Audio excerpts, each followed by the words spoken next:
to become a man. It's not a day job. Everybody's ambition is to become a leader and to become a rich man. That is the struggle. So my son, you should be ready to lay good foundation. Earlier the better. In the nearest future, you could be one of the leaders. So we pray. Amen. Thank you, my brother. God bless you. So my daughter, you should be ready to lay good foundation. Earlier the better. In the nearest future, you could be one of the leaders. So we pray. Amen.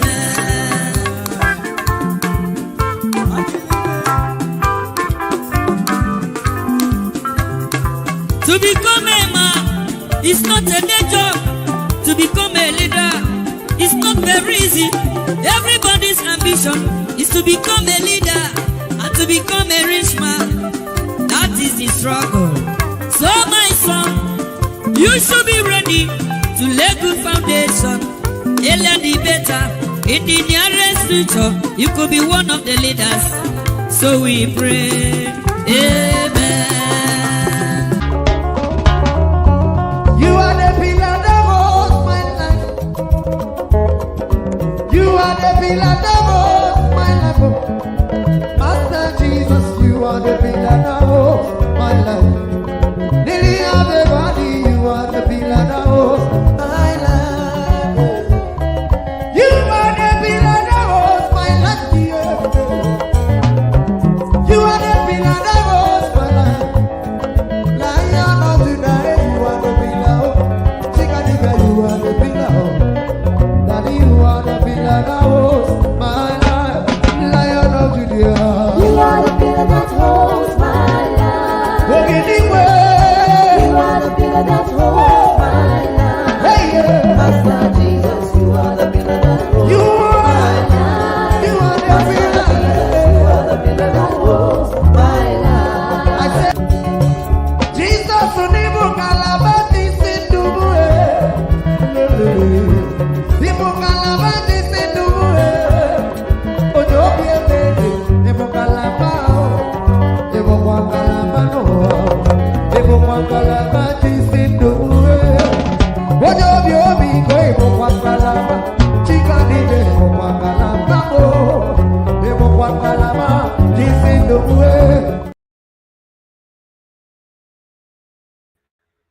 All right.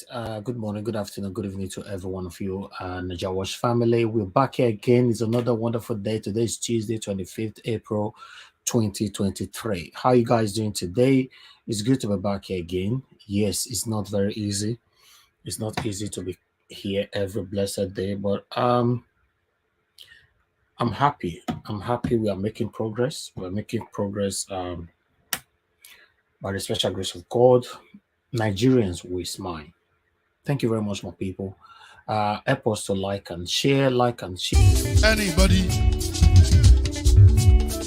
Any bo.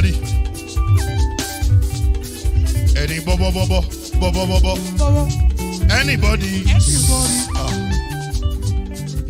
Mo ló ń fọlú, ó gbà mí bó ṣe rí mi láti finishi. Délé mo ló ń fọlú, ẹ jẹ́ ń sọ̀rọ̀. Délé o, délé o.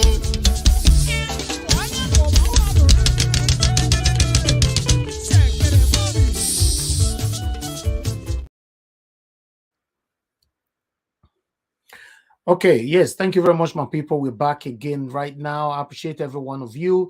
I can see we already have a super chat from Awan Egbe Ferdinand. Thank you very much, sir, for your continued support to this platform. We are very, very grateful. May God bless you. All right, on the panel, I'm surprised. Bill, I say that thing, Madarita talking that they say women want to dominate this platform. My people, if I tell how many women we did this platform to do, I go surprise. Oh, because me not understand the game. You know, I am not can understand. Okay, but I start to accept everybody in. Because now they see women, you're full everywhere. Okay, all right. I think we still have one spot left.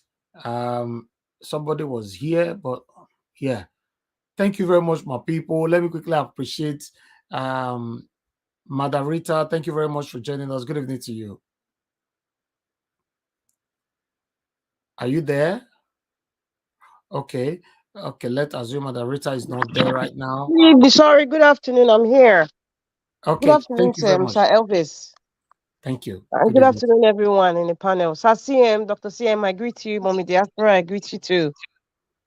Thank you. Thank you very much, Madam. Madam Victoria in the building. Madam Victoria, good evening to you. How are you doing today? Okay. We can't hear you. Right. Can you hear me? Okay, I can hear you now. Panel today. You don't want to know the stress I'm going through because for days you guys have not been able to join in. You said too many women. I said it was the women that saw Jesus first. We are the ones that are going to know the day Obi will be crowned before the men. Because I'm surprised, you know, women are everywhere. Okay, it's good. The day Obi will be crowned, we are going to be the first to know before the men. All right, that's good. Thank you very much. Thank you. All right, we have J.O. in the building. J.O., good evening to you. Good to have you here today. Hi, Nigel. Good morning. I was so I'm happy to be here. And good morning to everyone in the panel. And today it's a good day.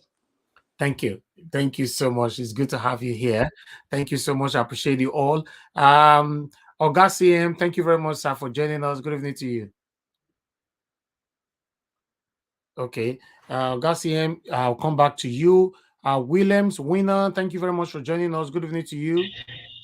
Good evening, everybody. Greeting from Nigeria. Good afternoon, good morning for everybody. Madam Rita, every one of you, good evening. Mr. Elvis, I'm praying for you every day. God will continue to strengthen you. Amen. Amen. Thank you so much. Thank you. I appreciate that. Ogasiam, are you there now?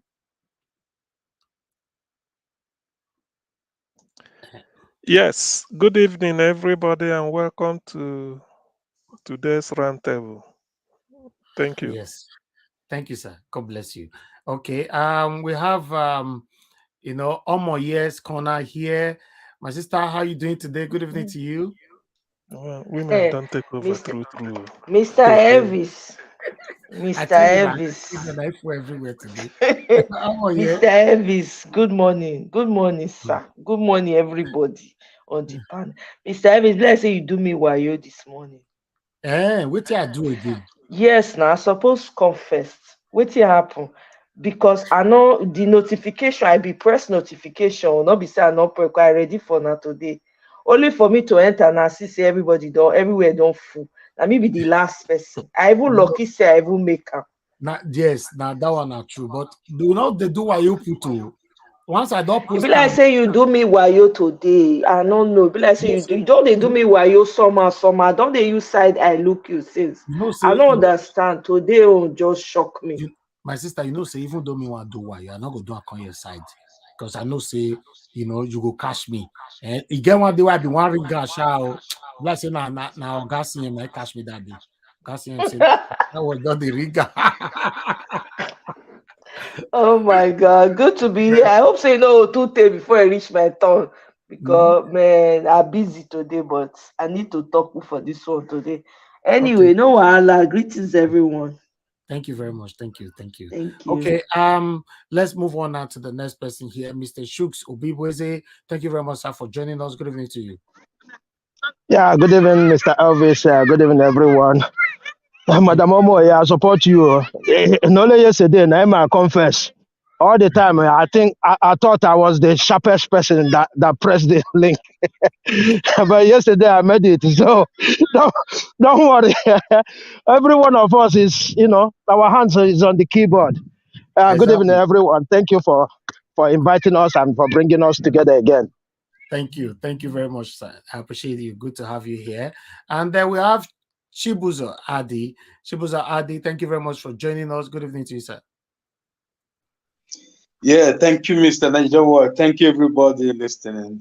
Mr. Niger, it has been a very long time, and There's we are facing a lot of in South Africa here. We are facing a lot of power problem, and most of the time, if I want to get in, the panel is full, so I have to stand aside and look.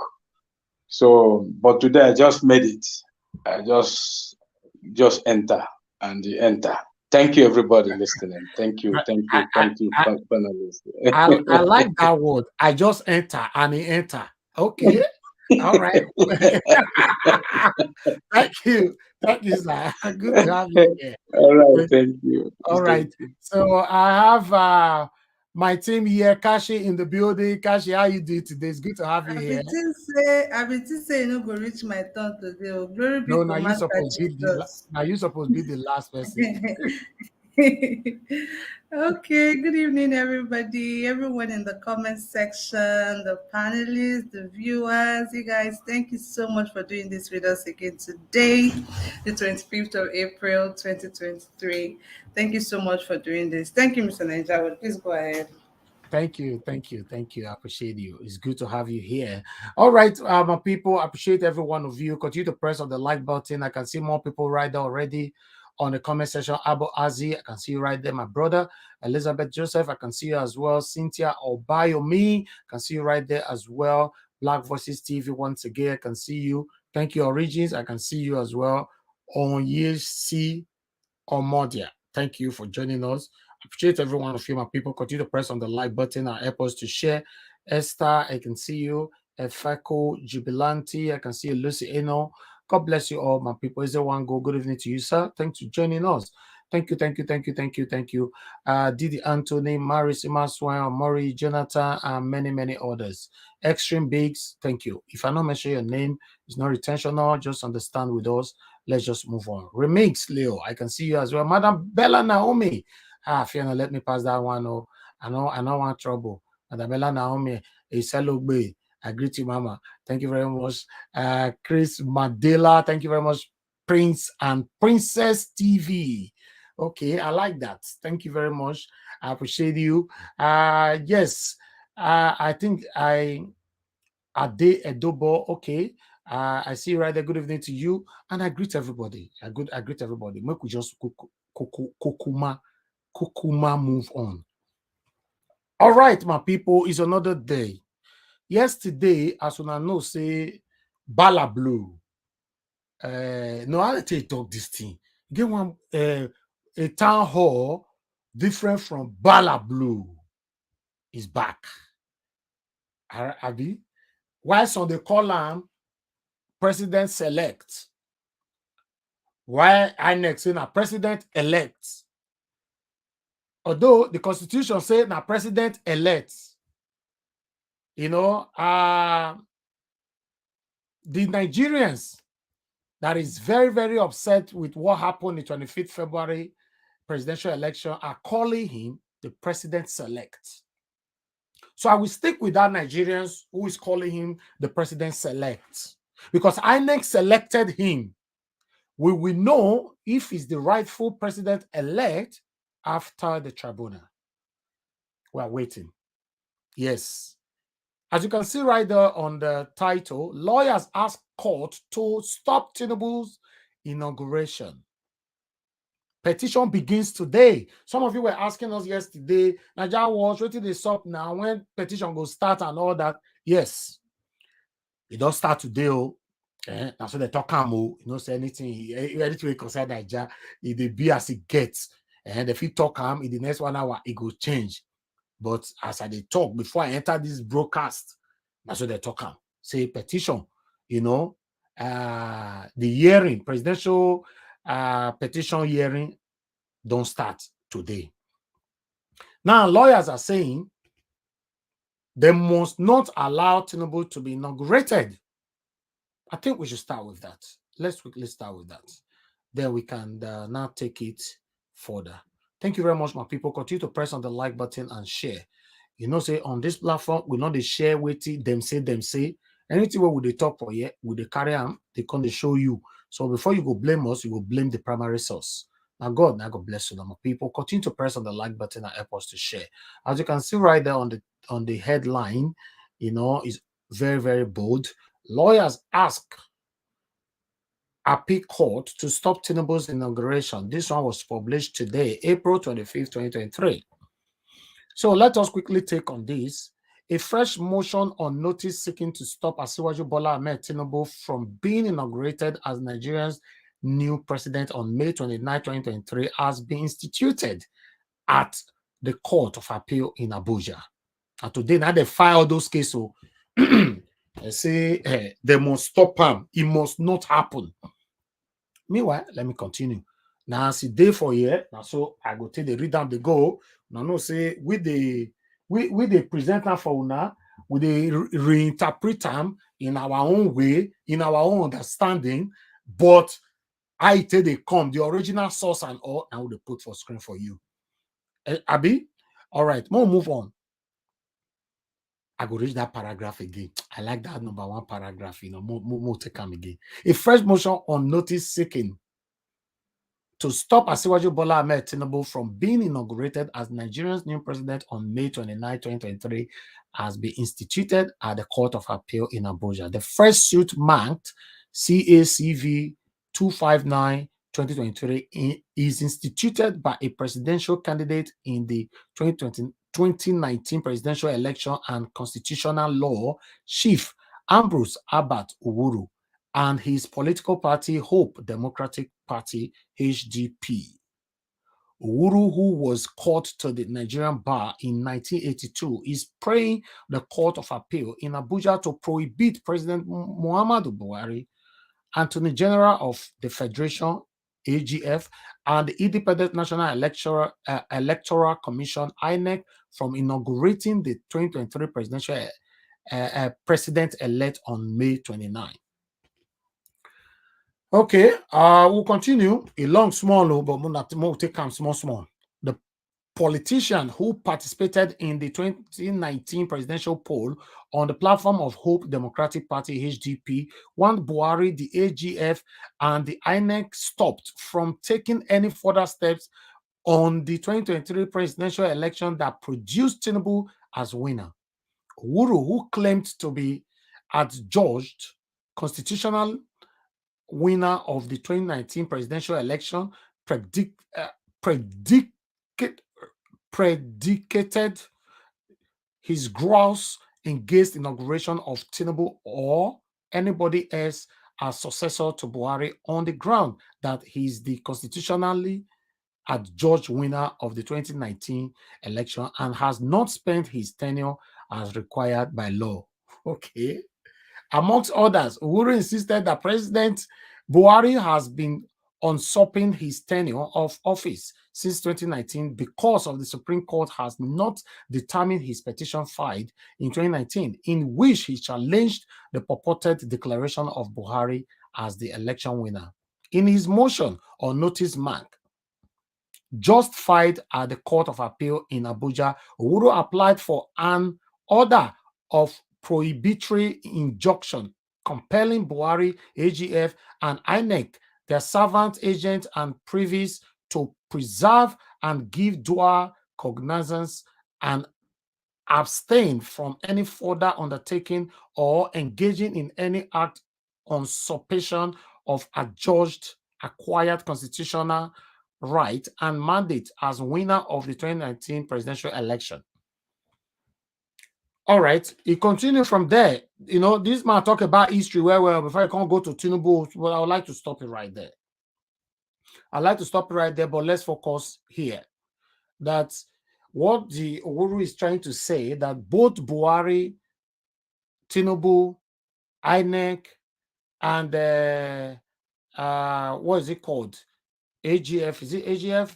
Malami, I think he was talking about Malami. All of them are fraud.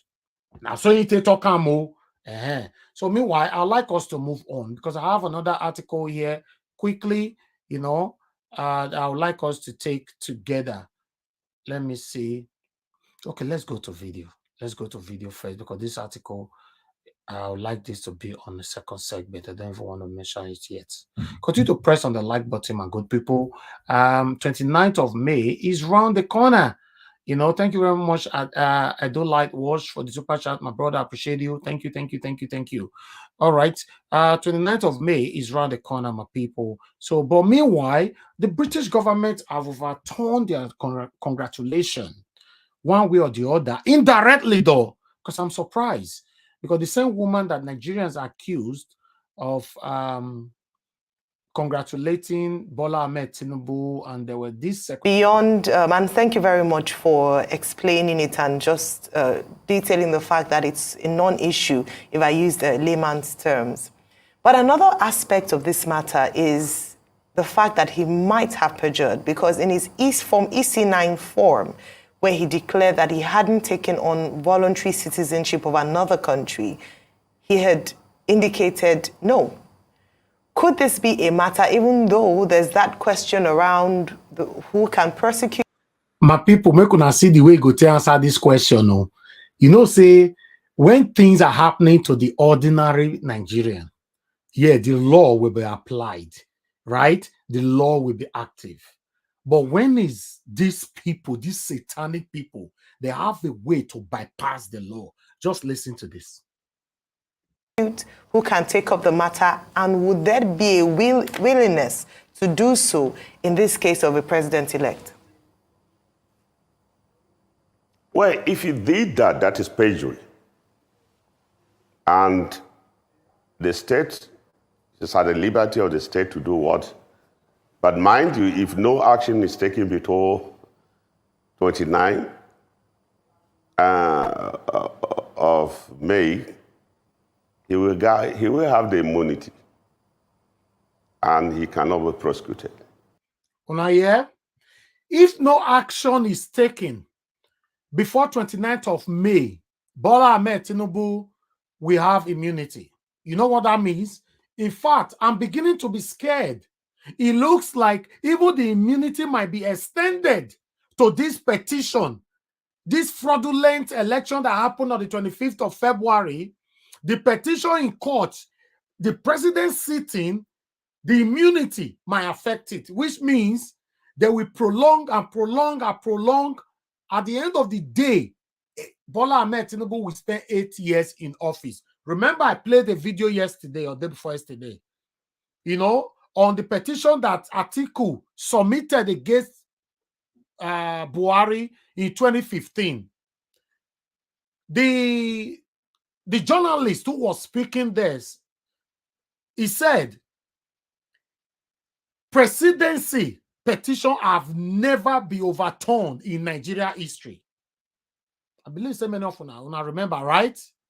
Remember, confession don't they start now, because I want you guys to get this clear. Somebody is saying, no, Elvis, he does not have immunity regarding the petition. Yeah, that's what I'm explaining now. Between you and I, don't supposed to. That's what we are saying. But they will prolong it and prolong it and prolong it. You will be surprised. The max 180 days they've proposed for presidential election petition will be elapsed. They will continue to be waiting. Then everybody will not be pending. The question here is that they must stop the 29th May inauguration. If not, my brothers and sisters, the talk will be as he get a go for this platform. Make we continue. That is perjury. And the state is at the liberty of the state to do what? But mind you, if no action is taken before 29 of May, he will have the immunity, and he cannot be prosecuted. But that perjury is not a ground of a petition, because our position is clear. The grounds of a valid petition are contained in the Constitution and the Electoral Act. And I want to point out to you that if a ground exists in the Electoral Act which is in conflict with the ground specified for qualification, or disqualification in the Constitution, that of the Electoral Act will have no movement. But of course, the Electoral Act has not introduced any other ground except the grounds and requirements of qualification and disqualification contained in the Constitution. Therefore, perjury is not there, so there's nothing you can do about it. And let me also go further to the issue of criminality. The criminality specified in the Constitution relates to a period which involved dishonesty, relates to a period of 10 years. Even if you are convicted in a Nigerian court or anywhere. And once you are not serving a jail term, that is, if you are serving a jail term, the 10-year grace is not applicable to you because you cannot come from prison to be a president. The Constitution says if you are serving a jail term and it's more than 10 years, you still be in a jail. You can't contest president. But if your conviction, after the conviction, 10 years has elapsed, you can still contest in the Nigerian election. Because if you go, you cannot expand anything that is specified in the Constitution that as a requirement for contesting an election of a presidential level or any election conducted by Inec. You cannot subtract anything from disqualification. That is the position of the law. When the Constitution specifies condition precedent, you cannot come and introduce another extraneous matter. It must be there. If there's a disqualification specified in the Constitution, you cannot add. So perjury is not one of the grounds there. I'll give you an instance. People were being disqualified on the ground of not paying tax. But when the matter went up to Supreme Court, or Court of Appeal in some instances, tax was not a requirement in the Constitution. Tax was not a requirement in the Constitution. All those judgments were obtained because it was not part of the Constitution. So perjury, as in this case, is a state matter. And but why I was a minister of justice, sometimes lawyers may not go to court because you don't know what the state may do. Assuming now the Attorney General say, okay, this is perjury, I'm charging you to court. Trial may not take just 1 month. Before you start the trial, 2 adjournments or 1 adjournment, or before arraignment, 29th of May will come in. You, as a prosecutor, you are stuck in because there's nothing you can do. The immunity is absolute. It's not qualified. So okay. We are bet. Okay, Mr. Andwaka. Let's take on Rufai before we stop this because this question is very, very vital from Rufai. Let me add another thing. Okay. Let me add another thing. Yes, if sir. you go for trial, and tomorrow the president says, I give him pardon, there's nothing. So sometimes prosecutors will be blamed, especially the Office of Attorney General will be blamed, but we also, in the course of process, we look at the environment. Because this office operates within a difficult terrain. You are dealing with politicians. And you have gone and got a conviction on perjury. Tomorrow the president says, I have pardoned him. There's nothing you can do about it. So sometimes you think that initiating certain action of this nature may be futile. You may not be able to succeed. Okay. But that does not mean I say people should not follow the law. Okay, so Mr. Adwaka, 2 things I'd like you to state. Take us through the procedures of how perjury goes. Enlighten us more for the sake of public knowledge. No, secondly. Perjury is an No, I have not finished asking my question, sir. Yes. Also, I want you to talk about the pick and choose that we see in public dispensation of justice. The fact that if cases concern people that don't wield power, it is fast-tracked and accelerated. But if it concerns people that wield power, what you just said now could apply. The fact that when you even put up the case and it goes through trial can be elongated and the likes and all of that. And also, I want you to also make a clarification and distinction between public morality and the ecosystem we live in Nigeria. The fact that a top candidate that finally eventually became president-elect didn't deem it fit to make a declaration of the fact that he hitherto had another passport, which is not a big deal, which is not against the law, in his form. That's a case of public morality. I know, yes, that might not hold water in the logicality of the law, but that's a case of public morality and public perception, which you cannot discount from societal ecosystem, because you said just now that court cases also have a look and feel of societal factors. Well, thank you very much. Certainly, the issue of morality comes in.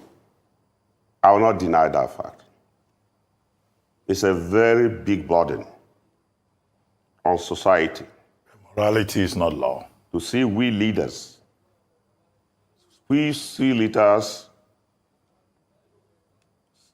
appear to violate the law. But you could see there's a presumption in law of a person is adjudged not to be guilty until he's proven. If you say that, still until trial commences and he's convicted. I have agreed with you on the issue of the burden of morality. But I also have shown you the constitutional provision that we have to take the morality, if we have to take the morality to enforce into law, we must follow this. And the thing is that we arraign the person to court, the person take his plea, and if he says he's now guilty, then we have to bring evidence. Trial will go normally, and there will be conviction. It is expected. Speedy trial is the expectation of the whole country. But I pointed out the shortage of judges, the condition in which they live. If you go to the federal high court now, or state high court, perjury is an offense that ought to be prosecuted by the police because of the recent decision of the Supreme Court. It's a state offense. Of course, that means the perjury was committed within the area of Federal Capital Territory, so it has to go to the state high court. And you go to one of the courts, you see courts list 29 cases. And then cases are called based on seniority. Sometimes it's not the fault of the prosecutor. The prosecutor will be a young lawyer. He goes there with the facts, ready to prosecute. Senior counsels come in, call the case after order, because that is a procedure. If the most senior advocate will call his case, if he has 20 cases, he will finish his cases before any other person. By the time this is done, you will discover that time has lapsed, adjournment will be granted. This is occurrence as a result of inadequate staffing of the judiciary, because the manpower, judges ought not to have more than 5 cases on the court list, but you could see 29 cases. So such adjournments derail justice.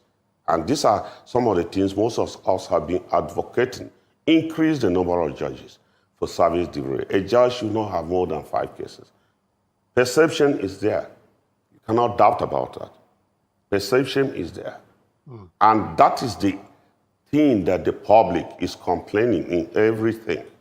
Mind you, when I came here on your channel before, I said something which the public has been yearning.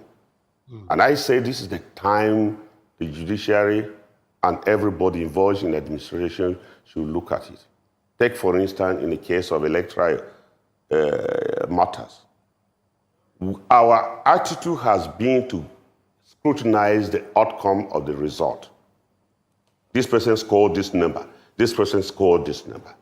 And therefore, infractions that occurs are targeted on the result, who had the majority. But the main corruption that occurs in the election process is refusal to follow the procedure that leads to that result. And that is why at that time, that is what the public is yearning. Nobody will complain about an election if the procedure leading to those results that produce the majority result, which became the winner, and the procedure is followed. Nobody will complain. That, if you see, all the complaint has been that the procedure that's supposed to be done like this is not done. All the elections you have in the cases, the complaint may not necessarily be the overall result.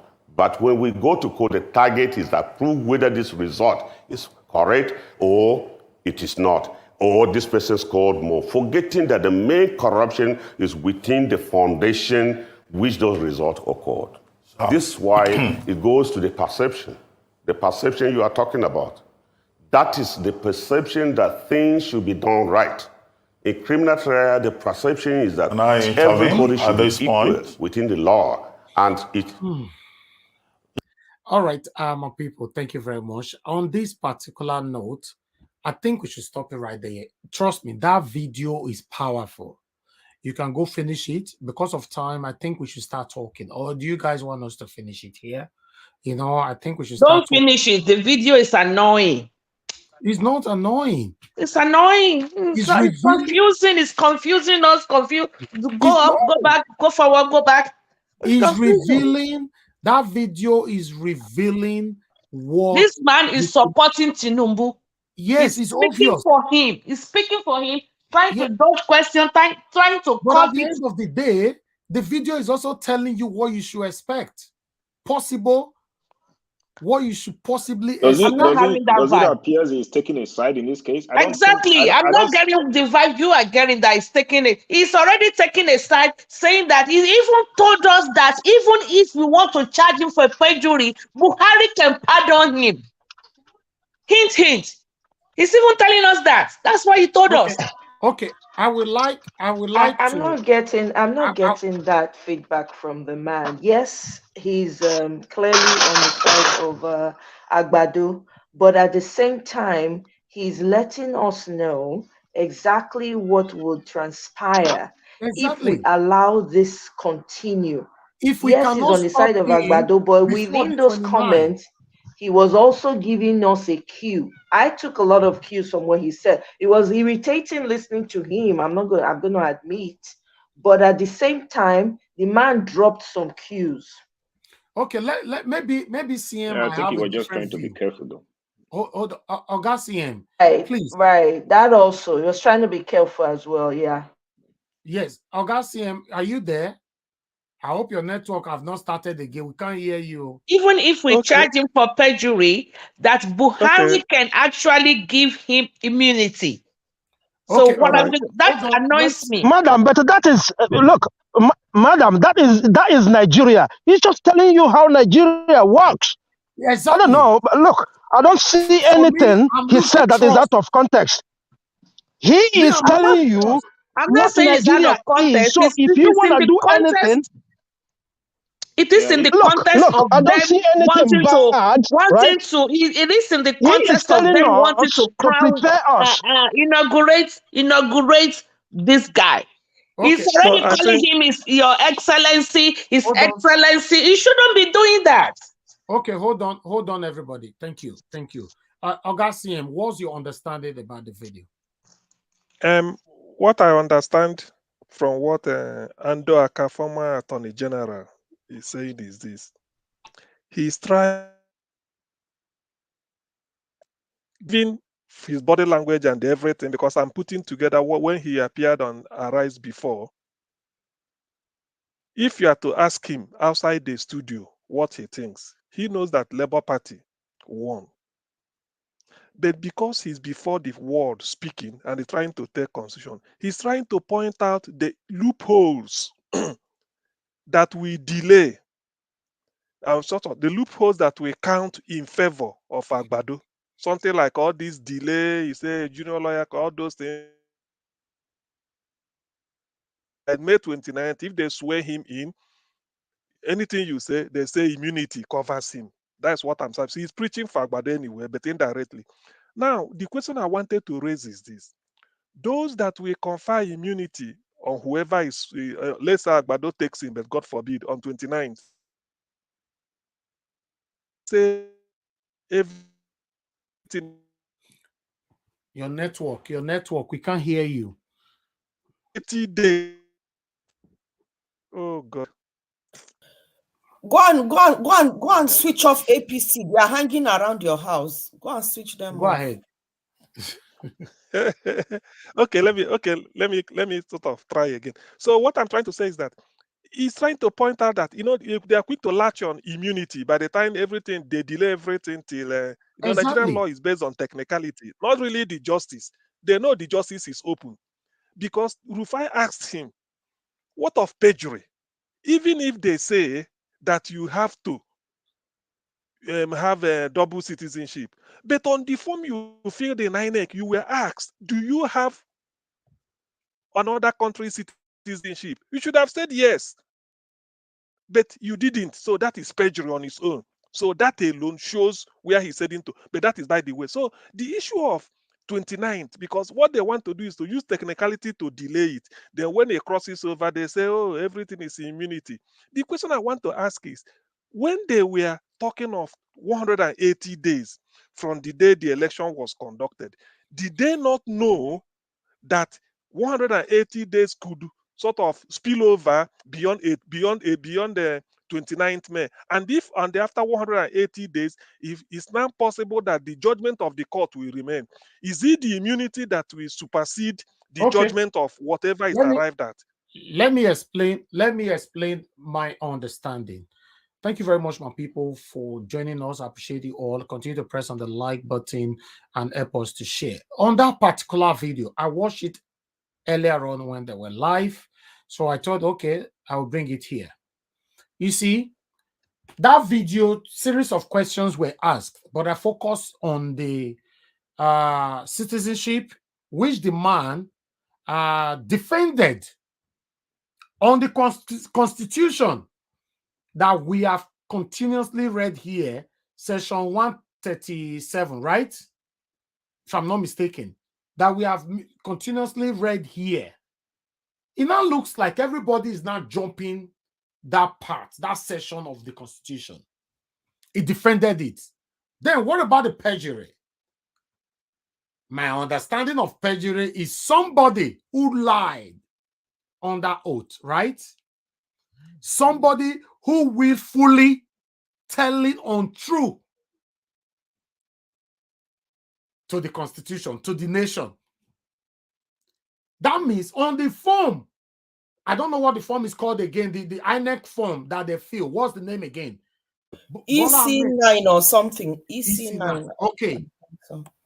On that form, there is a part they ask you this question. You either answer yes or no. And after your yes or no, you end up signing that form. Bola Ahmed Tinubu misrepresented his party or himself by telling INEC and Nigerians lies. Okay, let's assume that the citizenship did not affect him. I don't know how they are trying to bypass that. The perjury is enough because according to that form, anybody who lied on that form will automatically be disqualified. Should be disqualified. Should be disqualified. Should be disqualified. Okay. So now, which means he should not have contested in the first place. Exactly. Because it's perjury. Okay. Now, what this man is saying. Yeah, exactly. What this man is saying is that despite that, the perjury is there. But if they cannot stop him before on the 29th of May, he will get immunity. That means automatically the perjury will now be inconsequential. And they talk, some people say, no, not be so, not be so. Listen, guys, except you are still having some kind of faith or trust for Nigeria Constitution, except you are still having some faith or trust for Nigerian government. But if you are having the kind of perception that I have, I'm scared. That's it. I don't trust these people. I've said it before, over and over and over again. You want these people to be in office, then we go to court. Then court will come overturn everything. I don't know how this one want to work. Let me take this call quickly. Hello, good evening to you, Madam Joy. Thanks for calling in. Please talk to us quickly. Good evening to you. Hello. Thank you, madam.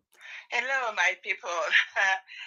Thank you, Mr. Nigel Watch, for picking my call. My name is Joy US.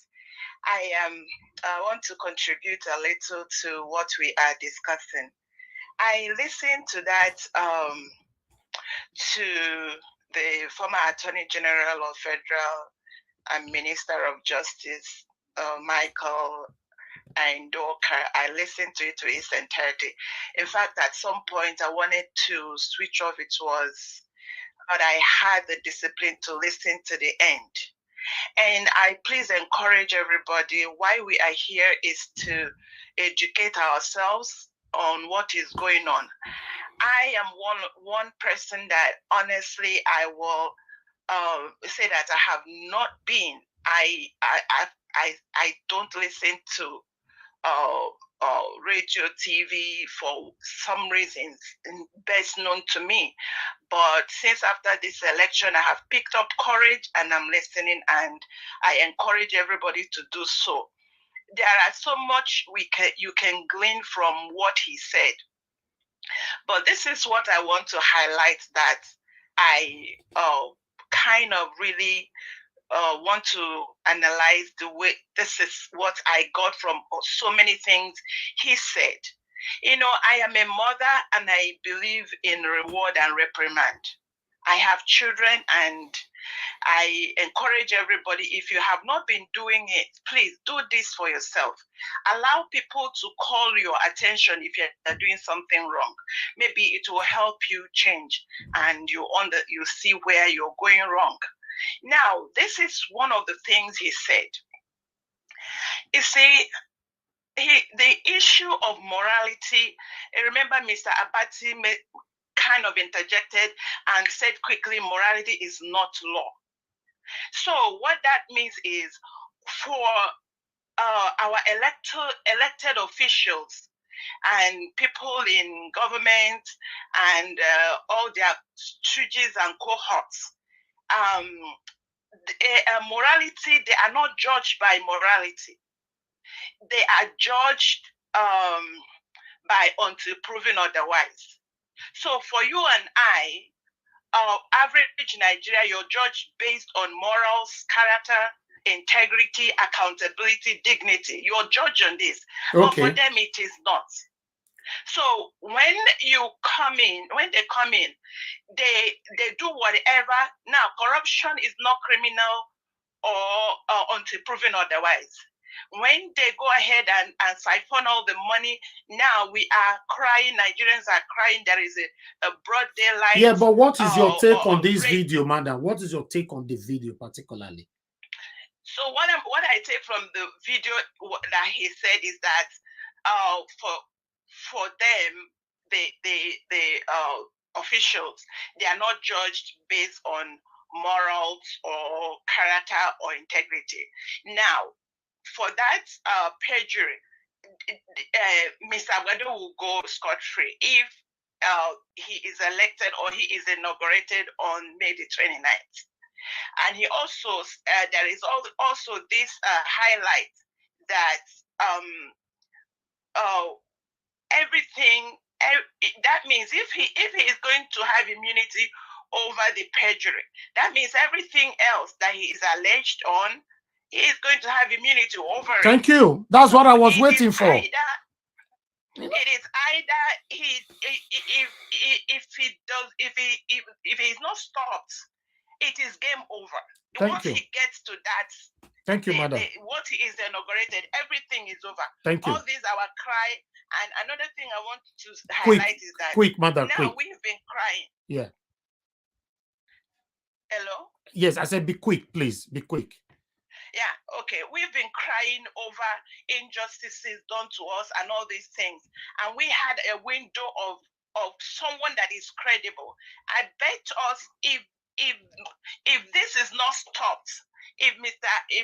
Agbedo or I'm not in Nigeria, if he is not stopped, if he is inaugurated, I don't know when else Nigeria will have this opportunity, because Nigerians are so that I talk to my people in Nigeria, they are so frustrated. There is all kinds of kind of speaking on their behalf. So it will be game over if it's inaugurated. Thank you. On the 29th. Thank you very much, madam. God bless you. Thank you. Thank you. If I have to support what Madam Joy is saying, you see, this is one of the things that I've been saying for so long. The same people on the comment section, and specifically some people there, when I said that Tinubu then go fit Inec go swan in, they say no, it's too obvious. Inec lie. Remember when they manipulated the result and everything, Inec continued to read the result. I stated this on this platform that this same Inec go give her this certificate. Nah, some people will just call in. Naija was calm down. Why you they fear? Inec will not do that. They can't try it. Inec can't try it the first day. Inec can't try it the second day. Inec can't try it the third day. You and I, we went to bed. You they sleep, I they sleep. 4 a.m. they give us certificate. That same people have started again now saying that no, even though he's sworn in, they cannot get immunity. The court with the rules or whatever, petition, whatever, will continue. Don't worry, Naija was. You are this, you are too scared, you are too that. Listen, guys, I've said it before. Fear your fear, make I fear my fear. That's it. You can't change my belief. I don't want to change yours. Because most of the things I've talked about here, about this satanic government, it don't happen so many times. What are we talking about? You want him to be sworn in, and you still have belief. Don't worry, Naija was calm down. Just calm down. You too the fear. You hear what that man talk just now. I don't know whether or not the reason why I brought that video here is two things. One, you see the citizenship as inconsequential. It doesn't mean anything. The perjury, he can't say, okay, where if I come in, say yes, but if they refuse to stop him before from swearing in on the 29th of May, he might get immunity.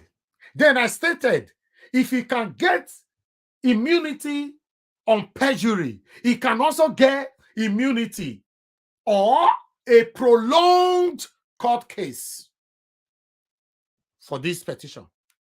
Now they will say, no, Naija wants to not be so. Have faith. My pastor say, talking on Sunday, say, make we get faith, make we pray. When God say yes, nobody can say no. No. God don't say yes in your life the day you were born. It's now up to you to activate the yes or leave it the way it is.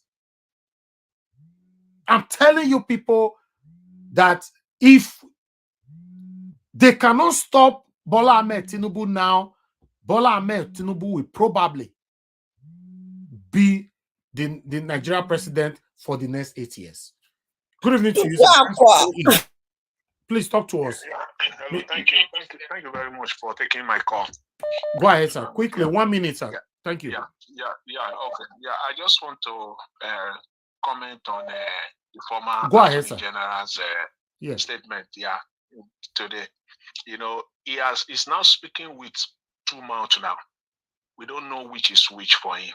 In his last interview, you need to go back to that interview. Anduaka said specifically that the Supreme Court had ruled in the case of the 25%, in the case of Yaradua and Atiku, and it was cleared. In the case of Buhari and Yaradua, it was clear, and that Buhari did not score 25%. So there was a judgment. Today, Anduaka again now said that there's no judgment before, as far as 25% is concerned. So which is which now? And because it's not, man, in the case of the dual citizenship, it said that there has been dual judgment, the High Court judgment, and also the Appeal Court judgment. You know, so they have to stand by the Appeal Court judgment, you know, which recognize dual citizenship. But now, when it comes to the Supreme Court decision, is now saying that there is no, you know, the Supreme Court had not made it, which he himself had acknowledged, and he was in the government by then. He said there has been a judgment on the 25%. Today is completely deviated from that position. So I don't know which is which for Anduaka at this point in time. That was deliberate, sir. You know, his last interview and today. So, well, time Thank you. Thanks. Thank you very much, sir. Before I started that video, I asked everybody to focus on the first interview, the second interview, and this particular video you're about to watch. I talk him for a reason. Yes, I talk him for a reason. But to be honest, I don't want to focus on him. If I have to really analyze him, if he not go well, so I don't want to focus on him. Let's focus on why we are here. His statement, the immunity that he will certainly get if he's sworn in for the perjury offense, for lying under oath. That same immunity might be extended in two ways. It might be extended. He don't be president now. Make we just move on. Or Mona they adjourn him. Make when they adjourn him, 8 years they go, 4 years go, you're complete. They will do another election. Case still they cut. No, they do like so I don't know country where I come from. I don't understand sometimes when I go they argue, when I know where the country where they're for born una. Nigeria is full of fraud. Hello, good evening to you, madam. God's power. Thank you very much for calling us. Thank you. Yeah, good evening, everybody. Mr. Elvis, thank you for picking my call. You know, the way the thing they go now, it's obvious that it's like everybody, both the ones that have come out and say how it is in the constitution, it's like everybody's now cashing out. The way I'm seeing it, everybody's cashing out. Although even people we trust in the judiciary, you know, people, the lawyers we trust, like they are cashing out. And to me, it's so surprising that Nigerian, can be selling their, our lawyers can be selling their conscience. It's so unfortunate. But well, no matter what will happen, we are watching. Because to me, if Agbado sworn in, that's the end of Nigeria and democracy, honestly. Thank you. Thank you very much, sir. Thank you. All right, let me pick just one call quickly before we move on. Hello, thank you very much, Madam Christie. Thanks for calling in. Please talk to us in 1 minute. Turn down your device. Yeah. Turn down your device, madam. Turn your device down. Okay. Yes. Good morning, everyone. Thank you, madam. Okay, I'm calling from the state. What I could get from the former Attorney General, in summary, is the fact that there is a superpower backing all of them, including Agbado, and who is the superpower, the president. Because they are the incumbent government. From all the noise we are doing, everything, he is the one. He has the immunity. He has his own 40% veto power to do whatever he wants to do. And he is certain, because he knows he doesn't want our principal in the sea. He doesn't want to see the Igbos. According to what I've been reading, he hates the Igbos with perfect hatred. And so everything is on him. Everything. So whatever we are saying is just, but you see, one thing I've been saying it, he will not be inaugurated. Okay. He will not be inaugurated. Thank you. Thank you. Thank you very much, madam. God bless you. Thank you. Let me hear from the next person right here. Hello. Thank you very much for calling in. Hello. Good evening to you. Your name and where you're calling us from? Hello. Hello, madam. We can hear you. Turn your device down. What's your name? Where are you calling from? Sorry. Okay. I'm calling from. Hello. Turn your device down. Turn your television down. Okay, go ahead. It's off. Okay, thank you. Yeah. So thank you for picking up the call. Thank you. Just speaking on this, I'm used to be one of those that think that, oh, this is too obvious. But sincerely, I stand with you here. You just hit the nail on the head. I don't know if there's any credibility or any honest judge in Nigeria. I don't know. Now, my question is, having seen all this and the tips that this guy have given to me, he has basically given us what to possibly expect. So we have to prepare, but now he has also given us a clue what we can do, which is stopping it. Exactly. So my question is now, how is LP going to stop this before it is too late? That's my question. No, LP, Nigerians. Nigerians. He has given us a clear. Yes, Nigeria, sorry. He has given us the clear what is possibly going to happen, and knowing Nigeria what it is, there's different law for different people. They don't have conscience anymore. Like the last person said, it's like everyone is cashing in. So how can we now stop this before it's too late? Leave that question to the public. So I believe somebody will answer it later. God bless you, madam. Thank you very much. Okay. Callers, please. I've prioritized every one of you. I'll come back to callers later on. Let me go back to my panelists. Listen, my people, I understand that the truth, sometimes not everybody are prepared to take the truth. But one thing I've vowed for my life since I was born is to stand for the truth, although I'm not a perfect person. But I prefer the truth in every endeavors. I don't talk this thing how I feel. People don't attack me for a year. No, even some of my own team attack me. Peter Obi not be una mate, you know what they do. He don't do politics, tell. You know this thing pass everybody. They're not fearing gun for your head, they can't ring gun. Right? No, they cannot threaten Peter Obi with imprisonment or whatever, this, blah, blah, blah. It can't happen. Listen, guys, I've said it before. Respect people's views. You can disagree, but respect it. It's very important. It's very, very important. I they talk him again. I'm not gonna write today's date down before some of them still say no, Niger wash. If Tinubu is sworn in on the 29th of May, two things will be involved. This is my word, my statement. Take it, record it, keep it. One, either immunity will cover everything in totality, or two, a prolonged case will continue. It means continuously continue. It doesn't have no stop. It go, they go. Everything go, they go on. Court case, yes. 1 year go pass, 2 years go pass, 3 years go pass, 4 years go pass, 5 years go. Listen, guys, except say you are not a Nigerian or you have allowed yourself to be carried away by the country you are currently residing. I'm telling you, people. And once he's sworn in, let me tell you one thing you guys must understand. I understand what I want to say, that many of you would not like it. If you are a Nigerian, you are praying for a better Nigeria. Once he's sworn in, your prayer must be changed. At the moment, not change until after the 29th of May. But once after 29th of May, you must change your prayer how Nigeria will be better.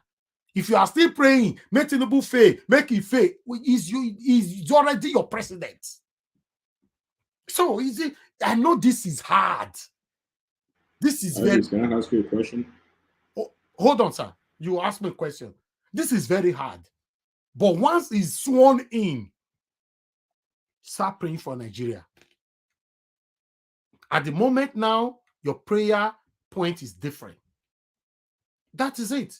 So if you know you love Nigeria so much, you don't want this fraudulent election to bring in fraudulent person, act now before 29th of May. If not, fold your hands. Thank you. Ask me a question, sir.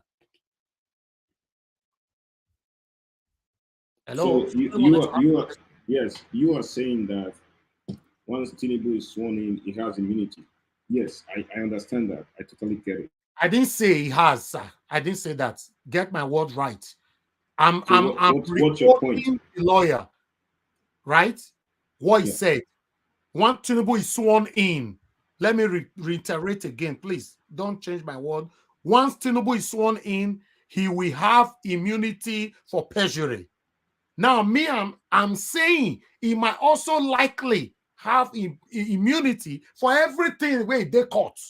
Yes, so, that's true. I mean, he has immunity to cover that case. Anything that has to do with perjury, nothing is going to work anymore because he's the president. So, doesn't in terms of the court, the immunity cover him for everything? The immunity would cover him for everything. Okay. Yes. For me, I'm talking based on assumption. Yes. You know, are you guys saying because that is not what that man said? That the perjury case is not when he is sworn in. Right now, as of today, assuming they charge him tomorrow for that, he said the sitting president can pardon him. That's what he said. So the immunity has nothing to do with it because they have to prosecute that or take this particular case to appeal court, and the sitting president can say, okay, fine, he committed that, but I forgive him. Done. But is that not the contradiction? Is that not contradicting the Constitution? That is why I said this man he will put you in drive, then he will put you back to reverse. He will put you in drive. His statements were not clear from beginning to the end. Even when we were saying, hold on, when he was talking about having dual citizen, it's like if he's born to a parent of Nigeria, but then have like US citizen, it was so confusing. He was trying to be politically correct, and he was confusing everybody. Victoria, please hold on. I am advising you people not to focus on the man. If really, I'm not focusing on the man. I'm trying to make sense from what he said, and I personally, I could not. This is my take. This is my take. For somebody who was talking, the person have not finished. One love you guys not let me finish and follow up with Elvis. I have a question for him. Why? So you are saying that because once he becomes the president, he has immunity to cover that case. Are you saying that they are going to toss that case out of the court or what? I don't get it. What is your point? Yes, I think he have the power to do that. Once he becomes president.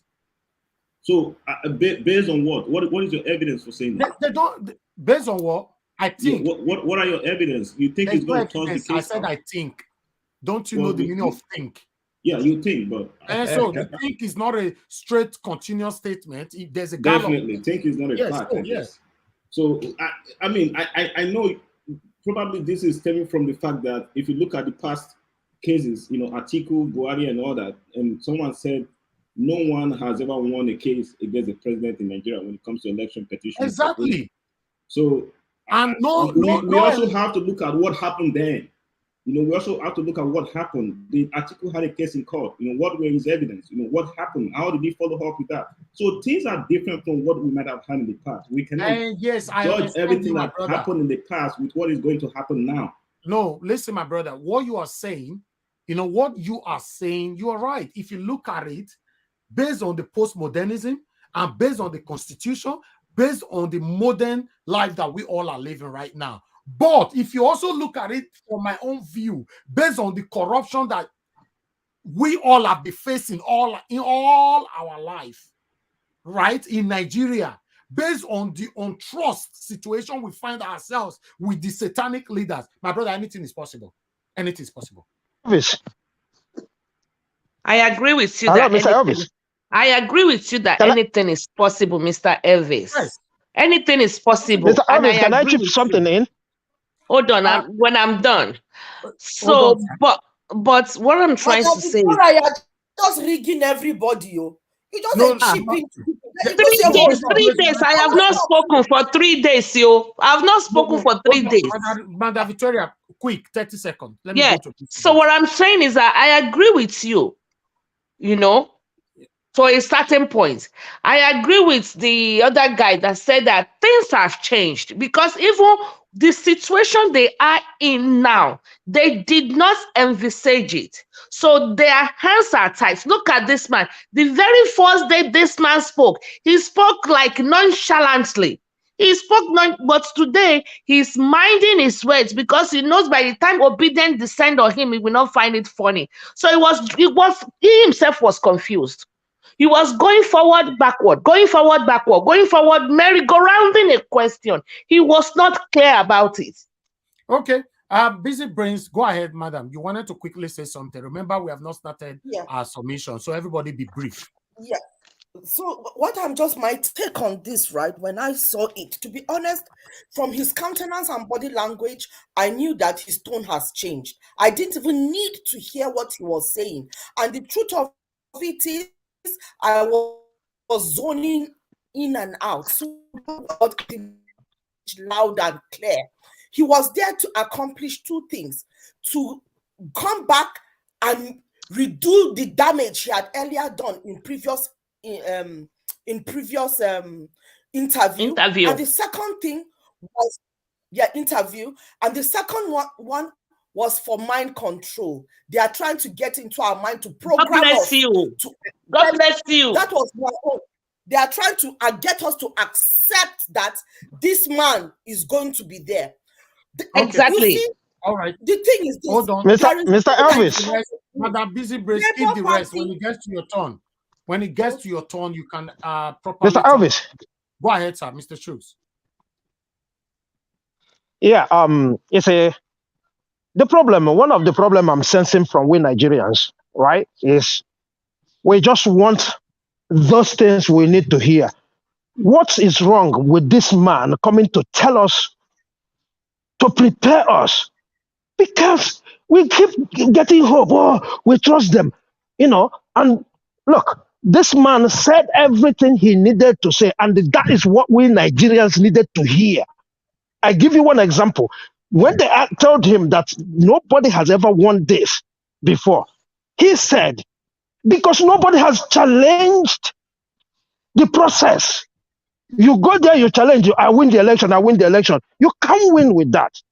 So let us prepare. You see the kind of job we do here, preparing our people, that is the job. When this kind of video come, we listen to it carefully and analyze it and build the Nigerians to say no. Whatever job we are doing now, we must stop the inauguration. If not, now another sort of go talk, because you are part of the people who told me, Mr. Elvis, be patient. You were just like a father here, advising me every time. Become that Elvis, become that Inec. You they sleep, I they sleep. They give us certificates, right? Yeah, of course. Calm down now. And so they go rig down for our head. And I go, no. Okay. Mr. Harris, I'm not going to blame you at all. We have a past. We have a terrible past as Nigerians. We've been dealt with our leaders. So if you say anything right now, I'm not going to use it against you. Okay, let's back up. Let's back up now. Now, what do we do? What with the information he gave us? What do we do? Victoria, hold on now, please. Hold on. I'll come back to you. Thank you. Hello, good evening to you, madam. Thanks for calling in. Turn down your device. Talk to us 1 minute. Good evening to you. Sorry. I just want to corroborate to what you have just said. Okay, go ahead. That if we don't do something now, whether obedient or no obedient, as long as you want a new Nigeria, if we don't act now, it will be too late. Because immunity will cover the president, whether we like it or not. So it is now for us to stand up and say no inauguration. Obedient is the president is supposed to be. Is our president. He has a stand, but it's not about him alone. It's about the nation. So this is the time for the people to say no. We should stop speaking too much grammar. Okay. We should say no. Thank you. To inauguration of those people. It will not come to pass. That is where I stand. Thank you. I don't know how God is going to do it. He will not be inaugurated. He will not be inaugurated. Thank you. In the name of Jesus. I don't know how, but this is my stake. I belong to that party. Thank you, madam. I belong to that party. Thank you. Thank you so much. Thank you. God bless you. I would like to quickly, listen, guys, I'm a strong Christian, though, but in the name of Jesus, God don't give us that power the day when they born me and you on this life. That power must be activated now. You get why? Thank you very much, sir. Silvanus, thanks for calling in, sir. Talk to us 1 minute. Yes. I just have a question. My question is, this Attorney General, whatever, former Attorney General, whatever, was talking about immunity protecting this man. How come this immunity will protect him after inauguration, but governors has been removed after being sworn in office? Yes. Is the same immunity doesn't protect governors? No, but sir, you see, when you join the people that ask this kind of question, it looks like we are not ready for whatever we are doing. And this kind of question really make me upset, sir. Since you were born, sir, I know you're an elderly man. Have you ever seen a city president removed in Nigeria? But we've seen so many governors removed. So don't do comparison with these things. We are focusing on presidency. Let's talk on that. This have never happened before. If it happened now, that means nothing lasts forever. But there's this skepticism that is giving every one of us doubt that this might likely not happen if he's sworn in. So let's focus on before 29th of May rather than after 29th of May. Okay. You know, that's my stand. Thank you very much, sir. You're welcome. Listen, guys, I want to let everybody understand something here. Please, if we are doing comparison, let's do governorship or governorship petition with governorship petition or in the past.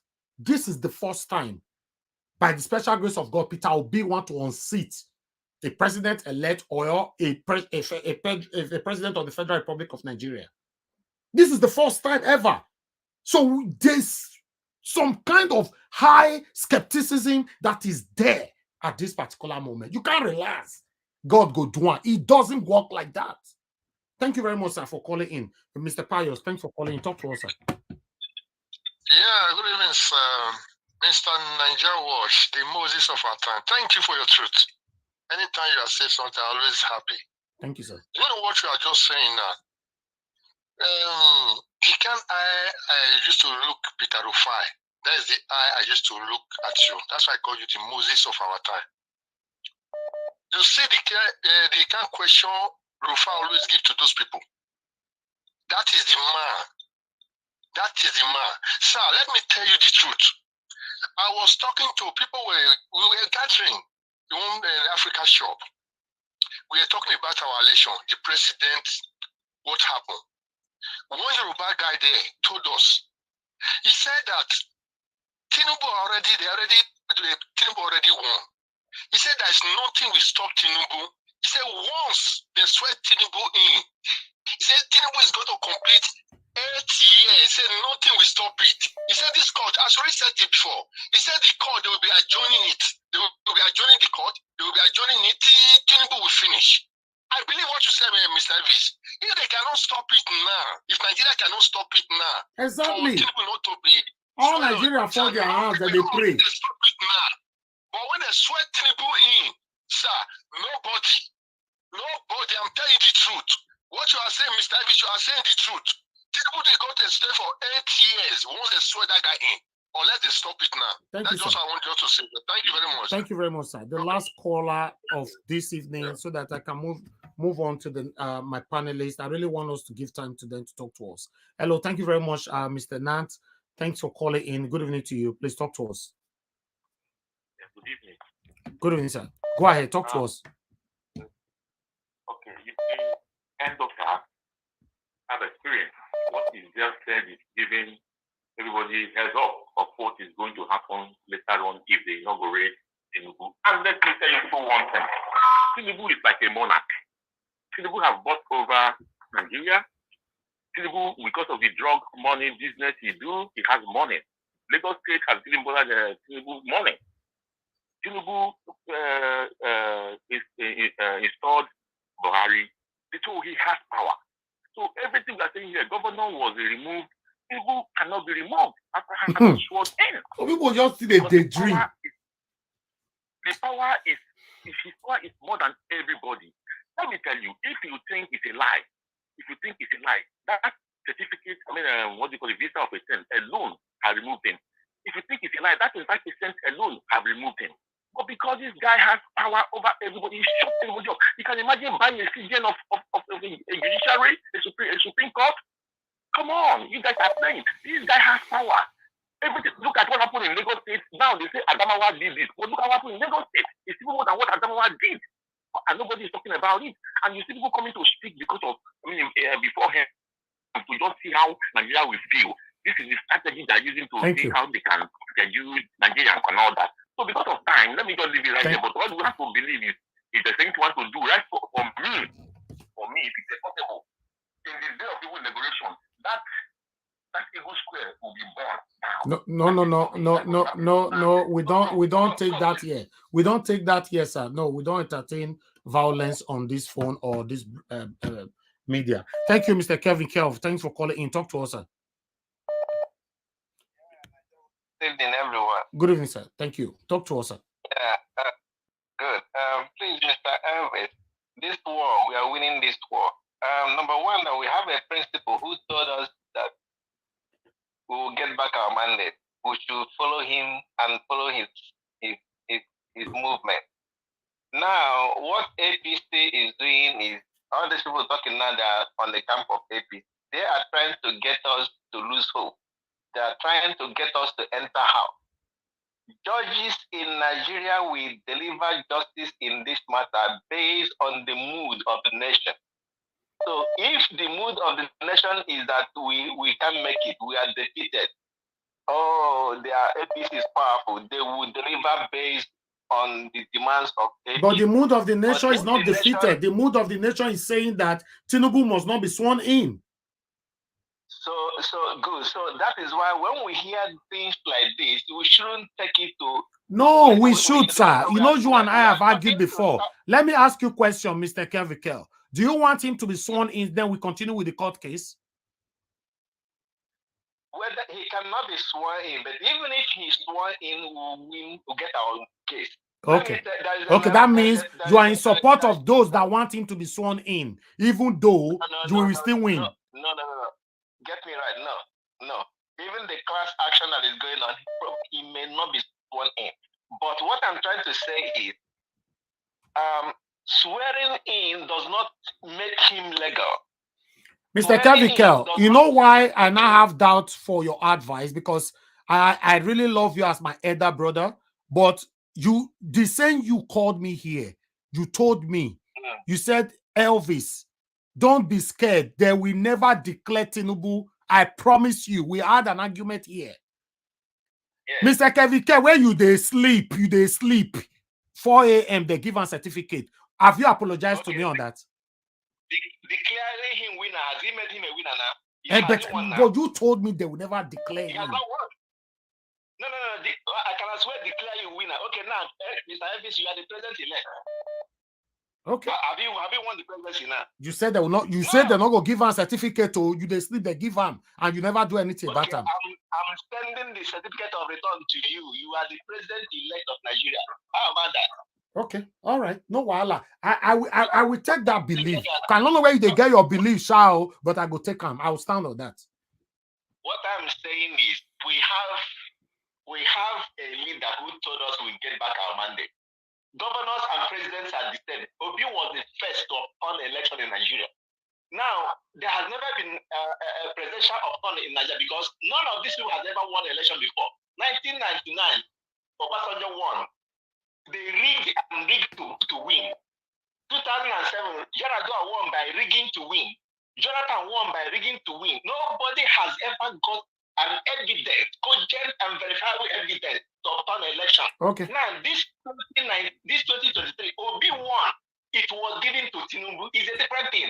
We have evidence. We have cogent and verifiable evidence to upon this election. Thank you. And he just played what former British ambassador was saying. These people have gone back and they have made a U-turn.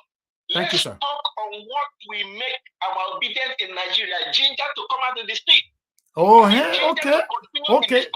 Okay, please let me ask you the last question before you go. You want us to ginger the obedient in Nigeria to come out on the street after the swearing in or before the swearing in? No, you go answer me now or after swearing in. They are listening to you. Whether before or after. Okay. When you see this presidency, the obedience get up. Okay. Thank you. Obedience get up. Amen. I take that. In fact, I felt talk. I don't know where they get your faith from, but I'll rely on it. A lot of things has happened, and a lot is happening. Thank you, sir. Even watch his statement yesterday. They asked him Let's about move on. His statement stand and May 29 may not be possible. He's aware. Thank you, Oga Kevin Kell. Thanks for calling in, sir. God bless you. Thank you. Hello, good evening to you. Thanks for calling in. Please talk to us quickly. Charles. Thank you, sir. What I want to say is that, you see, we have been on this thing since April, talking about all these things, and when you look at Nigeria, you found out that there's no change at all.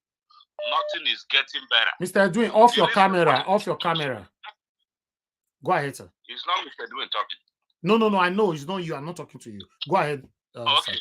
Yeah. I said before when we were under the election, during the election, I said something. I said that I don't have any confidence, any trust on Inec.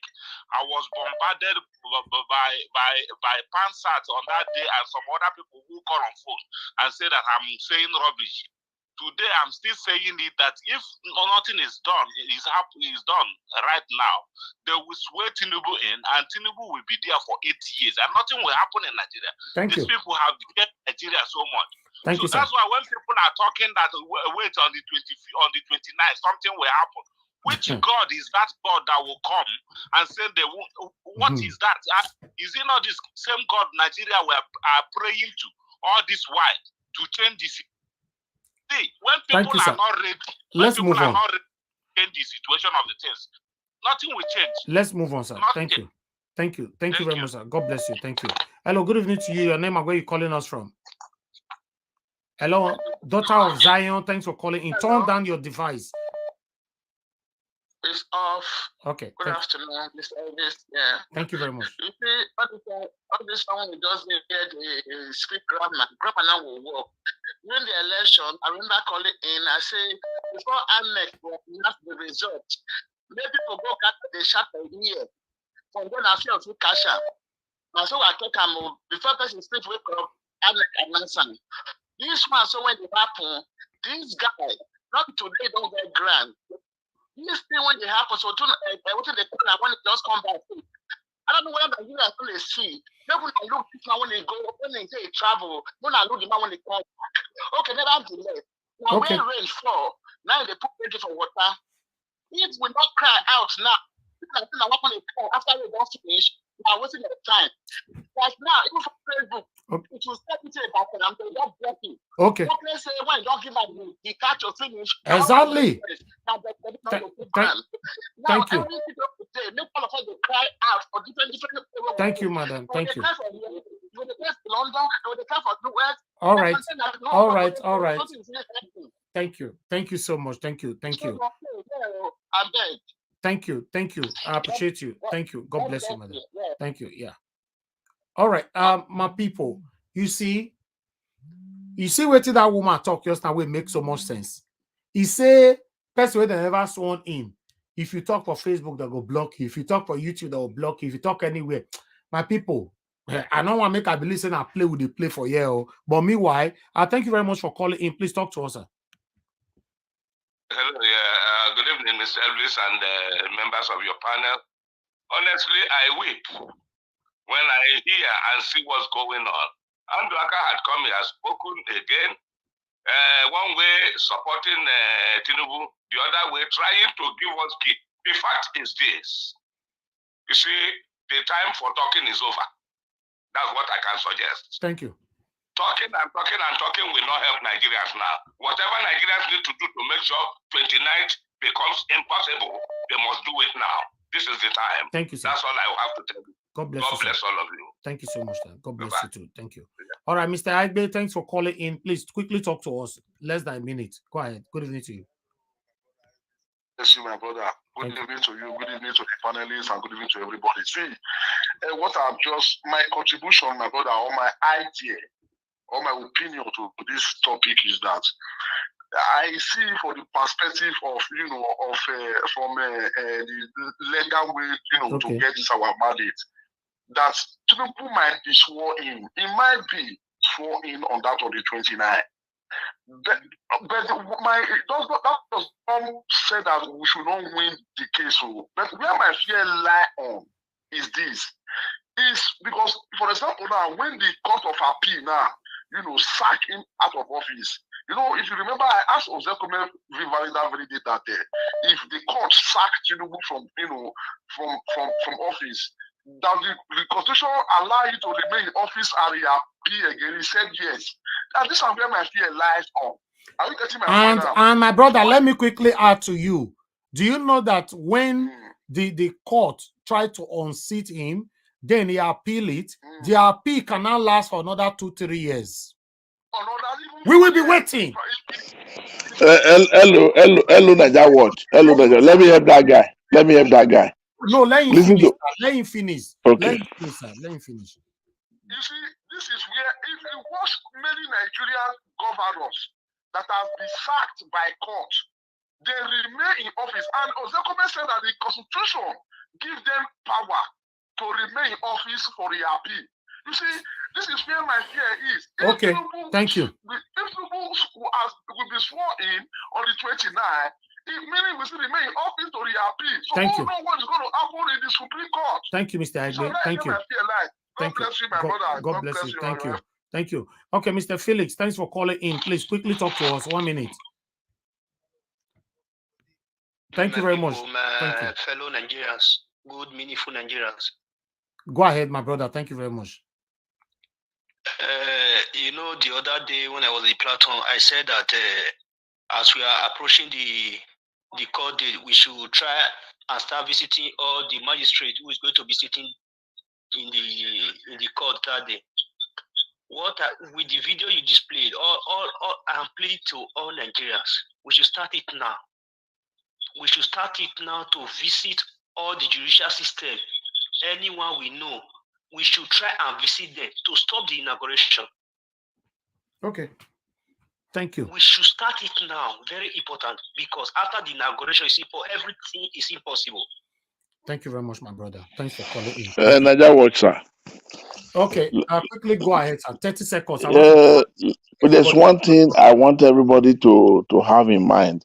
And Ondwaka has also mentioned it just now, that there's one trick that is hiding behind this thing because of constitutionality. That is, if they swear Tinubu in on the 29th, the next day the presidential immunity will start. Once he takes the presidential immunity, automatically after taking the oath as a president, then you have to wait until his term is over. So anybody that is discussing now, people should focus on it. This is why they decide to now move now to now stop that 29 inauguration. So once he steps in, the other guy also confirm it, that once he steps in, the presidential immunity covers him. No case can be read against him. So this is what they are saying, is just to deceive everybody until this thing will not go one way. Let me say something. Thank you very much, sir. Thank you. Let me allocate time for everybody now, but let me quickly say this. My people, if everybody fold their arms and praying, it's a good thing. Like I said before, I'm a very, very strong Christian, but I believe on the practicality to achieve what you really want to achieve in life. Yes, I'm a very, very hard working person. I will not be that kind of person you say I folded my arms, what I'm looking for, make it come knock for my door. I'm not that kind of person. For those of you that know me very well, you know what I'm talking about. We cannot be here every day and we talk and talk and talk and talk and talk. God forbid this man is sworn in. Then you want me to join you to talk? No, I will not talk anymore. I'm saying this now. If they swear in Bola Ahmed Tinubu, I will start praying for how Nigeria will be better. That's just the truth. Nothing for me. Nothing. Yes, zilch. You know, how Nigeria will be better. That will be my prayer. Because my fight here is for the betterment of Nigeria. Now a president is sworn in, I will still stand with my court, with my petition, but I will never join anybody that will be laying curse on Nigeria. I'm not part of that, because none of you is doing anything now. All I see is talk. In fact, all Nigerians where they Nigeria, all of them, the ETC would they go. Nobody's doing anything. Now say let me put my head. It doesn't work like that. I've told you guys, I don't have any single trust for this satanic government. The people will never sworn in. You they drag them, you know if you drag them. So if they don't sworn in, now then you'll feel drag them. Please let me start hearing from people. Maybe I might see other perception here, other views. I would like to start with Madam Rita. Madam Rita, thank you very much for your patience. Please talk to us. Thank you. Thank you, George. Good afternoon. Good afternoon to panelists and everyone in this comment section and those at home. God is with us. I'm not a religious person, but I say God is with us. And sometimes, we might see things on the face value, but, behind the scenes, what we cannot see, something is going on, something is working for our favor, at least if not for anything, for the favor of those who have passed on, the innocent blood that has been spilled. And that is why, even with what Mr. Dwaka was saying, I'm not moved. Like I said, I don't have time for any yo-yo feeling. There's something that we're forgetting here. Peter Obi is a special man. He's not just a regular candidate. He's a special man. We might be ventilating and expressing our disappointment with the system and, people who we think, are the corridors of power, but one thing that should calm us down is Peter Obi is a special man. Take it or leave it. He's a special man. And I don't know if it's his destiny or if that's how, his destiny will play out every time he fights a battle. I would look at it from the case of the Anambra, when he became the governor and how he was impeached and, what was going on. He goes through very difficult, impossible and battles, and he goes through battles that has never been explained. And when he wins it, it becomes law. And that's how Oshomole won that case with Osareme Osumbo. So therefore, these processes that we are seeing now, if that is Peter Obi's destiny to change the status quo of Nigeria, to change the judiciary, to sweep out all the dirt in the entire system and get it running, how it ought to be, perhaps he's the catalyst that God wants to use. So that's why I said he's a special person. And perhaps his destiny is the one that goes through difficult times, changes situations, changes laws. Maybe he's the one. Because I believe when God shows up, every references or antecedents or norms that we are used to or that we are used to seeing, even if the powers that be seems unbreakable, God brings someone like Peter Obi and breaks it. Perhaps I see that's his kind of person. That's the kind of crown that God has given to him. So that is what I see. I don't see when people anyway, I don't want to talk too much. I'm going to start with the video that you played. That lawyer, that came to, that the one that says, Mr. Chief Uwuru, he says to stop the inauguration of BAT. And, when you said I was just thinking, on what basis is this lawyer, wanting to stop this inauguration? And and then when you now read it, it sounds like a joke. That man should enter house. We are not here for jokers. Perhaps he just wants to do this so that he will add it to his resume that he once made an appeal to stop an inauguration. That's how I see that Chief Uhuru. He just wants attention. So we should just ignore that. It's not important. We don't want jokers in our system. And for the British High Commissioner, the former Nigerian British High Commissioner, I think she's talking now because she's no longer in Nigeria. Because for her to be in Nigeria for that long, she understands the terrain. She understands, how Nigeria works. So perhaps she was just careful or she was just going with the flow when she was in Nigeria. So the fact that she's out of Nigeria now, she's speaking her mind. And at this point, I really don't care, the opinion of the British government. That's my own personal opinion. And, talking about, they're looking at instances where they will ban people from entering, the UK and all that. It's really not important. I don't think, these thieves will even want to invest in the UK right now. The UAE is there. They've been investing for years. In North America is there. They've been investing for years. So what's so special about the UK? 6 hours flight. I don't think anybody really cares what she says right now. So I'm just going to leave that. For the former Attorney General, he said so many things, and I cannot exhaust everything, and I'm sure a lot of people have spoken about a lot of things he was saying.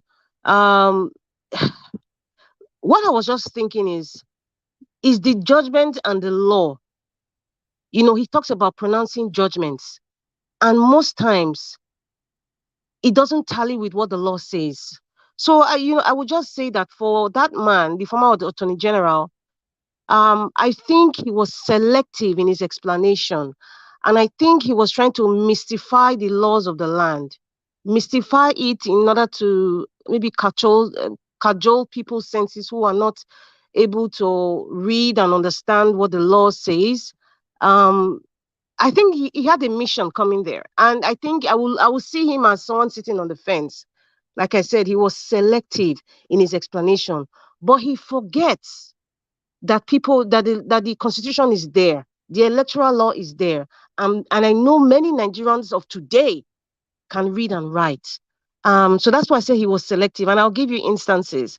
And I don't know, it's quite disappointing that for a big station like Arise TV, they didn't do their homework. And why did I say so? Now you bring somebody who was the former Attorney General of Nigeria, a son, a man who some people look up to, because I don't look up to him, but general population want to listen to him, what he has to say and his opinions. But I expected Arise TV to bring out what the Constitution says regarding what are the prerequisites for being a presidential candidate of Nigeria. Read it to him and compare it with what he's saying. For example, he talked about okay, before I go to former Attorney General, I just want to say something about Agbado. When he appeared over there in Nigeria, I know you said you don't want to bring, those pictures of, the PCC on his hand. That's fine. No. Yeah. That's fine. But I just want to say something. When people say, oh, he looks fresh. Well, you can talk about, everybody can talk about it. Yeah. But I'm just going to say something very briefly. Because I'm talking about based on personal experience, people that I know. When people go through certain illnesses, for example, failed kidney or liver transplant or cancer or all those kinds of issues, or you have some kind of chronic disease, when you go through treatment, there's tendency for you to look bloated, and that's what Nigerians would term, oh, he's looking fresh, or he's looking in the added weight. That's how Agbado is looking like. Is not as a result of the food he's eating. It is as a result of the drugs he has taken. But we look at it like he's looking fresh. Of course, you will look fresh when you're inserting a lot of things and chemicals in your body, and definitely. So please, I just want us to understand that let us not interpret it that the man is well. He's obviously a very ill person, obviously, and he's being pumped with a lot of medication, and that has resulted to him looking fresh. Let me put it on quote in the Nigerian context, but he looks bloated. He doesn't look fresh. He looks bloated. That aside, now going forward with what former Attorney General was saying, it's something he said about citizenship. Now I don't know if having what they call the passport Agbado has from Guinea Conakry. What do you guys call it? Anyway, the passport that he has. Diplomatic passport. Oh yeah, I don't know if diplomatic passport, means automatic citizenship, because I want us to be very educated here. I mean, we're teaching people. I'm also learning myself. But having a diplomatic passport, does that equate to citizenship? I don't know. And if he's having a diplomatic passport, you only have it only when you are a citizen. It cannot just come to you.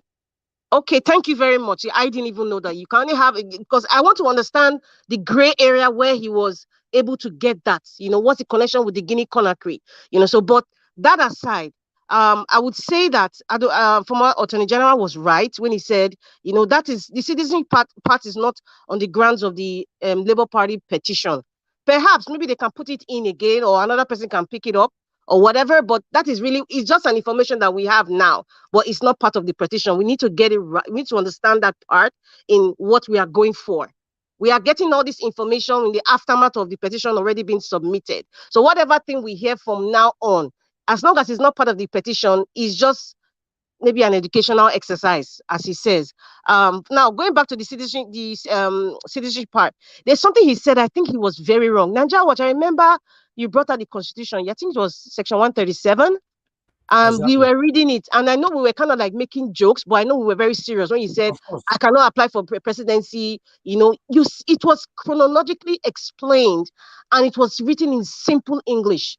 The criteria for presidency was there, the criteria for being a governor, and the criteria for being a federal House of Rep or a senator. Like I made an example of, what's his name? The former Senate president, Saraki, is a British citizen. He was born in England, right? But he was Senate president. So the law applied to him according to the prerequisite.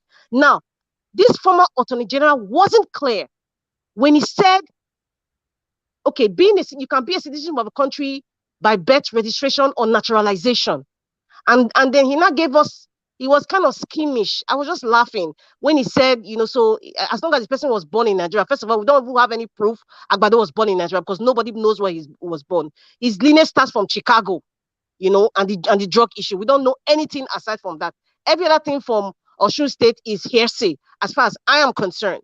Now, being a president, Nigeria Watch, maybe you need to actually bring that so that people can learn the prerequisites in terms of citizenship of being a presidential candidate of the Federal Republic of Nigeria. It states that you can only be a president by birth, and you are not allowed to have, if you have, there's this word, you see, like you are voluntarily citizenship of another country. Yes, that was the word, voluntarily citizenship of another country. You cannot be president. You cannot be president. So therefore, Agbakwa is this man, this former attorney general, I can't pronounce his name. He was saying that, you know, as it doesn't apply, you know, because as long as somebody was born in Nigeria, but he forgot to mention the fact that you are not allowed to voluntarily have a dual citizenship of another country. So that's why I say he's selective in his explanation. And even Madam, let me tell you where there's problem with this case. The problem is lying in. Sir, I think you are breaking my flow. I'm actually going on the flow. Okay, sorry, madam. Without due respect. Even as he explained that, something came to my mind. And you know, he said you must be born in Nigeria, right? First of all, to be eligible for presidency. We all need to understand something, in case some of you don't know. I know many people know that. Atiku Abubakar was born in Yada local government, present-day Adamawa State. But he was born in 1946, and he was born in a place called Yada that was northern Cameroon as at 1946. Now, when Nigeria got independent in 1960, in 1961, the northern Cameroonians voted, you know, with the French colonies to be part of Nigeria. Now, the constitution as at that time, till date, they are still not clear for people who were born prior to 1961. I think it was March 1961, when that part now became part of Nigeria. So at that time, it was called the Northern Southern Province. There was nothing like Gongola State or before Adamawa at all. So this thing that he's saying now, I don't know if they're going to twerk it, if you want to challenge the citizenship of Atiku Abubakar. Because if we're saying he's not coming to be in Nigeria by birth, which he wasn't born by birth in Nigeria, then perhaps he'll be under the umbrella of naturalization, you know, or registration by marriage and business-wise within Nigeria, according to the law. You know, so that's why I say this man, you know, maybe they just talk and then maybe we have this reverence, you know, to, you know, people, you know, in the law profession like Osan or former judges. They are human beings, first of all. Sometimes, you know, they can err. So, and with their age, they might even forget some part of the constitution. Deliberately, they might just sway and try to twist it, and because they know that the audiences, that the majority of the audiences perhaps don't read or perhaps don't actually go back to make reference. You understand what I'm saying? So I would say, with the virtue of what he was talking about, birth and registration and naturalization, former Attorney General was completely wrong and deceitful there. Because I read, and I know what the Constitution says about that. And I know what the prerequisites are for you to be eligible for presidency. So maybe we should all read now, or Nigeria, maybe you should go back and bring out all the right people we're talking about and look at where he was wrong. You know, so that's why I said, Arise TV, I'm disappointed that they don't read. I don't think they read before they bring, you know, their guests so they can challenge. They can read what these people are practicing and say, look at what the law says. Look at what you're saying. How is he applying? They didn't do that. I was so disappointed in Arise. But anyway, I guess they have their processes and their reasons. And, you know, we don't know the proof of Agbado's bet. So I don't know. And, you know, I will have also want to say that there's something he said about the 10-year speculation. You know, and I think all this is just to dissuade people's minds of the fact that we have a special person like Peter the Rock Obi that would change the status quo. And Bayo Anodoga made that reference. He said, when people were talking about, you know, how Agbado was a drug baron and how he was convicted in the United States. And he said, you know, after 10 years, you are cleared off. And I think this former Attorney General was also referring to that. You know, when he said that, I just smiled because everybody's reading right now, including all the surrogates and the dogs of Agbado's camp. They're all reading. They're all looking for instances. And there's something that he said about judgments. You know, when he was making references to, I think about 2004, about, you know, about citizenship again. You know, he was saying, you know, they didn't, you know, it applied there, and somehow the Supreme Court kind of picks what has been applied. My mind went to, okay, I hope the Supreme Court or the Appeal Court will also make reference to the past judgments of the 25% win in Abuja. I just hope so. Because these things are written in black and white. It's not orange and green. Black and white, simple English, it's there. Even if the law is ambiguous, we need to also they should make it clear. That's why I was saying the last time, I said, listen, they have to give instances and make our laws more or less ambiguous and cite examples so that next time, anybody who wants to refer to the law will say, okay, this is what the law says. This is a typical given example. You can't just say, okay, you're a lawyer or you're a judge, and then if you have an ambiguous law, your duty is for you to break it down. No, break it down first before you will start the argument. And finally, you know, yes, we need judicial reforms. In all of this, we need judicial reforms. And Peter the Rock Obi, he is placed there. He is placed there to make reforms. He has done it before for the governorship. And Oshomole enjoyed that process. So therefore, he would also make reforms. This is by force reforms. And it will happen. So that's why I'm not deterred. Sometimes judgment, a good judgment doesn't mean fair judgment. So I'm just saying, you know, that, you know, regardless of all these things that we are hearing, all these surrogates coming, the ones sitting on the fence, I told you they're going to bring people that are so-called influencers or people they look up to come out to Arise on all these media platforms, to start saying things that will shake us up or to shake some people's minds or have fear. Peter Obi that is inside, Ahmed that is, do you know what they are saying that we are not saying? We don't know, but so I believe that, you know, we should stay positive. I agree with Nigeria Watch. It's not just by talking, actions. Perhaps maybe the atmosphere would change, you know, knowing that people are coming out to saying, we know the law. You people dare not swear this man in. But we know the country we are coming in. Nigerians in Nigeria are finding it hard already to survive. But they're coming out to even protest. If they come in numbers, perhaps nobody will attack them. But if it's just like 10 people, we all know how Nigeria is now. We all know how Nigeria is in Nigeria Watch. So, like, I know Mama Hecho was saying, like, what are we going to do? I think that's what we should actually, you know, start trying to encourage the ones in Nigeria. Because I am not in Nigeria, and most of us are not in Nigeria too. What are we going to do, you know, to just come out and say, do not swear this demon in as president? Thank you. Thank you, Madam Rita. Thanks for your submission. To be honest, May 29 is around the corner. For me, I've been doing my part that many others cannot do with their channel. And I'm doing it here every blessed day. My stance still remains. We shouldn't allow the swearing in to take place. If it takes place after that day, okay. I don't know how it's going to be in Nigeria. But the way I'm looking at it, I believe even after that, everywhere is going to look quiet. Because the way Nigerians are quiet right now, after 29th of May, if they swear Tinubu in, it possibly look like it's still going to be quiet.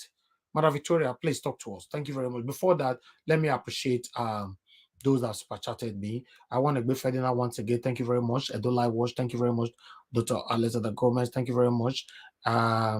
Nolly 77, thank you very much. God bless you. Appreciate every one of you. And I want to say, J.O., so sorry that you were kicked. I don't know how, maybe your network, I thought you were still here until I saw your comment on the comment section, and today I really wanted to hear your submission. But meanwhile, you can continue to try. I really want to hear from you. Madam Victoria, please talk to us. Thanks for your patience, madam. Madam Victoria, you're not available. Moving on.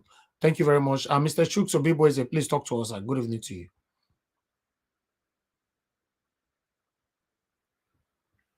Are you there? These people, none of them is available. Okay, I'm moving on to the next person right now. Busy Brains, please talk to us. Good evening to you, madam. How come I'm number 4? Me that I came late. That's good. Though. You are not number 4. Everybody that I'm calling, they are not talking. So after you, I'll call them more. Yes, Connor. Oh, bless. Yes. Honestly, Sister Rita spoke my mind. You see, while I totally agree with you, Nigeria is going to be handed to Tinubu if nothing is done. But I want to believe that Nigeria has not had it this good, that millions of us are thinking with one purpose. Millions of us have been united under the umbrella called obedient. And it has opened the eyes of so many who are not under the umbrella of obedient. And they are seeing the truth. This time, it's like there's a sieve. The moment, this era is an era of sieving the chaff from the good. And we've seen the chaff have come up to bear, and they've been exposed by their utterances and by their actions and their inactions. So we know, you see, there is a rebirth, and we cannot go this far. The reason why I'm standing to believe that like that woman that called, she said she does not know why, but she knows that it is not going to go to Tinubu. That is also my conviction. I don't know why, but there is a movement in the spirit that is saying there is a rebirth on the horizon. Because, yes, maybe the streets are not burning in flames, but the rebirth is in people's hearts and in people's minds. People have been reorientated. People have woken up from their slumber. That is what it means. That is what it needed, for people to wake up to the reality of what it is for Nigeria to go into the ship of Tinubu. It will mean nothing. Titanic, the sinking of the Titanic will not compare to what is going to happen. We've gone so far for us to land into that Tinubu ship that when we enter it, there is no way Nigeria is going to come back. It is Nigeria right now is in ICU, hanging by life wires. Anything, once we enter that ship, it is total collusion and capsizement or whatever. It is not going to resurrect. But I want to believe that the spirit around people are waking up, that awakening, and they are waking up to their rights and saying it is not fair. It cannot be. I'm not going to just roll over and be kicked. They are waking up and doing it. Their will, you can feel people's will pushing back. And it is because of that that I know that our God has woken up. Because we are no longer agreeing to the evil and demonic ways that these people have pushed us to go into. If you just look at the morally, Nigeria, there is total bankruptcy where morality is concerned. And you would assume that the whole Nigeria is morally bankrupt. But Obi coming on the scene, it has shown us that no. It is the few that have held on to power that has made morality to be a thing of the past. It is not so. A lot of us still hold those beliefs and those values, that good cannot be usurped, that good will always speak, that good will always overcome evil. And we shall see that in this dispensation. You see, because we are not sitting down. Their camp, what they are doing is mind game. They sent this former minister to come and control us, to push us in the direction that they want us to go. They want to take us where we do not know, but we will not follow them. They want to confuse us and put fear in us. To be honest, I was feeling a bit of trauma when he was talking, but something just told me, no, that is what they want you to feel. And I came on this platform, everybody was saying the same thing I felt. So they've achieved their purpose, to make us feel discouraged, defeated, to make us feel that all that we've done, silently or not so silent, active or inactive, they want us to feel that whatever we do, if you see some of their comments, if you see what they say, whether we like it or not, Agbadon will sit on that, will go to Aso Rock. Whether Aso Rock is a hospital or the home for the demented, I do not know. You understand? So the thing is this, they want to just confuse us, cause us to have fear. And once we have fear, it weakens our resolve. It weakens us. That is when defeat starts. Defeat starts when we allow defeat to take control. Defeat starts when we listen to the negativity perpetrated by our enemy. He didn't come there to come and do any justice, to come and deliver any hope. He came to destroy our hope. That is very, very clear. Watching that, because the 360 and the way he was really trying to go back to address what he did not say or what he said in the previous interview was quite revealing. You see, if really they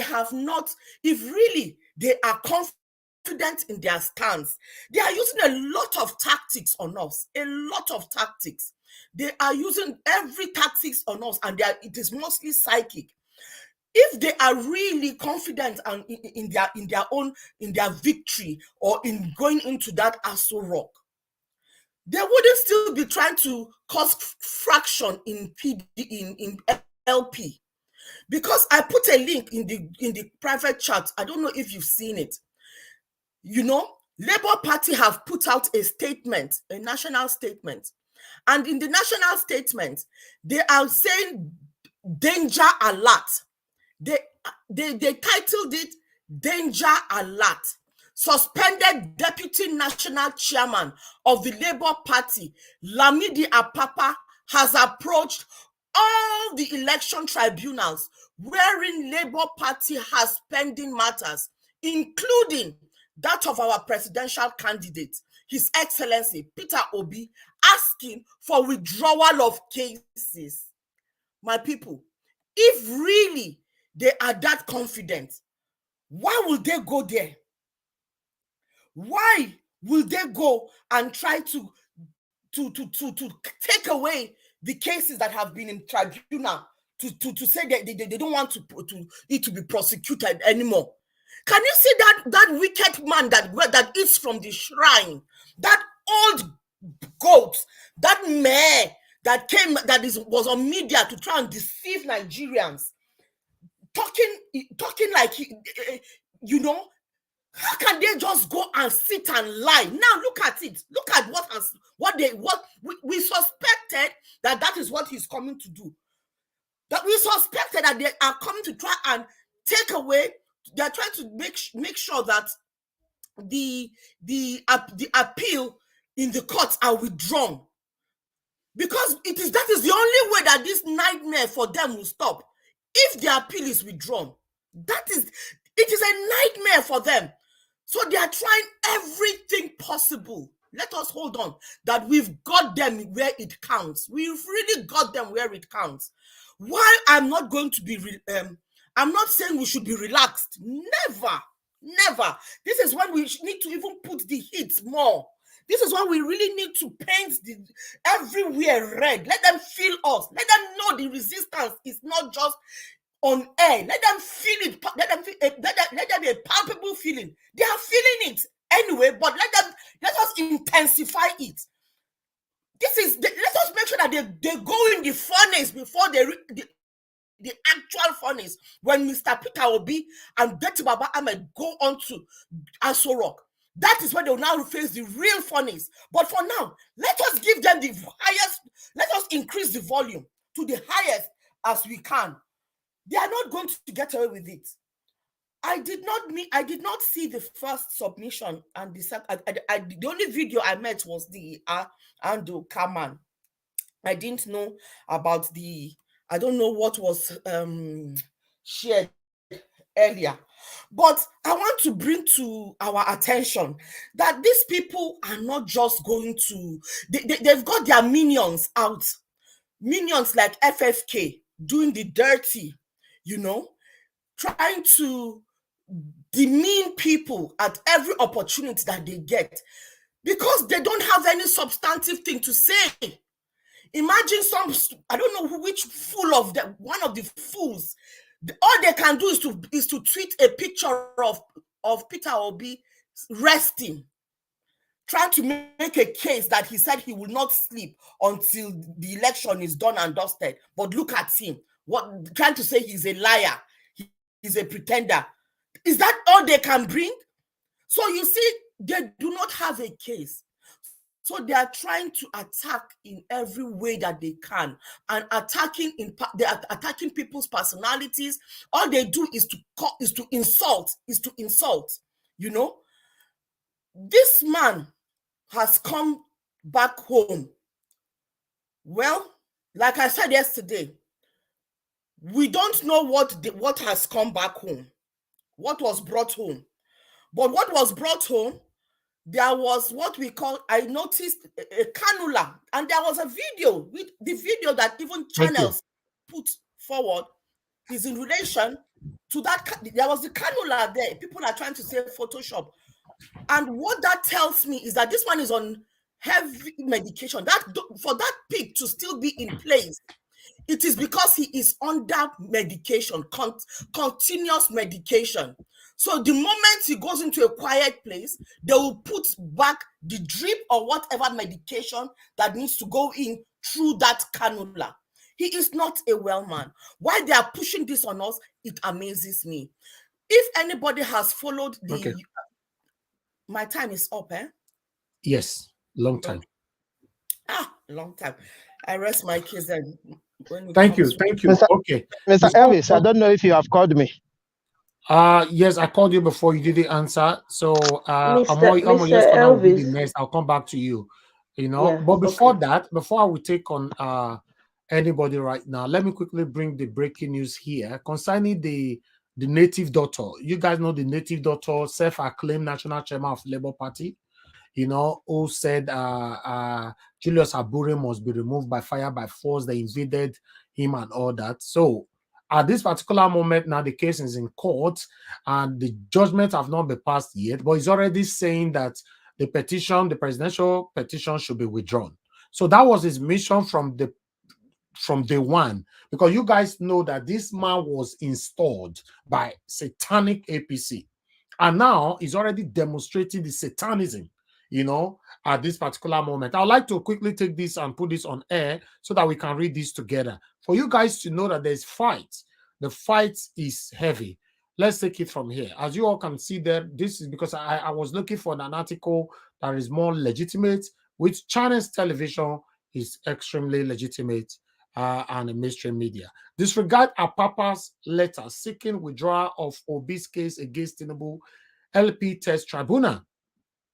So this native doctor for years, Siam, this native doctor, he write letter, self-acclaimed, saying the national chairman of Labour Party now, because he was installed by satanic APC, and he can write letter, go give court of appeal, saying that we draw the case with immediate velocity, but they're not knowing that Peter Obi gets sense past all of them. Remember, on that petition, I stated it here before, number one person there, now Peter Obi. Number two, now Labour Party. Normally, it should be Labour Party number one before Peter Obi. But Peter Obi, because he gets sense, and Peter Obi always ahead of all of them. Peter Obi put number one to be him. It means even though, for any reason, say Labour Party decided today, say they don't want this case anymore, they need to come through number one, which is Peter Obi, for this to be done. Hi.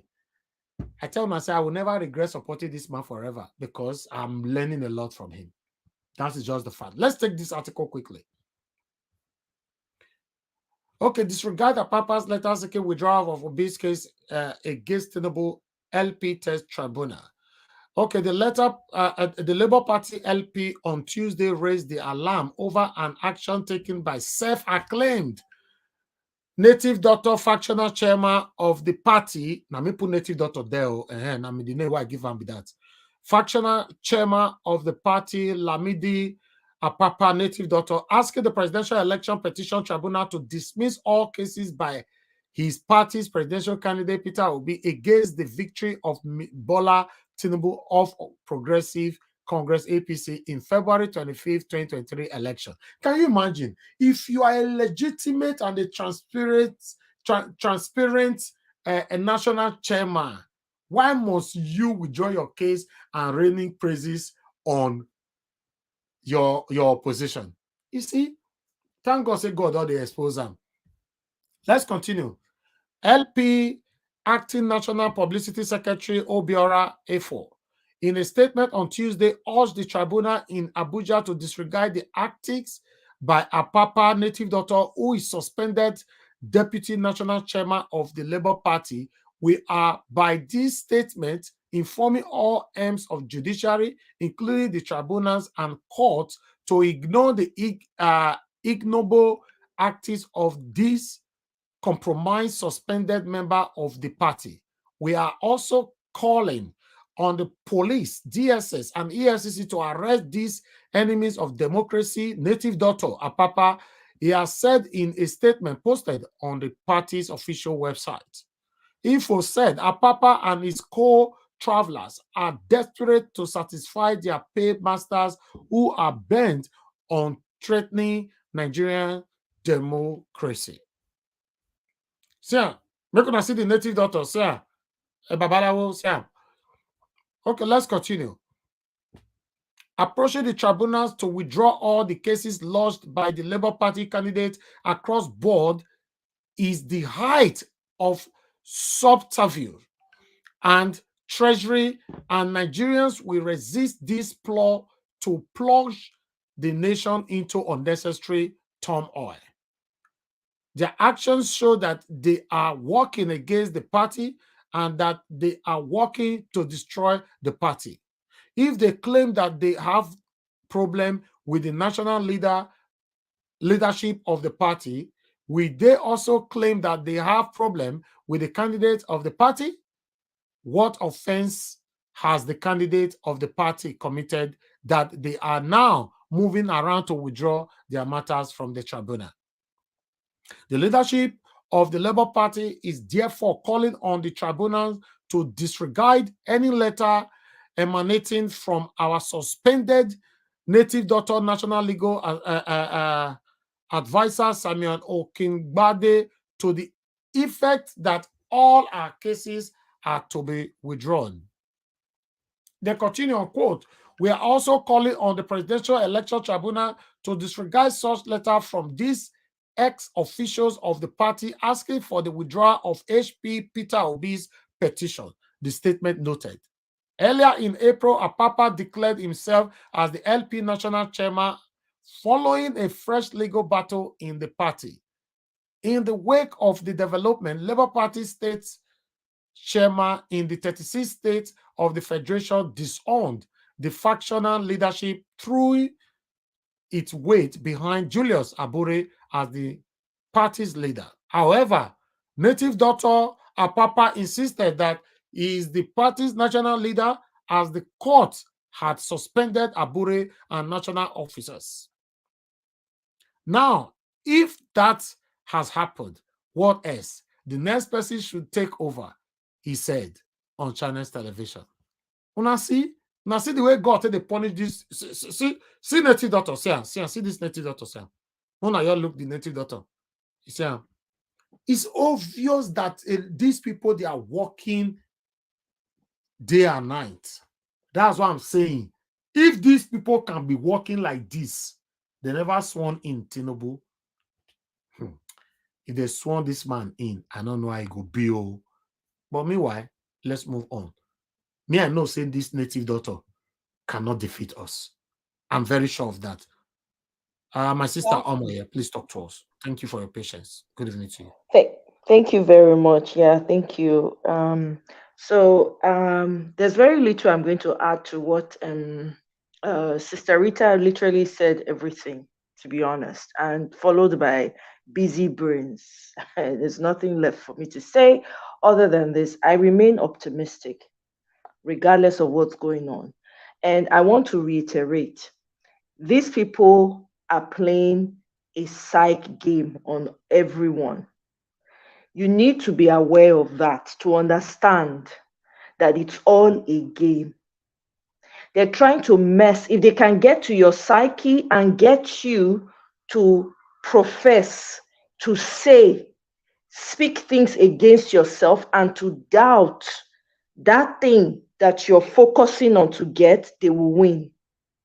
It's a mind game they're playing right now. And I want to charge everyone, take control of your mind. Be careful what you let into it. Because if you're not careful, you're going to find yourself repeating the self-defeating statements that they want you to repeat, that will prevent you from reaching that goal. Understand this and know peace. It's a game that they are playing. They know. I was listening to a short clip of Agbado yesterday where he was giving a statement. I was unable to pronounce administration. And in that statement, he said, they asked him, so are you looking forward to whatever on the 29th, right?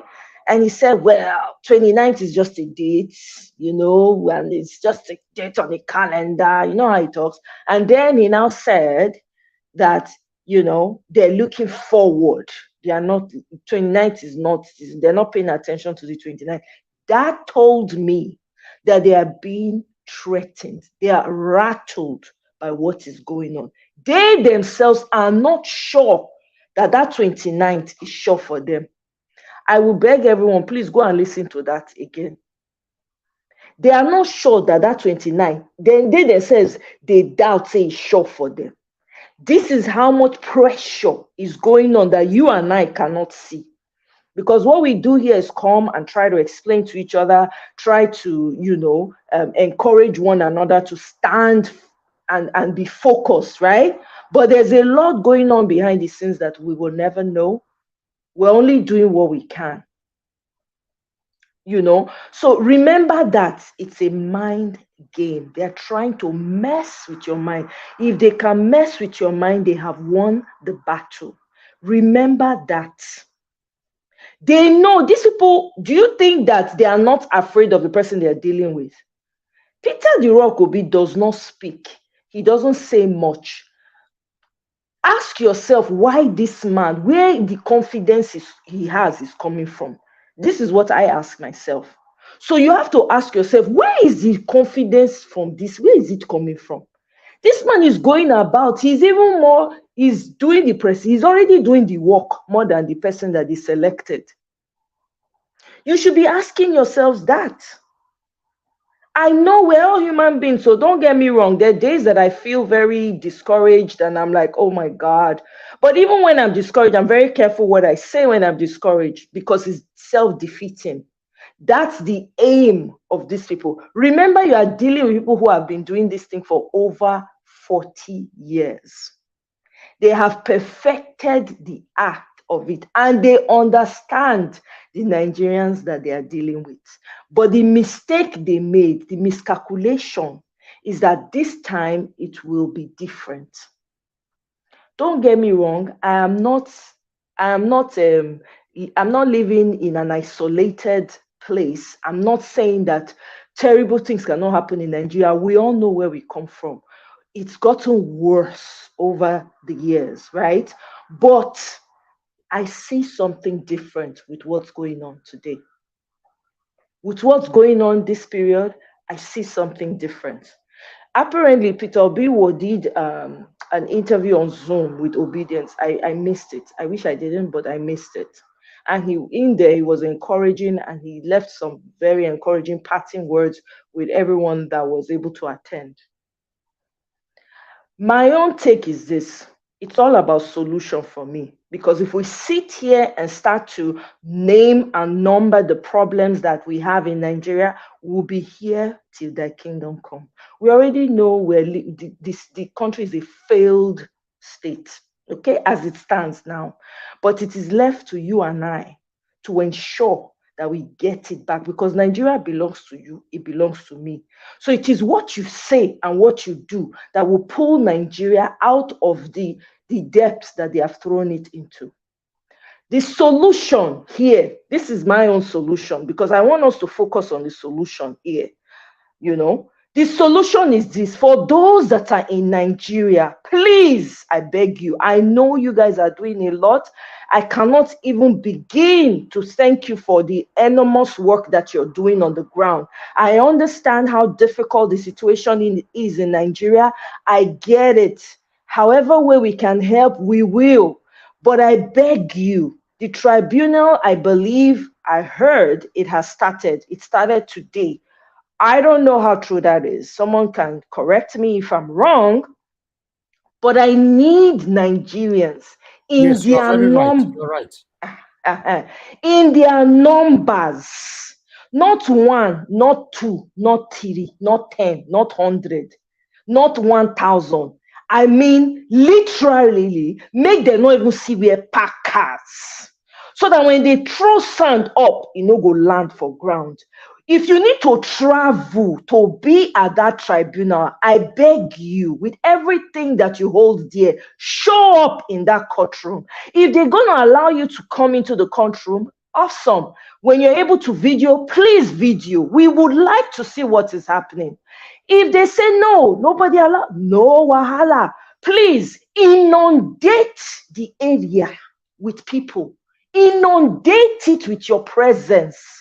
Those who know how to pray, whatever you believe in, start to circle that courtroom and be saying your prayers as you would. Right? We're very good at praying. So for those people that know how to pray, be circling. Don't just stand there.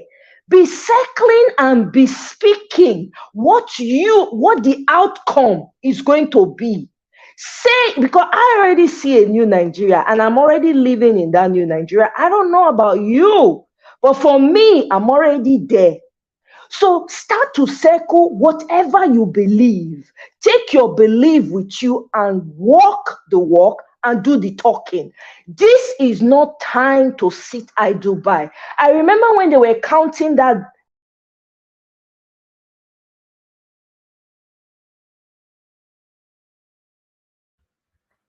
Okay, you are back. Amoy, are you there? Shut it down. Okay. Okay, we can you hear me? Yeah, we can hear you. Okay, I'm sorry. Okay, I'm sorry. I was surprised that during that count, I remember I made my concerns known that people ought to be in that place to disrupt that count. But I digress. We're not dealing with that anymore. We're way past that. But now is the time to take back our country. We're not waiting for the tribunal before we start to do what we start to put things in place on ground. We're not going to wait for that. This man, Baba Blue, from a different town hall, will never be sworn in. But it is up to you and up to me. So I beg you, my brothers and sisters in Nigeria, show all the way up to the tribunal venue.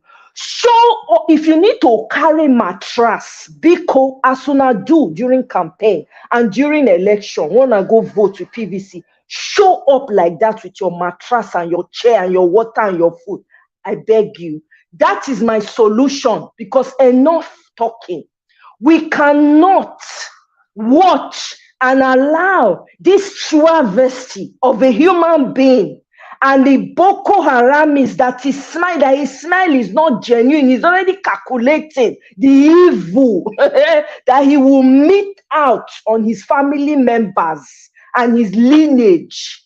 We will not, do not allow ourselves to be a mockery for each other. I'm not even talking about outsiders now, within ourselves. So you have to tell yourself, what do you want to see? How can you contribute?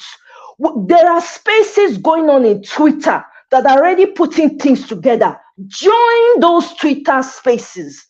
Come back and come out en masse. Let your shoddy government know time up. That's all I care about. Let's focus on solutions, my people. Thank you very much, Mr. Elvis, and all the panelists. Have a great day, y'all. Bye. Thank you, my sister. I appreciate your submission. Thank you. Okay, let me come back to Mr. Shooks. Obibweze, are you there with us? Are you available right now, sir? Okay, Mr. Shooks, we lost you again, I guess. Okay, let me go back to Madam Victoria. Madam Victoria, are you available now? Okay, Madam Victoria traveled. She just traveled. She go do shopping. Okay, let me move on to the next person. I would like One Love. Please talk to us. Good evening to you, sir. Victoria, don't go more. Go buy stuff. Talk to us. Thank you.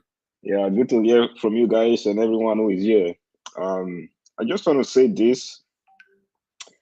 I think we have a case in the court. We all should be. I get your point. You're trying to be realistic based on what is going on in Nigeria and everything.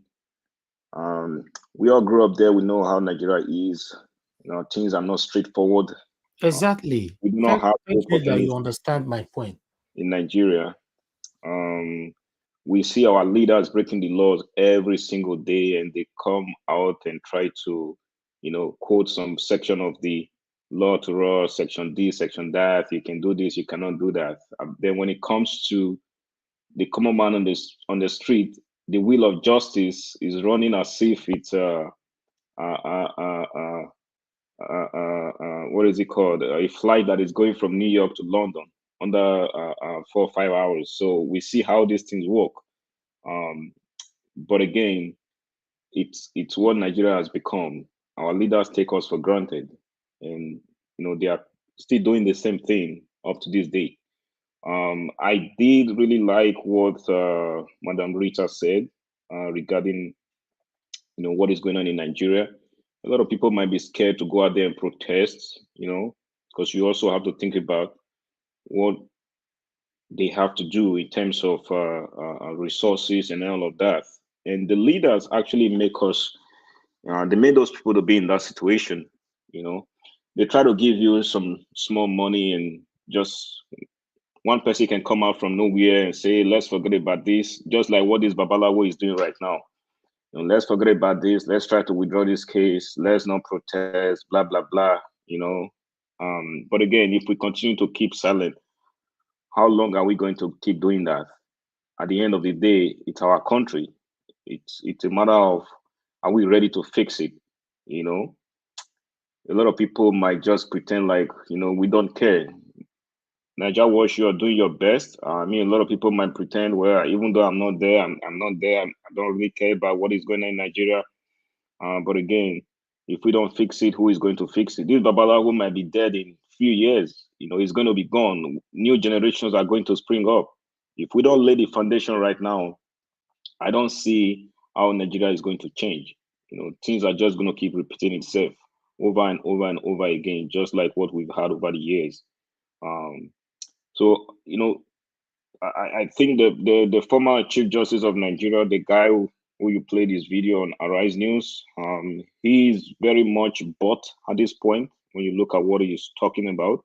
I know he's also careful. He's trying to be realistic. When you look at his past videos and past interviews and what he has said, it appears at this point he's pretty much into the game. It doesn't take much to buy people into Agbado's camp. Look at people like Festus Keyamo, who I once looked up to, like, this guy's a respected son, but now he's become a senior advocate of nuisance because they've given him small money. So these are what happened in Nigeria. People try to come up and do the right thing. At the end of the day, they join the camp because they are bought. And believe it or not, Agbado has that money to buy everybody. And he's just going to keep buying people.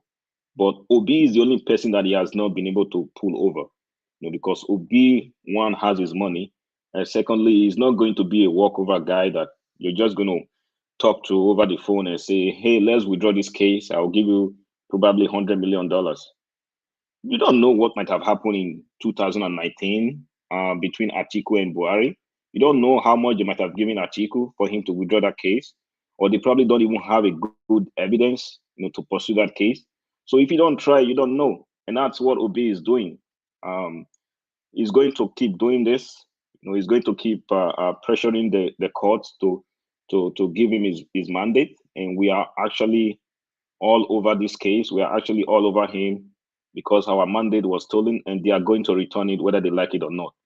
So I like the fact that he was trying to be realistic, but at the same time, when you look at everything he was saying, it's quite different from what he has said in the past. And I just assume that this guy has been bought. He's in their camp already. So let's forget about that man. I don't really know much about your previous videos and interviews that you played here, but I want to reply to this Babalawo guy. Now, we saw this coming because at the end of the day, APC, PDP, or whoever they are going to try to, look for every way possible to jeopardize this case. They told us to go to the court. We did. At the same time now, because they know they don't have any case against Obi and Labour Party, they don't have, let me stop using Obi and Labour Party. They don't have a case against Nigerians because Nigerians are at the crossroad here, We have a problem here and our mandate was stolen. They don't have a case against us. That's the reason why they keep begging this guy to drop the case. Now, they've begged him and he has not been moved. Now, the lowest they can go is to try to use different rhetoric and use different means and avenue to try to pull him down, And then they went ahead and pull out this Babalawo. I don't know where they got him from, And now here he is telling us that he's the national chairman of Labour Party. We've never seen you before. We don't even know anything about you. Throughout the election, the primaries and everything, we didn't even see your face, bro. We don't even know where you're from. And now you're just coming out from, I don't know, and you say you're the national chairman? Come on, give me a break. This is just the handwork of APC. And they are trying to pull the petition down. But guess what? They are not going to succeed because the guy who is after the petition knows what he is doing. That's the reason why I'm still optimistic. This is not going to be business as usual, just like 2019 with Atiku and Buhari. So I know what Obi wants and I know what Nigeria wants. We are just there. We just need a good leader who is going to change everything in Nigeria. So even those who came up, who tried to do the right thing, they couldn't, and they just fell down and decided to go with the wrong guys. They will all change at that point once Obi become the leader. All we need is the person, one single person to change everything. If Buhari had become someone like Obi in the past, if he was just maybe 50% of what Obi is, I think Nigeria would have changed for better today. But we don't have that leader right now. And if Nigeria go ahead and swan in this guy, they're just going to keep following the same path, the same way of doing things since, I don't know how many years now. We have not been able to get things right. So I think at this point, we just have to keep doing what we are doing. Definitely, you're right. We might not be able to stop the inauguration or the swearing in, but at the same time, that does not make him get an immunity against the case in court. The case is going to be there, and all of these things are going to be going on as far as that case is not withdrawn. And I know Obi will never do that because you understand how many millions of Nigerians that voted for him. And he's not going to look back on that one night and just throw the case out and say, well, I'm going to abandon this. That is not going to happen. So my only appeal here is tonight is for us to be patient. Sometimes I get it. Nigeria does not work like the Western world. Things might be slower, might even be the slowest judiciary that we might come across. But at the same time, we are going to follow the process. That's what Obi told us. He's going to follow the process from T to highs and all the way down to make sure everything is done legally, But I also will appeal to every Nigerians out there, the ones back home. If you can put in a little bit of energy, do your best, assist those that you can assist in any way. I've seen a lot of protests in Abuja. If you guys want to keep doing that, just keep doing it. But at the same time, we want to make sure we follow our principle here, who wants to stay to the law. And we are going to keep doing that until we get our mandate back. Thank you, Mr. Elvis. Thank you, my brother. Thank you for your wonderful submission, One Love. Thank you for your understanding as well. You know where I'm coming from. I don't have anything against anybody, just that I don't have single trust for this government, for our leaders. So that's my stand. That's always been my stand. This is the only time I have the opportunity to start building trust with the government. That's why I'm supporting Mr. Peter Obi. By God's grace, Mr. Peter Obi emerged as the next president of the Federal Republic of Nigeria. Many of us that have lost hope, trust in our government, will now start building trust again. But to continue with the same government that we have right now, it looks like we are going nowhere. Thank you very much, my people. I appreciate you all. I would like to see if Mr. Chuks is ready for us now. Yeah, sorry, Mr. Elvis. Okay, I don't know. It looks like you're busy there. No. I was trying to pick up this thing before, the APC no agree. They take off my light. No, they're not going to They're not facing. You see, I watched that interview, live, and I just took a break from my office and just to concentrate on that. And I don't think the man is saying anything extraordinary. The way I look at it, because for a man to say that Obi is challenging the process, it has never been done before. Let's see what the court is gonna do. That is his word. Let's see what they're gonna do. Because he made it clear that if the process is not good, the result also will not be good. And that is what you and I know about process and the result. So what he is trying to tell we Nigerians is to be ready to take back our country.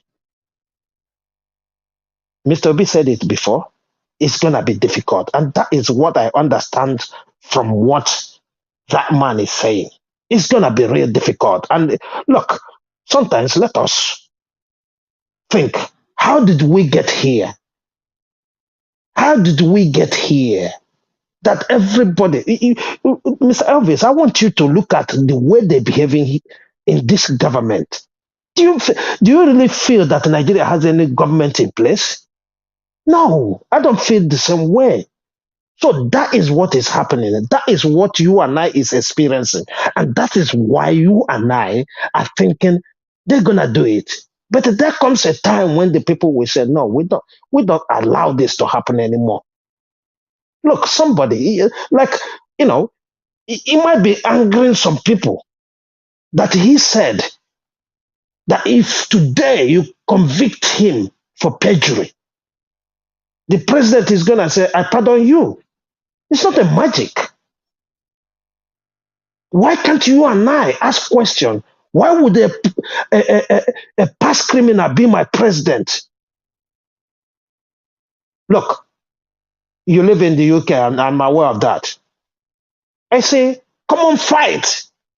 Let's say you go and study law today, or you go and study medicine today, and you fight on the street, and the police take you in. All those years you put in that study, it's gone. Because you will not be allowed to work with people, especially vulnerable people. And you and I are not asking questions. Why would our law allow ex-convicts to be our president? That's the kind of discussions we should be talking about. This is madness. When I was listening to those things that man was saying, I wasn't angry about the man. I was angry the way they structured the country. And that is why we are saying that the foundation of that country is bad until we get the foundation. You see all these houses falling in Lagos and Abuja because the foundation is weak. And I'm telling Nigeria today, you see, 2023, that is the year we will decide if that house is going to fall or not. And if these people are taking it for joke, I'm aware people are getting ready. I'm aware people are getting ready. And I want to tell you guys, anybody who is listening to me now, it doesn't matter if Aguado is sworn in or not. And I'm going to explain why. The first thing he will struggle with is his legitimacy. So if he's struggling with legitimacy, we Nigerians can take advantage of that and stop him and stop everybody that's around him. He can do nothing. Even to command the military, he will struggle. To command the police, he will struggle. Like I always say, El-Rufai has tried it with some governors. They tested it and it worked. Because whatever he does, the states can say, no, we're not aligning with you. We're not. We go to court. It is for my people. I'm telling you, watch what will happen. It's a new beginning for Nigeria. People will start buying AK-47 to defend their states. Mark my word. It's not going to happen anymore. And let us not make a mistake. They knew all these things, like Madam Omoye said. They're just trying to play on our intelligence. They're just trying to play with our minds so that we lose hope. People who are pressurizing you to drop the case are telling you that once he gets in there, nothing is going to happen. Who told you that? Why are they begging you to drop the case, threatening you? Thank God before you've read this native doctor's action before I talk. That is a testimony to what you and I, because they know what they have. There is no court. There is no court. And I tell you, 180 days is 180 days. We are not that stupid. Okay? 180 days plus 60. That is what we and Agbado have to decide whether they like it or not. We are not that stupid. It's not a case. Nigeria has happened to each and every one of us. Nigeria has happened to Nigeria. That's why we're speaking in this manner. But I don't think people are still sleeping. Enough is enough. Enough is enough. People are no more sleeping. So what I'm saying, whatever we are doing, let us continue to do it because it's working. It's working. Let us continue to do it. Put pressure. Make sure we are organizing to make sure that whenever they say no, we're on the street. Because you say, why I'm still saying let us be obedient is not because of anything, but that name, that brand we build. Let us not give them any chance to put their own ways on it. Because once we go on the street now, they're going to say, hey, we told you, these people are not genuine, this is that. And even those who are supporting us, my wonder, like we who are in abroad, if we can continue putting pressure from abroad, yes, that's fine. But the people who are living in Nigeria, I still want them to obey the rules. Because you can't use illegality to cure illegality. That is what I'm understanding from when Obi said, we are going there. It is going to be tough. We're going to come out victorious. He knows it's going to be tough. You and I know it's going to be tough. Because nobody you're going to stop from where they're eating that is going to take it easy. If you go to a businessman and you stop him from, whichever way he's doing his business, he's gonna come very, fighting. So I am saying, Nigerians, keep doing what you're doing. Keep mobilizing. Don't take your eyes off the ball. That is exactly what they want us to do. They first came with the native doctor, Apapa, to put kata so that we start discussing that and lose focus. It didn't work. It didn't work. Even when he came back yesterday, he raised his hand, he put something there. He wants us to start talking that nonsense and take our eyes off the ball. These are what they're trying to do. So when we don't lose focus, that is when we're gonna get these people and hit them where it hurts. Because I believe many people is gonna be in the court. In fact, there's no hiding place. Many people are ready to go to court. There's so many I talk with that tell me they're gonna leave when because I had it started already. Okay, but when the questioning and answering is now, when the main thing will be coming, many people are ready to go. So you can't see those kind of mammoth crowd coming there to know what you're gonna say, and you decide. And look, I tell people, there's one thing I used to tell people: for those who are afraid, don't be afraid. Aguado has 7 million or 8 million, they call it. Atiku and Obi, the vote Inec allocated to them still more than what Aguado have. So if they do it people by people, we are far more than them. So don't be afraid. It's going to go to the wire. It's going to go to the wire.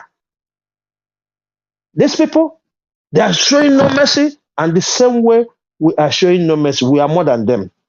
We triple them by far. So let us not, yield to them all this, their tricks and all this, their talks and that. Look, when I watched that interview, I bet everybody go and watch it back.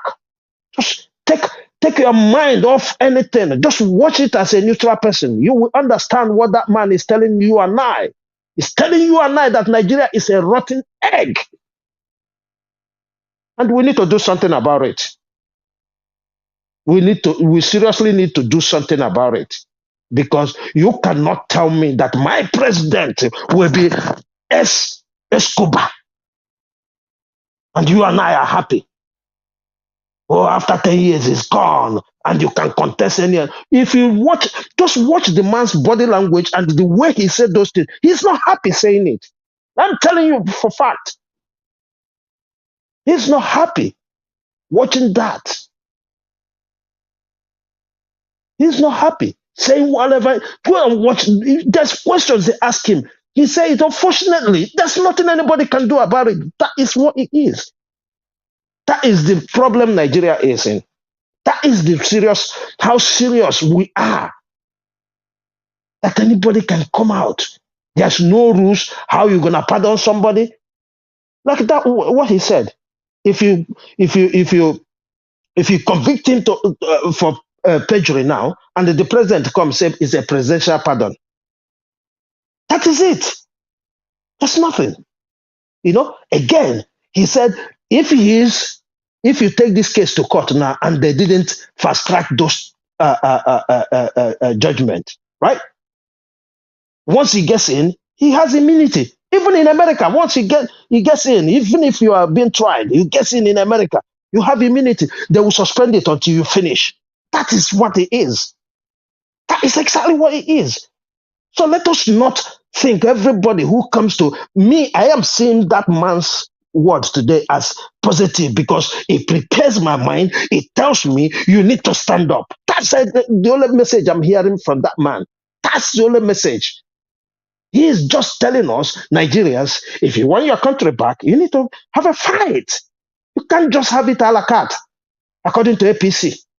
No, you can't have it just like that. You need to put up a fight and say, enough of this shenanigans and nonsense. So let us, understand and continue to mobilize ourselves. That's the most important thing we can do.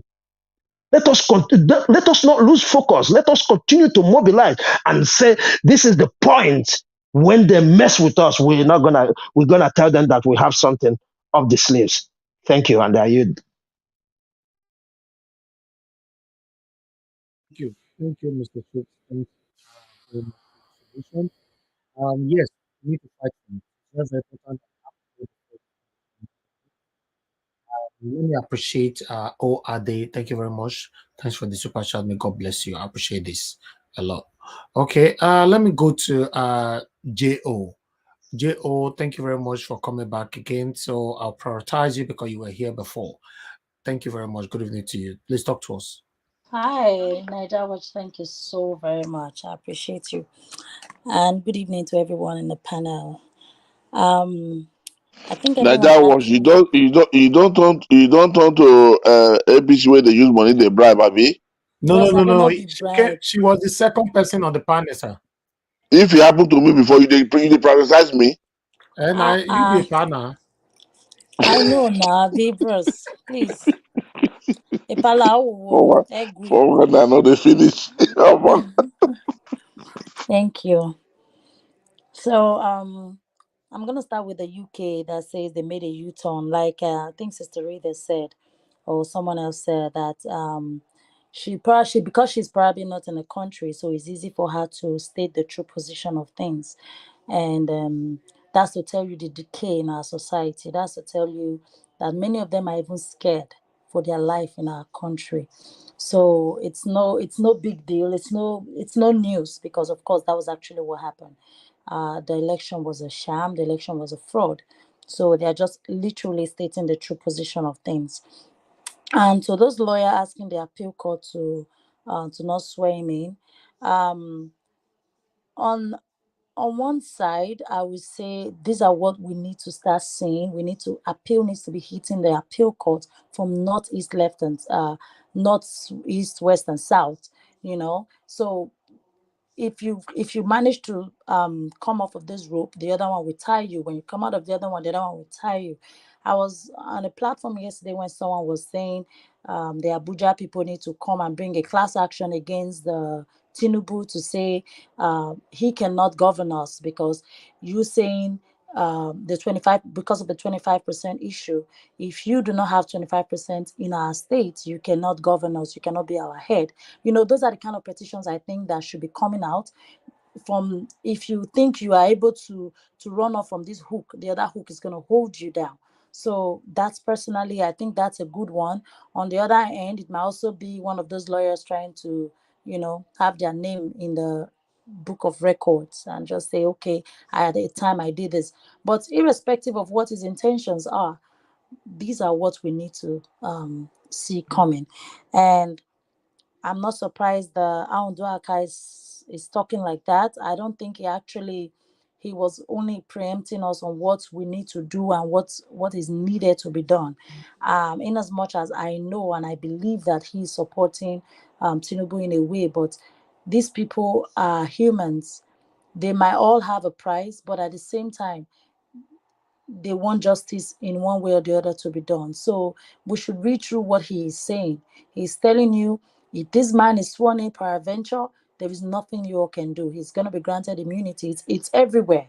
Most people are granted immunity when they become president. So it's not a different thing. It's just that our laws are created to protect the fraudulent ones. It's created to oppress the people who are supposed to be governed by these laws instead of being protected. So it's just what it is. It is what it is. So the truth is, Tinubu, whether he's sworn in or not, I still have my hopes. My hopes are so high that a new Nigeria will be born. I dream of it. I see it. I live it. I smell it.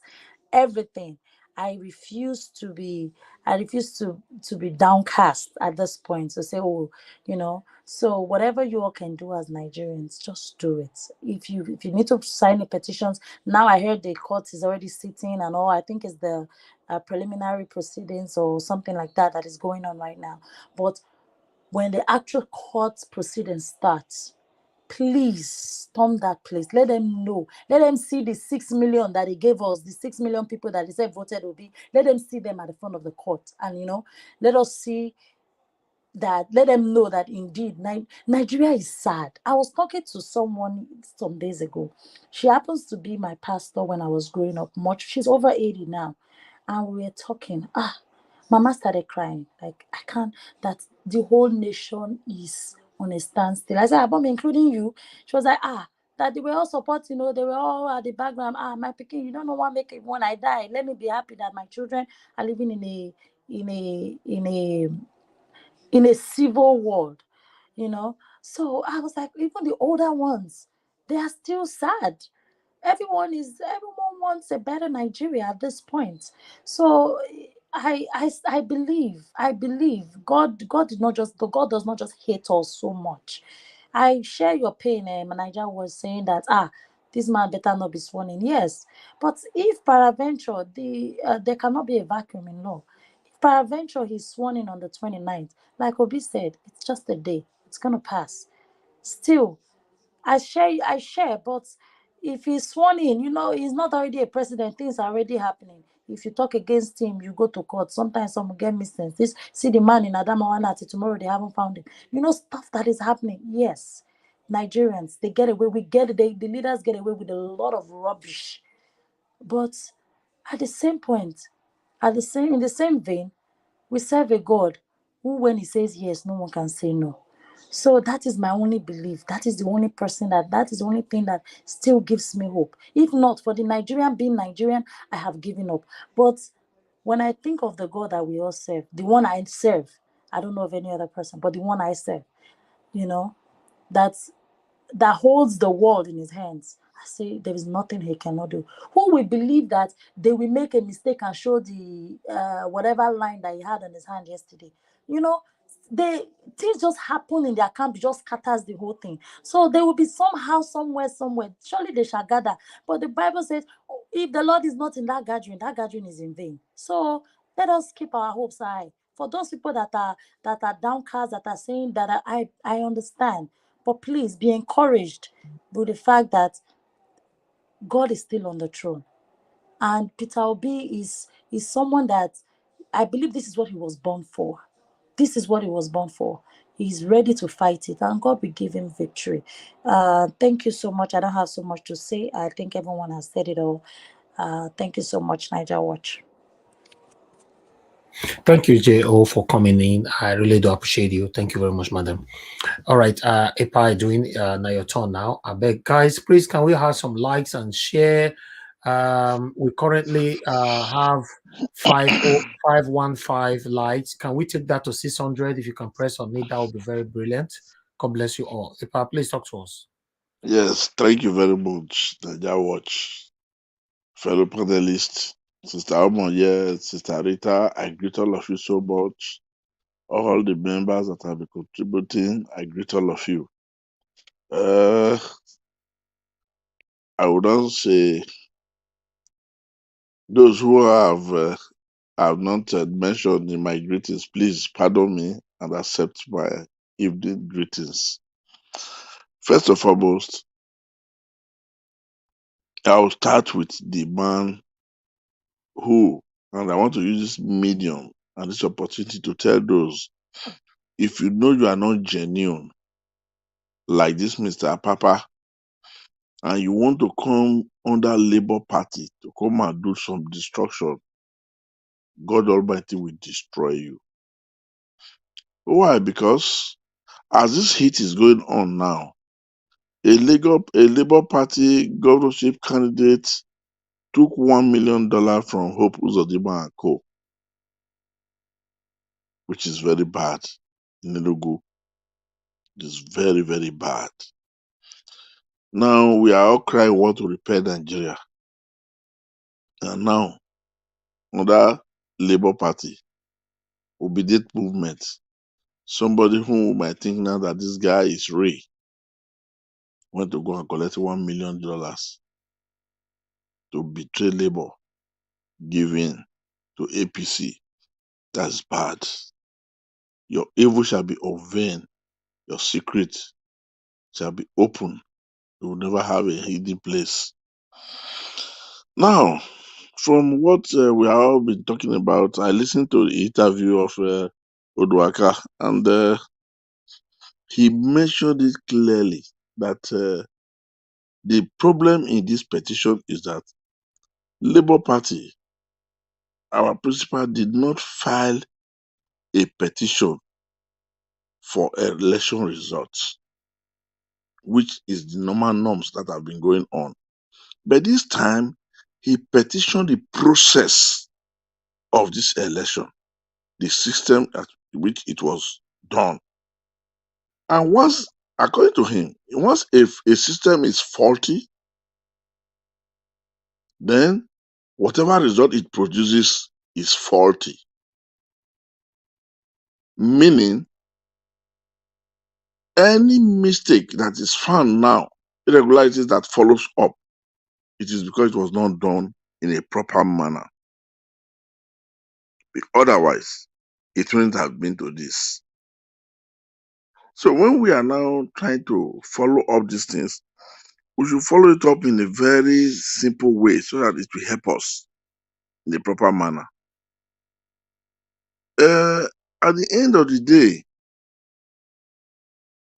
if we have to follow up this system in the other way around, these people, the so-called APC people, they use money to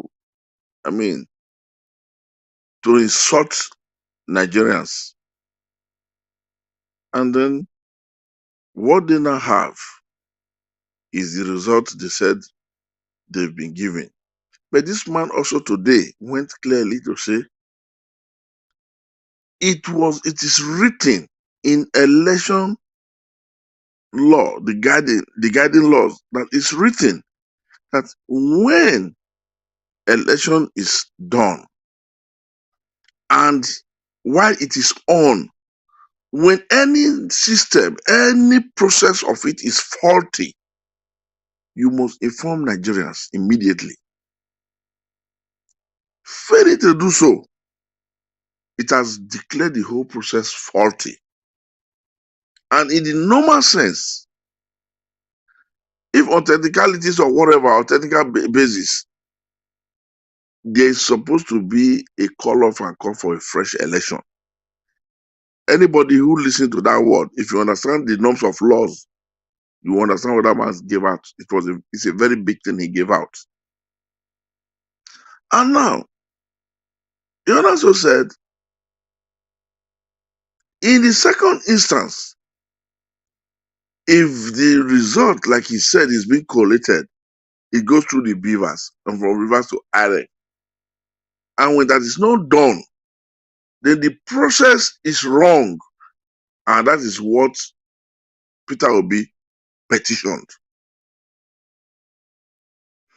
And now when the process is faulty, then the election can be applied for to be void as for the complete cancellation. Because the process that brought that result that declared a winner is faulty. That's what that man was trying to explain. Now, in the aspect of the citizenship right or dual nationality, yes, he cleared it that if they hit up that matter today and the APC decide to rush it to the judiciary, the president can give him a state pardon tomorrow. And the whole purpose will now be useless. It's a very big tip. It's a very, very big tip. People should understand. And now, like my fellow panelists, some of us, we are viewing from the other way around because we don't want to make mistakes. So any view anybody raise, we should, co-view it and then, visit it and reason along with that person. And then we also reason in our own way also. What am I trying to say? Like the issue of dual nationality and the law of Nigeria Constitution that pardons you or that makes you to be eligible as a presidential candidate of a party. Gentlemen, I want everybody to understand that it's far from it. Let's just forget that thing. Why? Tinubu has committed perjury. A layman, a child, can prove it if you understand the norms of law. And how? The form he filled, the E9 or so, he was asked, did you have any other nationality? Whether Nigeria, agree, you should have 20 or not. I want all of us to understand here now. Whether Nigeria asks you to have 20 nationality or not. But when you now know you have 2, you now say no to oath. However, there's another one. Then let's assume he's free to have it. So why people must not see that thing as a big deal? Let's assume he's free to have it. And the law now asks you, during filling your form, which is the oath-taking process, that's what that paper means. Did you have any other nationality? You said no. And by lying, it's already perjury. So we should not see whether Nigerian law gives him the right to have 10 nationalities. No. Where you have 2 nationalities, yes. When you fill the form that you submitted, what did you tell Nigeria?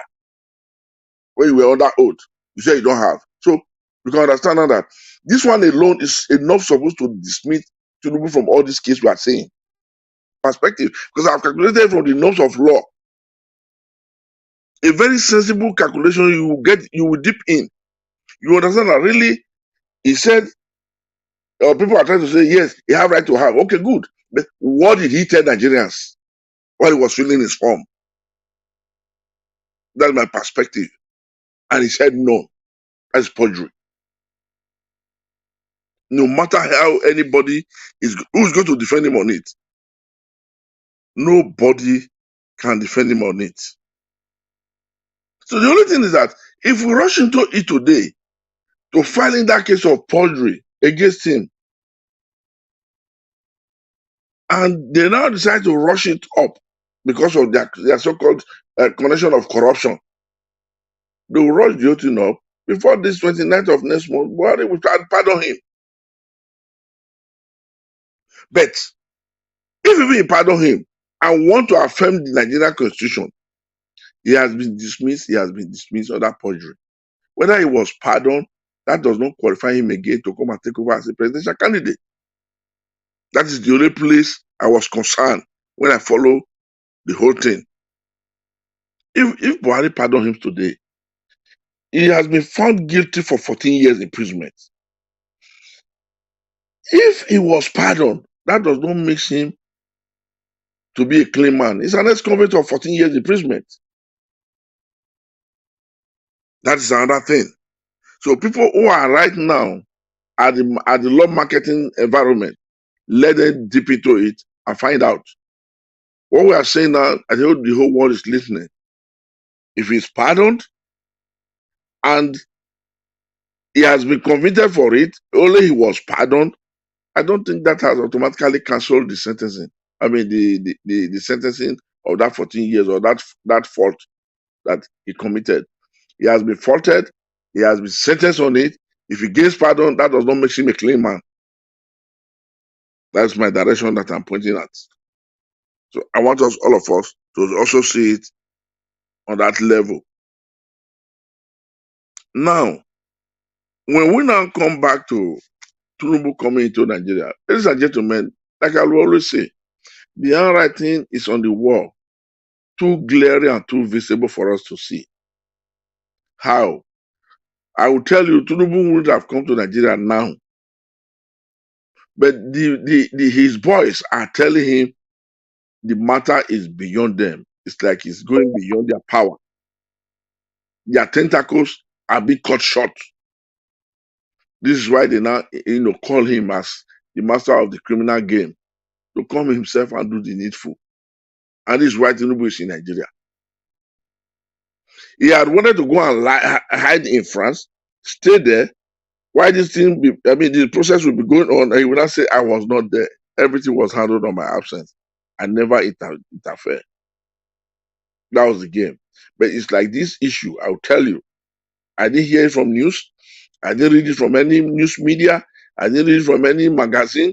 But to me, this thing is getting beyond those people he has made to be doing the groundwork here. It's going beyond them. And that is why they now call him to come. And he decided to turn back. Because the final level, he wants to come and do the finishing touch on it. This is why Tinubu is in Nigeria. And what is the finishing touch? To come and bribe, spoil our judicial system, destroy it by committing people and making people to now get corrupt under the influence of money, nothing more. That is the aim of this man coming to Nigeria. It wouldn't have come. It's a common sense. If you sit down and you're using it, you'll get the direction. And there's another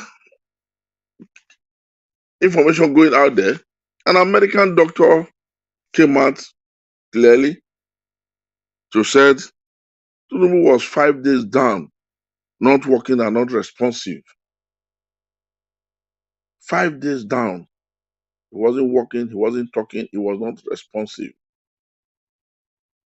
That it took only the grace of God for him to be able to go back to Nigeria. So, why am I saying these things? I want to praise my dear beloved sister, Rita, because she hit on that point seriously. And the information is already out there that he wasn't responsive and he wasn't working, he wasn't talking for 5 days.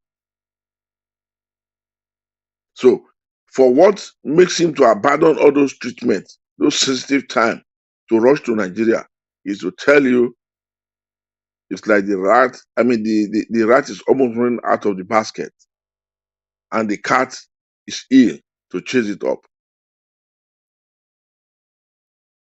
So, once the leopard was invited to go for the hunting of the cat, that's exactly what we are seeing now. Every other thing that we've been hearing, we've been seeing, the game is now becoming, it's almost on a changing level.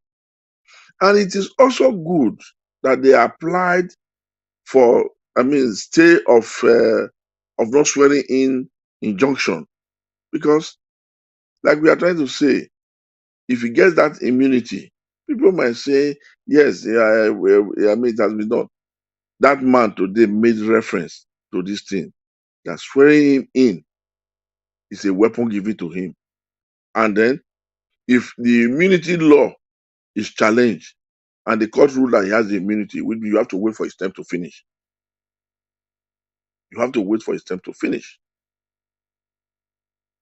So we will not, or I personally will not encourage an idea that will say let him be sworn in. Because it's one of the foremost calculations they are having.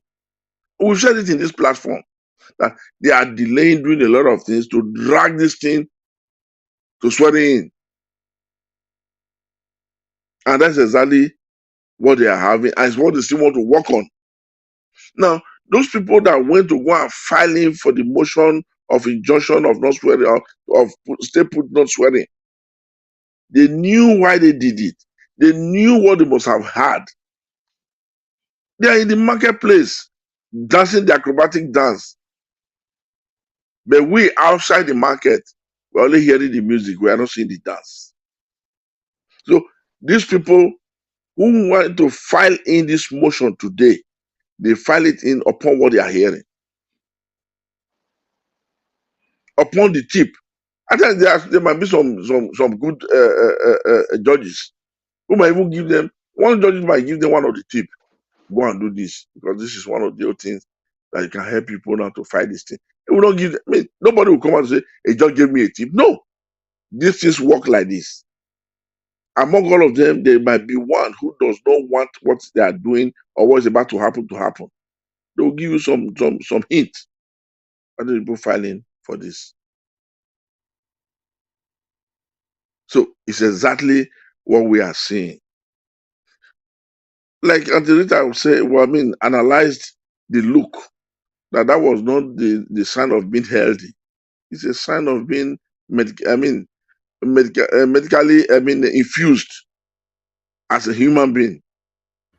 Okay, so thank you, I sir. respect that. So I will beg everybody to please let us pray. Ask lawyers, our lawyers, the lawyers of the obedient, to fight this issue of not being, of not allowing them to swear him in. And then wait a little bit before they file in the case of perjury. People who have been arguing, does Nigeria allow Duane?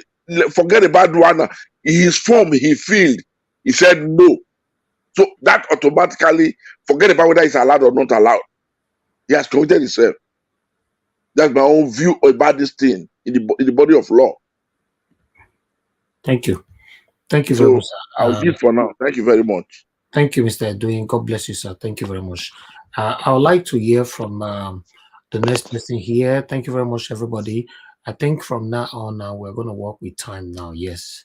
Okay, Madam Victoria, are you available to speak to us? Okay, Madam Victoria, you not be available all day. It's very sad. You not be available all day. Maybe if Madam Victoria don't sleep or she travel go Dubai. All right, let me move on to the next person quickly. Nolly, please talk to us in 5 minutes. Thank you so much, sir. I don't know why you're giving me 5 minutes, but it's okay, sir. No, because people who came first, they have exhausted the time. Anyway, talk to us. Go ahead. Okay, no, I'm not gonna talk much time. I just want to tell you not to be worried, because I found out that what I'm going through is what you're going through too. I question everything many people say is in this, but I come to realize that on this panel, what we do is that we're grinding Cameroon pepper or the Ghanaian pepper and rubbing it in the eyes of these people. And if you look at it now, you find out that the pepper is really working on them. It's really working on them because they're running helter-skelter, trying to, cause mayhem in order for the Labour Party to withdraw the case and for Obi to drop, and sending some people, Chimaro Kenamani, all those nonsense people they're sending, asking them to go and talk to Obi to withdraw the case. That's to tell you that what we are discussing here and the other panel also is affecting them. They are hearing it, they are listening. When we talk about this man, this Iron Doka or something, I don't know what his name is. That this former chief judge or something. So I found out that in Nigeria of today, there are many.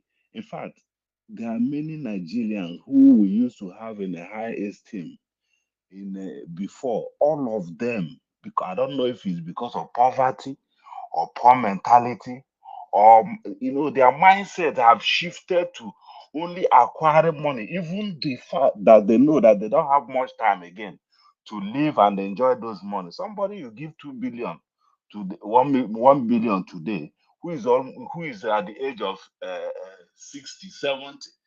What is that? What is the guarantee that person? What guarantees that person that he will stay like next 2 years to eat that money? Sometimes Nigeria, their priorities are so wrong. They forget their names, like Wole Soyinka, all those people. They don't forget the name they have been building all this while, and they messed it up under one day. Why? Because one man who is not qualified to be a president want to be president.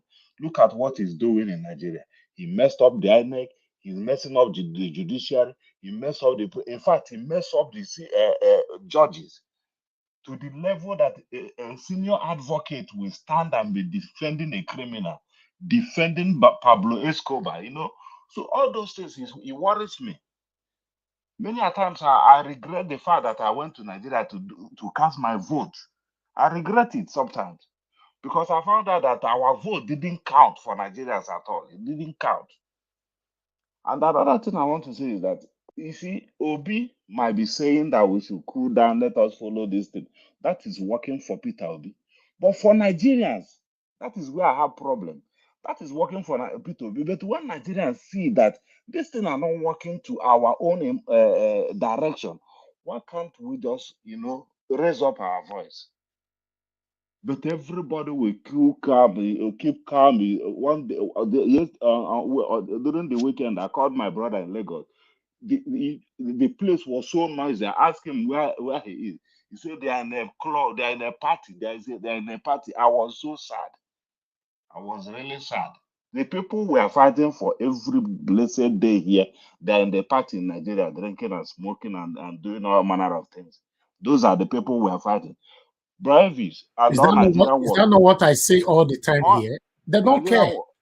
Nigerian Watch family, I just want to tell us that 90%, I believe 80 or 90% of people who are in Nigerian Watch today is in diaspora. We are not suffering. We eat 3 square meal every day. We have good governance where we are. So the reason why I'm doing this thing is because I care about those people back home. But those people, do they care about themselves? That is absolutely nothing. Just few of them. When they call for a rally, you see few people in Abuja. Those are the people who care. But right. The majority of Nigerian guys, Nigerian people we are fighting for today, some of them, when you even hear the kind of word they used to talk, that Tinubu is a smart person. I say this is not a smartness. This Tinubu is a criminal. You can't call somebody who is a highway robber a smart person. He's not smart. The only thing he knows is to how to take something by force from people. That is not smartness. That is criminality. So, my brother, I'm just telling you, don't be worried, because when you say that you are, that after this thing, that let us just be rubbing them the pepper. Let us be rubbing pepper on their eyes and see what is gonna be in the future. I yield here. Thank you so much. Thank you very much, sir. Thank you for your submission. God bless you. Before I call on the next person here, I'd like to quickly acknowledge Amazing Grace USA. Thank you very much for your continued support here on this platform. We appreciate you always. Thank you very much. Yes, I would like us to ask everybody right there, if you are watching us, please, can you press on the like button so that let's take that to 600. We currently have 554. Can you press on it, please? And press on the $sign. Encourage what we do here. God bless you all. So I'd like to hear from the next person we have here, which is okay. Let me go to Madam Ellen. Madam Ellen, thank you very much for joining us this evening. Good evening to you, Madam. Please talk to us. Good evening. Thank you. Good evening, Mr. Elvis. Good evening to you. Thank you. Good evening, Talk to us in 5 minutes. Good. All right. I'm not going to talk much because particularly Madam Rita had said a lot of things that was on my mind when I heard when I watched the judge speak. Basically, what I saw there was somebody trying to sit on the fence by giving you information for you to work with, and then supporting the other, like you would say, the satanic APC. So it's like a case of if you like it, you take what I'm saying and work with it. Or if you don't like it, you leave it, but this is what's going to happen. But you have an opportunity to do something about it. Initially I felt like, who is this man? Why is he pretending? Why is he doing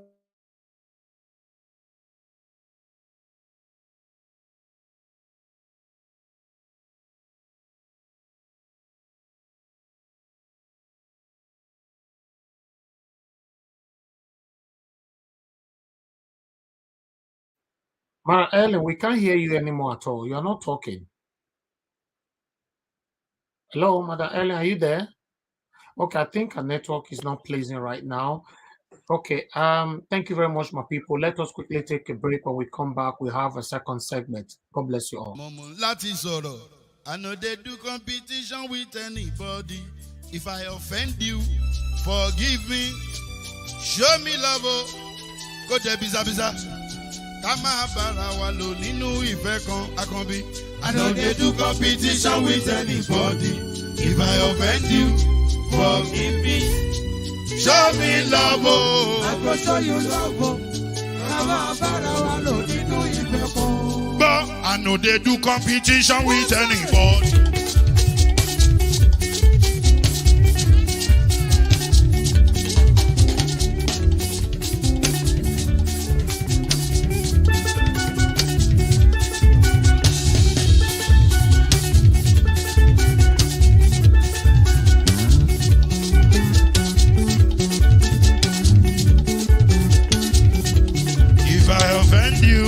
Forgive me, show me love, oh, I go show you love, Kama bara wa lo ninu ife kan. I don't do competition with anybody. If I offend you, forgive me. Show me love, oh, I go show you love, oh, Kama bara wa lo ninu ife kan.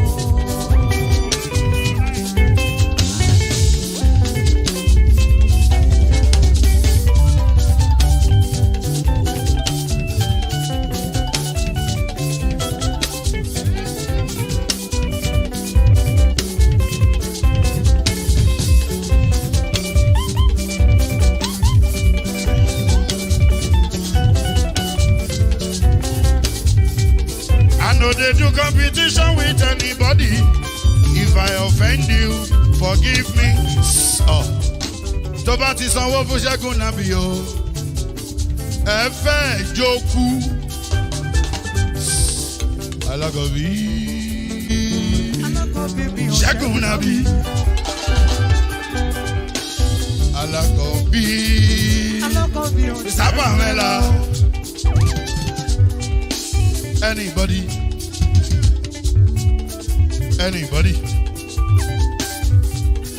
Any bobo. Anybody? Mo ló ń folú, ó gbà mí bó ṣe rí mi láti finishi. Délé mo ló ń folú, ẹ jẹ́ ń sọ̀rọ̀. Délé o. All right. Thank you very much, my people. I appreciate every one of you. Thanks for your time with us. Please continue to press on the like button. We are coming to the end of this broadcast now, so we have to go. We are going to have our last submission. It's currently on 571. Can you press on that? Let's take that to 600. I really do appreciate that. God bless you all. Let me go to Madam Rita. 5 minutes final submission for everybody now. Madam Rita, please give us your final submission. God bless you. Thanks for your patience. Yeah, Ninja Watch. Yes. Yeah. Basically, I just feel that in all of this that has happened, I just want to say that we should not feel bad or feel defeated, because I don't know what it is.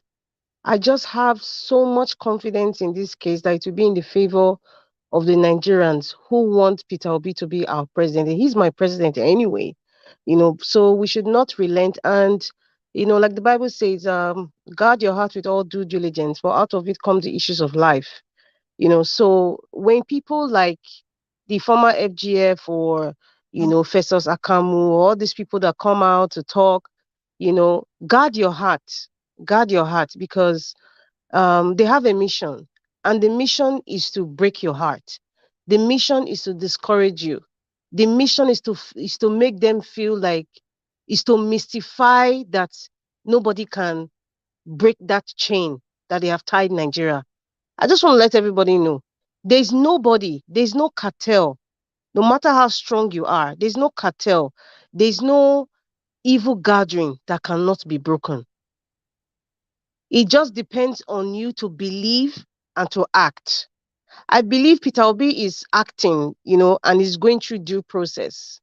For us, like what Sister Omoye said, when the case, when they start the trial per se, if I was in Nigeria, I don't mind whatever I'm doing. I will be in Abuja, well, wherever the case is happening, whether it's in Lagos or somewhere in the east or Abuja, I will be there supporting and routing for them. But those people who are in Nigeria, if the trial has started, please, this is where we in diaspora come in to support them, because in Nigeria, it's not easy to just leave your job and say, okay, you want to dedicate yourself to go to Abuja, every day be on the trial and all that. If you have accommodation, if it's happening in Abuja and you have accommodation, put it out there to the obedience. Like, okay, I have an accommodation in Abuja for those people who want to come and support this movement, who want to come and support Peter Obi, want to come and support Nigerians.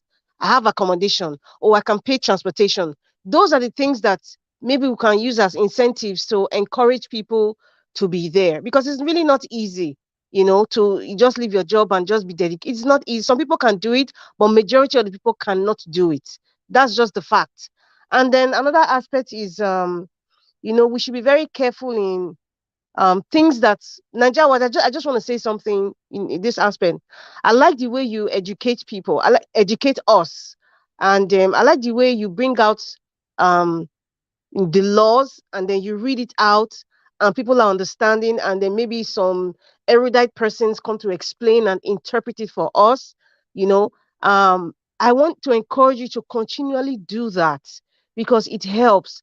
In a case like this former AG now, I want you to counteract what he's saying by presenting what the law says, just the way you read it that day, so people understand, so people don't get defeated. Even Labour Party, look, everybody cannot have the intelligence of everything.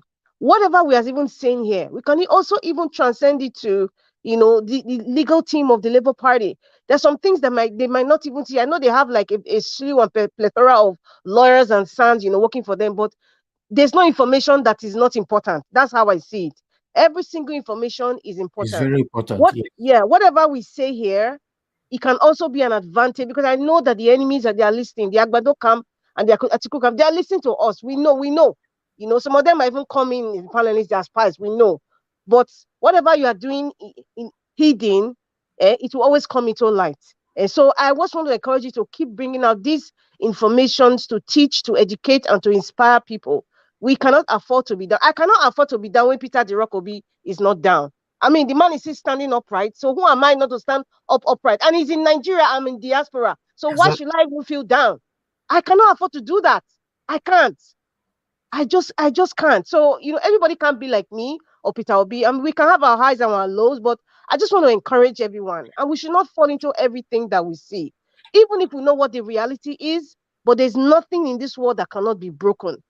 Even if we feel that, we feel them defeated, or our enemies are, our enemies are defeated, Peter Obi has started something bigger than what we even realize. Maybe going forward, 20, 30, 50 years from now, we will have something like Martin Luther King, Peter Obi's quotes, Peter Obi's actions, how he changed the judiciary system. He has changed it in the governorship. So what makes you think, and that has never been done in Nigeria, so what makes you think it cannot be done? From the governorship stage, we now see how it affected some people in the House of Rep and Senate.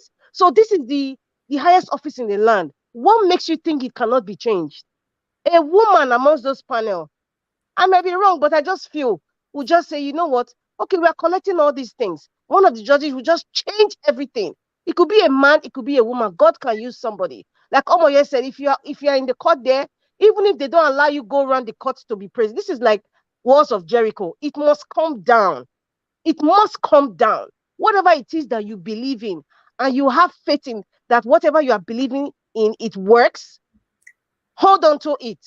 If you can be in Abuja when they started, even if they have barricades of soldiers, we know how our society is, even if it's 1 mile away, or 50 yards or 200 yards away, stay where you are staying and just keep praying. Somebody's heart must be touched. Somebody's heart must be touched to do the right thing. So even Agbado will say, you know what, I give up. Let me go and take care of myself. Even Remi Tinubu will wake up in the middle of the night and beg her husband, say, you know what, let us enter house. There's nothing God cannot do. I'm not a religious person. I am not. But I believe in whatever you believe in, and you have faith in that, it will work. So we should also encourage Nigeria Watch. Please share. I feel bad when Nigeria Watch is telling people to like. It's kind of pathetic for me to even, if anyone, at least 80% of us are obedient. The other 20% are spies. we know that they will never press like. But please, at least press the like. At least share. Okay, if you don't want to share, just you see that thumbs up, just press it. It doesn't take it. Nigeria Watch is not getting money from it. We are not getting money from it. Just press it so that this message can go far, so that YouTube can suggest it to other people. He doesn't have to come up every day for the past 1 year to beg people to like. It hurts me to even hear that he's telling people to like, or he's pausing, like this. Just like it. We're not making money from it, because I know Nigerians, they like to calculate. The ones that are calculating how much people are giving Nigeria as if it's something. He has to 30% is gone off of the money already. Calculators, keep calculating, but please like. Like, it is not difficult. Just like and share. Thank you. Have a nice day, everyone. Have a good evening. Rita, thank you very much for joining me to echo the word like and share. It means that our voices needs to go far. We can't just be here. You know, YouTube don't pay you by getting lots of likes. They don't pay you by people sharing. It means that your voice will go far. It's just like you're talking in your living room or your sitting room, and it's just going to end there. But when you come out and speak and echo it, others will take it from there. That's it. This is not a secret place. We don't have anything to hide. Even on our WhatsApp group, we don't have anything to hide. You know, I'm fighting for a better Nigeria, but I don't have anything to hide. God bless you all. I have Gingerbreadma on the phone before I will come back to the panelists. Let me take at least 5 calls. Gingerbreadma, thank you very much, my brother, for calling in. Good evening to you. Thank you, Nigeria Watch. I've been frustrated because I've been calling, but by the grace of God, you answered my call. So God bless you, and God bless all the panelists. Yes, I have a submission to make. Nigeria Watch. Yeah. Let me start by saying that, please, if you are listening to this broadcast, the easiest thing and the simplest thing you can do to support this struggle is to like and share. Exactly. Because there are several platforms, you know, we know that Nigeria Watch is about the biggest and the most consistent, but there are other platforms who are also speaking about this mandate. And when you do like and share, you know, this our voices will be suggested to as many people, you know, that they can get to, and that is how our voices can go far. Nigeria Watch, I want to start by please asking and begging you to verify this. I know you mentioned some time ago that the investigative journalist by name David Hyundai was banned by Twitter for that reason. No, he got it back already. Yeah, he got it back. Okay, great. Because I was able to, you know, I followed one of his broadcasts. Was it yesterday?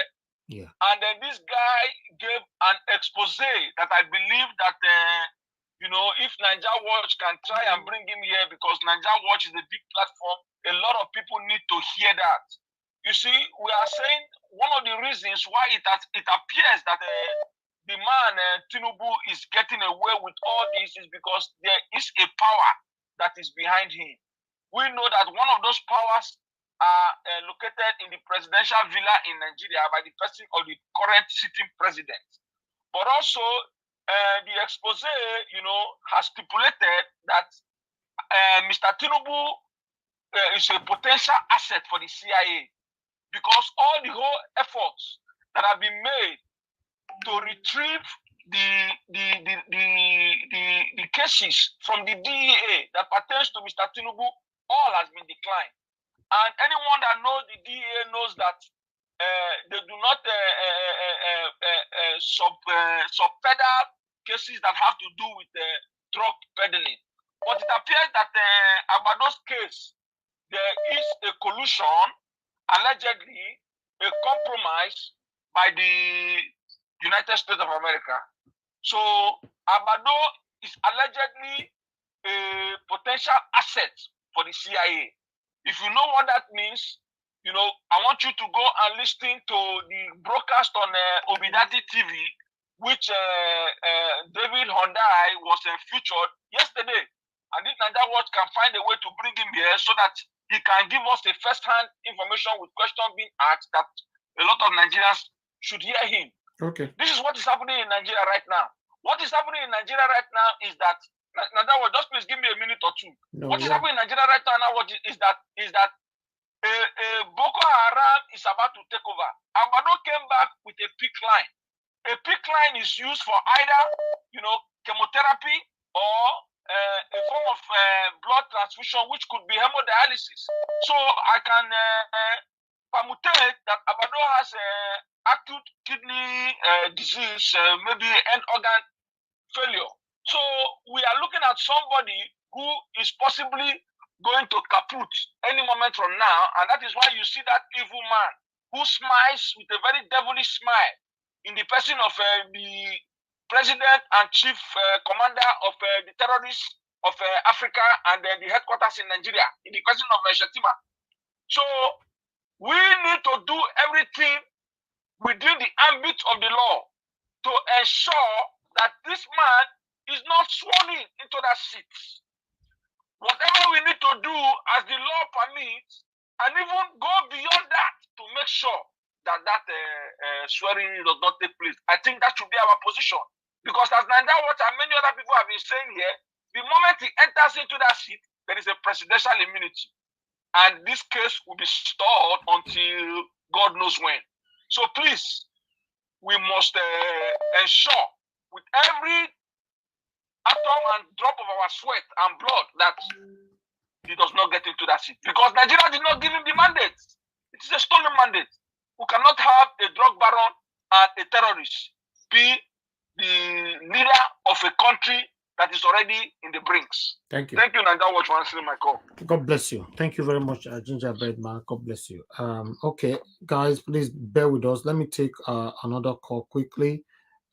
Here, a lot of people were calling in. I just want to quickly see who I can pick their call right now and return. Okay, let me return one or two calls. Please bear with us. Continue to press on the like button and help us to share. Thank you very much. God bless you all. All right. Okay, thank you very much. You're not picking up, so let me call someone else quickly. If you're not picking up, you might not have opportunity to call back again, because me calling back is very, very precious. I'm calling the second person back. I don't usually do this, but because we're running up, let me give opportunity for others to quickly say something. Okay, she's not also picking up, I guess. Okay, Madam Deborah, you called several times. Good evening to you. Please speak with us. Good evening, Nigeria Watch. Thank you, madam. Go ahead, talk to us. I really haven't contributed for quite some time, but I just wanted to make a little contribution to today's broadcast. Okay, go ahead. Yeah, what I just wanted to say, I do agree with you partially regarding the swearing in, that if Tinubu is allowed to be sworn in, that might possibly be the end of the case. I do agree with that as well, because if you look at the Adamawa, the governorship election, if those people have not acted fast to stop the plot, I think they will still be in the same situation that we are now. Exactly. If they didn't act fast, because that was the same thing they did during the presidential election was what they were trying to do in Adamawa State, but those people acted fast. But at the same time as well, I think we should be a bit cautious. I know people are doing things, but they will not come out and say it in the air. That's the truth, because of their safety. I know that people are planning things, that I know for sure, but a lot of them will not come out to say what they are trying to do. And I'm sure they are bringing all these people so they can see the reaction of Nigerians. That's still another plot. They are just trying to say all these things to get a reaction, to get what, I mean, they want to know what people are going to do, so that they too will prepare to wait for what is going to come. So I think people are planning things. They might not come on air to say what they are going to do. And all these people coming out now to say all these things is because they want to see, to get a reaction from Nigerians, so that they know what to do. So we should just tread with caution And whatever plan people have, they should just execute it at the last minute. Thank you. Thank you very much, madam. God bless you. Thank you so much for what you're doing. God bless you, madam. Right. I appreciate you. Thank you. Okay. I'll call the last person back, which is Madam Nena. She was calling just now. Madam Nena, quickly pick up your phone and talk to us. Okay, Madam Nena, thank you very much. You called in. I tried to return your call. Thank you very much for calling. Good evening to you. Talk to us quickly. Oh, thank you so much, Mr. Najawat. Thank you to everybody. I would just love to say I didn't really follow much. I just got off work now and then I logged in, and I had a little bit of not much of what was going today. But the only thing I just wanted to say was I heard everybody was like, the idea of people being downcasted and everything about what is going on. I mean, I can understand why people, because me, for sometimes I feel there and say, God, is it really possible that we will do all these things and this whole thing stays the way it is, and the next 4 years, like everything looks gloomy. Everything looks gloomy because this Tinubu man, if he's able to do what he did, in order to get to where he is, I mean, he will do everything to sustain it. If eventually he gets sworn in, but on the second thought, I will always say, I mean, I want to believe that this is a process that not just humans are fighting it, but God himself is in the fight with us. We're trusting God that, there's going to be a divine intervention, because I want to believe that in this life, there's always an end to something. Things must have been happening for years, a lot of things must have been happening. I always say this, and I always, encourage myself to this, and I believe that, it yields result, that at some point God will say, you know what, enough is enough. But people have cried enough. There must be an end. That's what I believe. There's always a first time to something, and there's always an end to something. And so that's my belief, that no matter what happens, I believe that something will definitely come out of this. And again, quickly, I want to say something here, because I heard somebody saying something. I think it was they were saying something about Tinubu, like I understand his submission is also my submission about the dual nationality. Because this time they bring it up, even this morning, I watched briefly when the issue of that he came up again, and you look at that will always be that is not an issue. Everybody gets it. It's not about getting dual nationality, right? If he has the right to get dual nationality, does he also have the right to lie about it? He doesn't have the right to lie about it, because the truth, the point is, as I am now, I say it boldly. I'm an American citizen by naturalization. So if I have to fill out any form where somebody asks me, do you have the nationality of another country? I don't have any reason to lie about it. So when he filled that form, is it that he forgot that he has another nationality, or he intentionally wants to lie about it? It might not be a bad thing for him to have two nationality, but is it still okay for him to lie about it?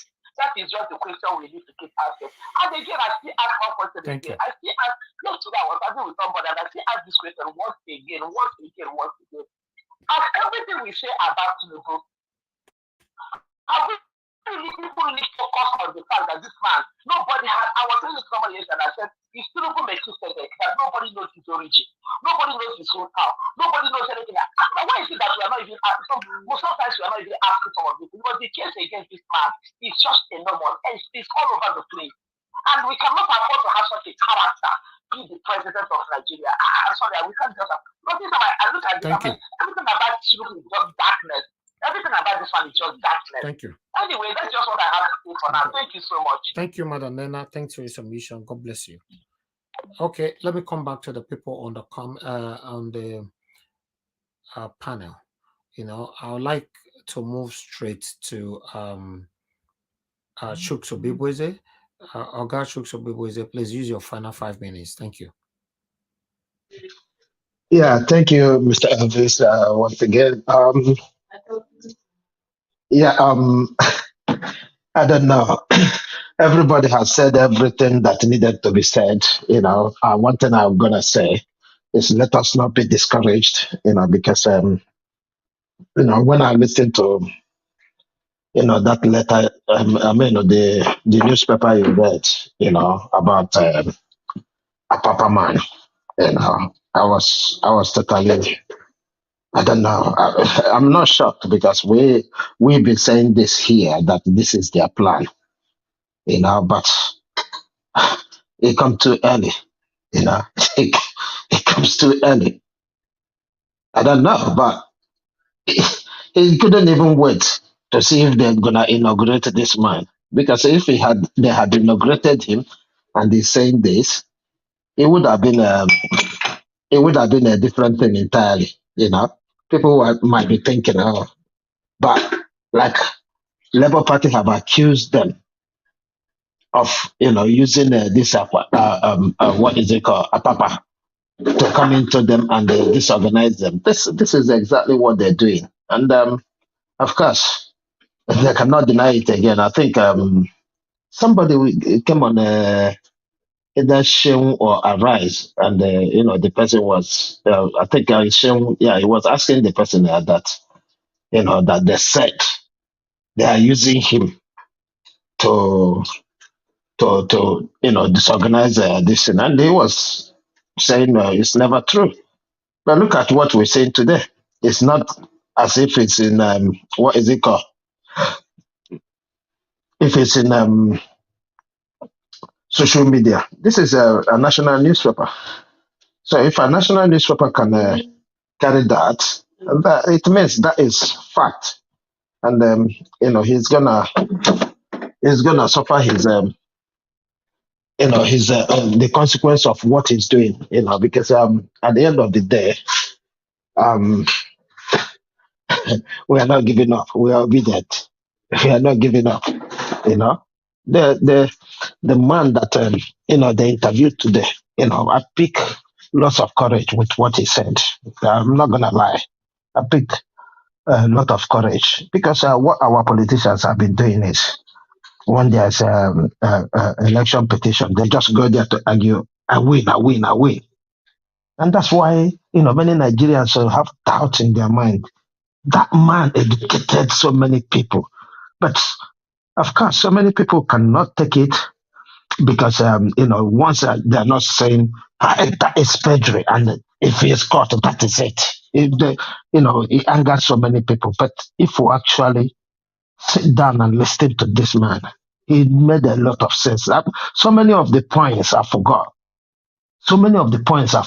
Because there's a lot to tap in from that statement of the man. He said, he said there was a problem. They asked him. He said that it's a problem. For you to ignore your guideline, it's a problem. For you to I don't know how to put it, but for you to say, hey, this is what I'm gonna do, and you do a different thing, that is a problem. Man, and of course, the last interview he was attacked. He was attacked that he said this, he said that, and they gave him opportunity today to repeat, and he made it clear. Yes, I said there is a problem. It's a election petition, not a problem. It's to Ted, not of Abuja, not a problem. He made it clear. But of course, he'll be committing a serious offense for him to come and say the same thing he said on the first interview immediately after the election. Yes, he said that it's been used in the court before. So if they're gonna say, hey, we don't want it again, that's all right. But he still say it today that this 2/3 of a thing has been used in the court before. So, but if the court deems it fit now to change it, because he made about 2 or 3 examples of the interpretation and the kind of interpretation the court system uses, and for him to be a former Chief Justice, he must have known what he's saying. But he's not, of course, he's not going to come out to belittle his colleagues. That's exactly what he is. So I say to Nigerians, please do not allow them to get you. Getting you meaning, saying all this kind of a thing, and you get angry and you stop thinking, you stop organizing, one thing I want us to do is to organize, because it doesn't matter what is going on. If we're not organized, we're not going to be able to do it. Like Madam Rita said, let us do the same thing we did before the election, trying to see people who is going to come out and stand out there and make sure we support them to do it. That's the only thing we can actually do as people who are in diaspora. I know Nigerians are suffering. Forget that, life still exists. They can still go to club. They can still do, live their normal life, But when it comes to seriousness, that is what we want them to do. If today is Friday and court is there and what is it called? Club is there. If they choose club, then I will be mad over the court system. So please, Nigerians, we need to fight this fight. We don't have any other opportunity. This is the only opportunity we have right now. We can say thank you. Thank you, Mr. And good night, everyone. Good night, sir. Thank you very much for your support, your submission as well. Okay, let me quickly hear from Busy Brains. Busy Brains, please, can you give us your final 5 minutes, madam? Mr. Elvis, well done. No, honestly, how you do this day in, day out, I honestly don't know how you do it. Honestly, yesterday, I know if you notice, I didn't realize that I slept off. And today I was trying to stay awake. I didn't want to do the same like yesterday. It calls for sacrifice. This moment calls for sacrifice, and you are doing it brilliantly as an inspiration to us all. You see, when I was doing my first submission, I was going to go in another direction when my time was up. And I think it was give us our mandate when he called in that gave this, that spoke about the CIA dimension. You see what's happening in Nigeria right now. The way that Tinubu, I was analyzing this, the way he has wielded so much power, and the way the money, and it is drug money, it is not him alone. There are some powerful forces behind him. I would want us all to do our own due diligence, because whenever I come on this platform, I try to say there is whatever is happening in Nigeria is not in isolation with what is going on around the world. I think this is time people should not just be hearing things that come, things don't appear the way they are. We are living like in parallel universe. The real life is being orchestrated underground by the powers that be. We are living our lives. We are thinking we are living our lives the way we want to live it. No, we are being controlled to live the life in the direction that they want us to go. I would like us to do our diligence around the CIA. We need to go and do a bit of digging. I'll try and get some materials and send it to you, Mr. Elvis. There are a lot of things that has happened, and there is a huge connection with drugs. What happened in Afghanistan, the war in Afghanistan was not to go and liberate people. It was to go and protect the poppy farms, basically. And if you know, there's a lot that we need to be we need to open our eyes to. And right now, what our principal is doing is going against great powers. Go into your history. Patrice, what's the name of, is it Patrice Lumumba, the Congolese, that the nationalist, the way, if we can look into how he died and who killed him and all that, even of recent, Libya, how the man died, why he died. It's not even how, it is why. Why did they go in? Why did they go into Iraq? We need to just, it's not what we should be awake by now to know that what the news is selling us is not what is actually, they are the biggest misinformation. We can see it even close to home now. What is happening, even in our beloved Arise, they don't have the liberty to do what they want to do. Today, Rufai was muzzled. They gave him a bit of opportunity to ask questions, but I didn't feel like it was that interviews appeared controlled to me. It appeared controlled, you know, and maybe that is why they did not ask those questions to bring back, to put back to him what he said, to challenge him. It appeared controlled. It was just, it was stage managed for the man to go and say what he wanted to say. This is not a... Thank you. Oh, my 5 minutes don't do it. No, round up in 1 minute. Yeah.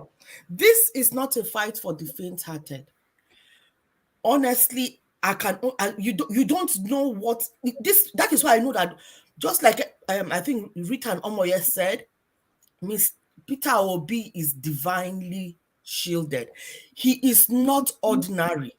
He has been created for a time like this, and it is God that instituted him, because he that is in him is greater than he that is in the world.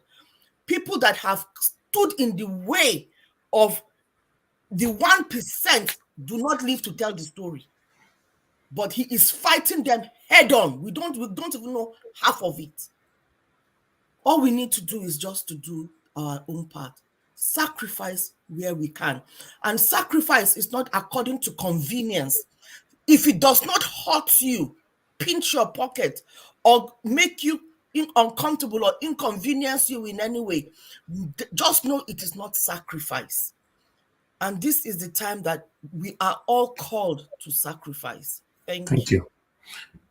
Thank you very much, Busy Brains. God bless you, Mother. I appreciate you always. Thank you. Okay, let me quickly move on now to Nolly. Nolly, please, if you're there, can you use your finance submission 5 minutes, sir? Okay, you're not available. Okay, hello. good. I'm here. There's nothing. I don't have more to say. It's just I believe that we're not gonna lose it right now, because actually we have fought for a very long time, and we will fight to the end until this court case is over and everything is pronounced and over. That is everything is over. Then we can give up. But another thing I want to say is that Elvis, we like myself, I'm tapping current from you. I'm seriously tapping current, because after this election, I haven't been the same. Yeah. But whenever I look at you, I see that every blessed day you are here. I listen every day. Every day I listen. I like, but I don't even comment. I just put my earphone on my ear, just listening to everything that everybody's saying, and I see that you are really doing what I wish that many Nigerians or many Obedience are doing, supposed to be doing.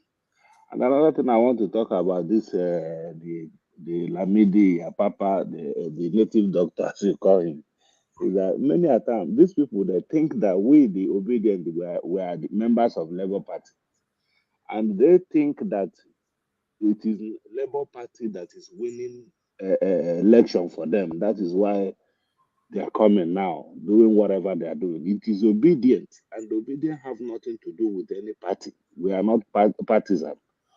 I am not Labour Party. There are many people who have entered, registered, but I am not, and I will never be. And I know that many Obedient will never be Labour Party member. But all we just want is a better Nigeria. So they should have that one in mind if they are doing anything they are doing. And I thank God for our principal, who have used his wisdom, on that wisdom we are relying on today. that he first of all he filed the case with his name, then he put Labour Party the second. So I just want to tell you, sir, please don't be worried. Don't be worried. You are our backbone. You are our backbone. Thank you, sir. And I really appreciate you. Thank you so much. And good night, everybody. God bless you, sir. I appreciate you too. It's a collective effort. Just that due to lack of trust, that's why we react the way we do sometimes. I don't trust these people, and it's just the facts. Thank you, sir. All right. Let me quickly move on to Mr. Edwin. Mr. Edwin, sir, please give us your final 5 minutes. Thank you, sir. Thank you very much, Naija Watch. Thank you very much. May God continue to grant and embed you with wisdom and strength. Amen. All you have been struggling for the goodness of Nigeria, for the goodness of our nation, may God let it happen during your suffering effort, so that you have something to show for all you put in. Amen. May it not end just like that, to say if I had known, and may you not regret what you've declared for good. Amen. Thank you, sir. I want to quickly stress on one particular point. When somebody was saying, if he's sworn in, he will struggle for legitimacy. Not this type of man. Somebody that will struggle for legitimacy is somebody who has the people at heart, who believes these are my people. We are all, fellow human beings, and we have to coexist together. Somebody who does not believe that, he will use impunity. And then one thing you should understand, this type of man, if he's the one that you are going to say he will struggle for legitimacy, I'll tell you how he's going to get his legitimacy. He has not even been sworn in. He's shutting down all media arsenal, trying to block all news outlets, trying to block all information environment. Then when he's sworn in, you say you don't want to recognize him. The way he will use those Agbero killers, that is the same way he will corrupt all the military, or let me say the armed forces unit against the Nigerian citizens. He will corrupt them. All the service commander, all the security agents. Okay, look at the way they're even using the DSS now. So this type of person will not be in power. You say you are not going to, you will not, recognize him, or he has to struggle for legitimacy. He will just waste you like there's nothing there. That is this type of people. Let him not be there is the best bet, because he will take the money from the nation coffer, give it to all these brigade commander, all these police commissioners, till ASP. He will share the nation's money for them like this, After doing that, they start to waste the citizens. People will not be afraid, and they will not turn back to now accepting by force. These are the type of people that do such things. So when we are not saying we will struggle for legitimate, no, that is not. Let us do one thing. The lawyers should fight. Make sure they go through. Make sure they block the inauguration. And like I was hearing somebody just now was not saying there's nothing like interim government in Nigeria. Our constitution. Gentlemen, when there's commotion, when there's problem, when there's vacuum, there's a way. It must be there. That provision must be there. I will try and go for it tomorrow. When there's vacuum, when there's anarchy, then what is the next rule? What is the possibility of succession? I will do that tomorrow. So when anybody now say when there's interim, it must not be called an interim government, but there's always a provision for that situation. There's always a provision. So let nobody now tell me that. You might discover tomorrow the constitution says the vice president of the outgoing government can be sworn in the absence of the outgoing president. It could be that the outgoing Senate president might be sworn in. We don't know to cover up the period of that. A political crisis. We might call it political crisis, but for you to say there's no interim, but what about when there's crisis? There must be something that is made available, well stipulated under the constitution is there, and tomorrow I will find it out, and the way it must be applied, I will get it out tomorrow. So let nobody just tell us that the idea of interim government is not there. Because no.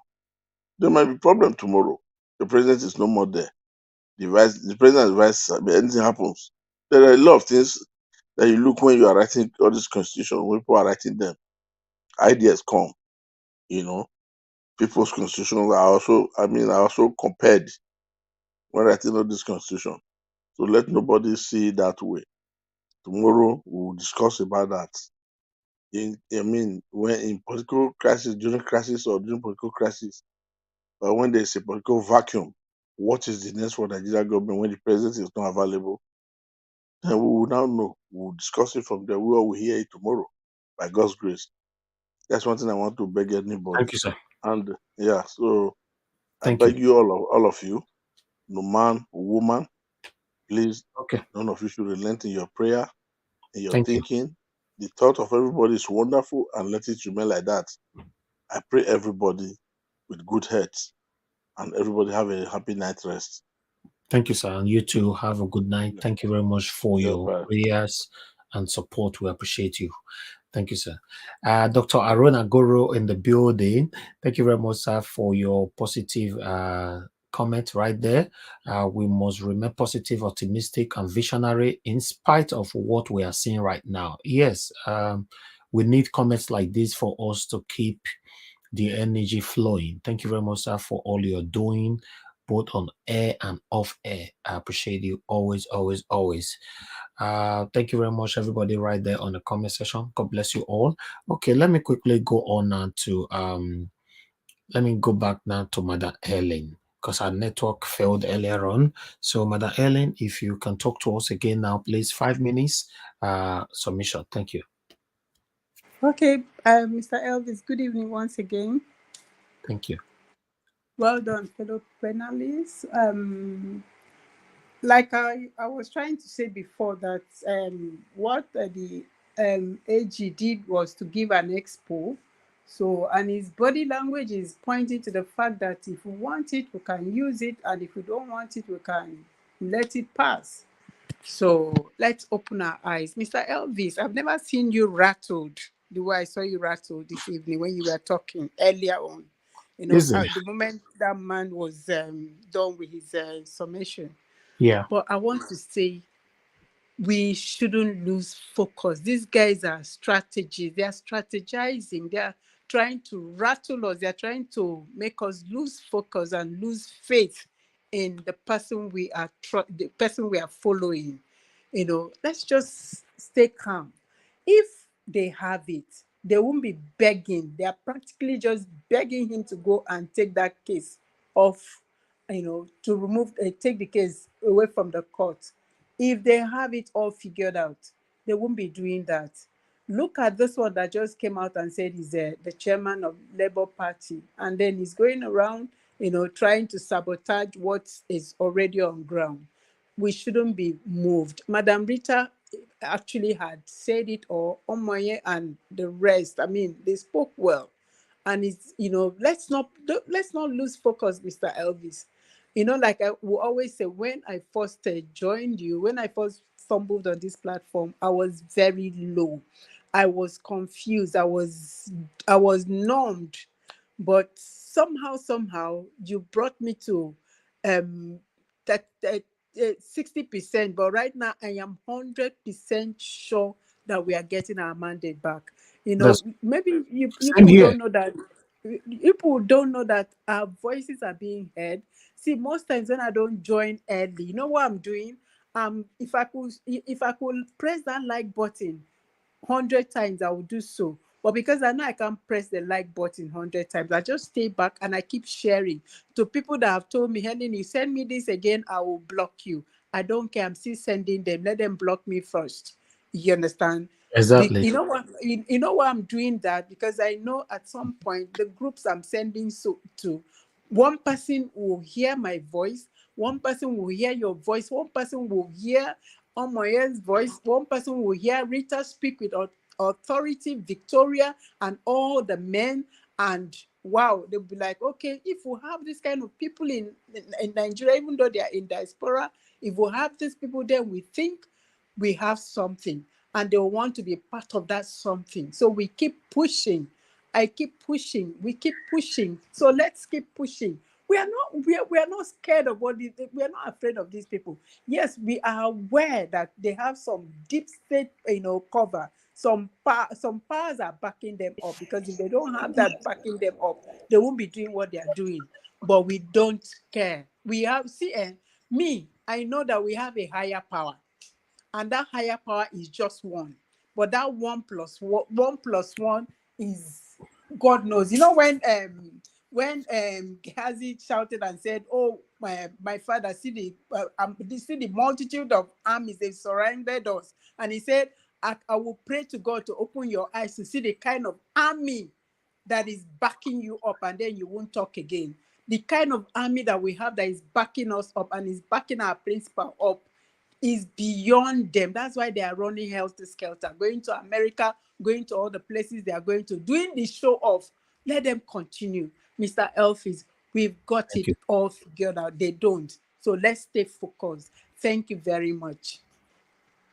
God bless you, Madam Ellen. I really do appreciate you. Trust me. You see, rattling sometimes it happens because that makes me a human, and especially when we know that 29th of May is around the corner. My wish is not for for them not to swear in Tinubu in. That's my wish. But swearing in, I think it might make it a bit difficult for us. Than where we are right now. So that's why, So, but nevertheless, I'm still very, very strong. I'm 100% strong and certain over what I'm doing here. This started since April last year. I've never taken a day off. I'm here every single day. It takes all my time. All my time. Whenever I end this broadcast right now, a research will start straight away. I put on research together and everything, article and all that, before I'll come back to you guys again. So it's a hard work, but yes, somebody put in the hard work. That's why I'm enjoying United Kingdom today. Somebody put in the hard work. That's why many of our brothers and sisters that reside in America, Canada, Europe, and every other developed countries, that's why they're enjoying the country. So we got to put in the hard work. It might not be, it's not compulsory, have to be in a violent way. We can do it this way, what we're doing right now. We're in a postmodern world where technology is taking over. So this same technology is affecting them, killing them. They don't like it.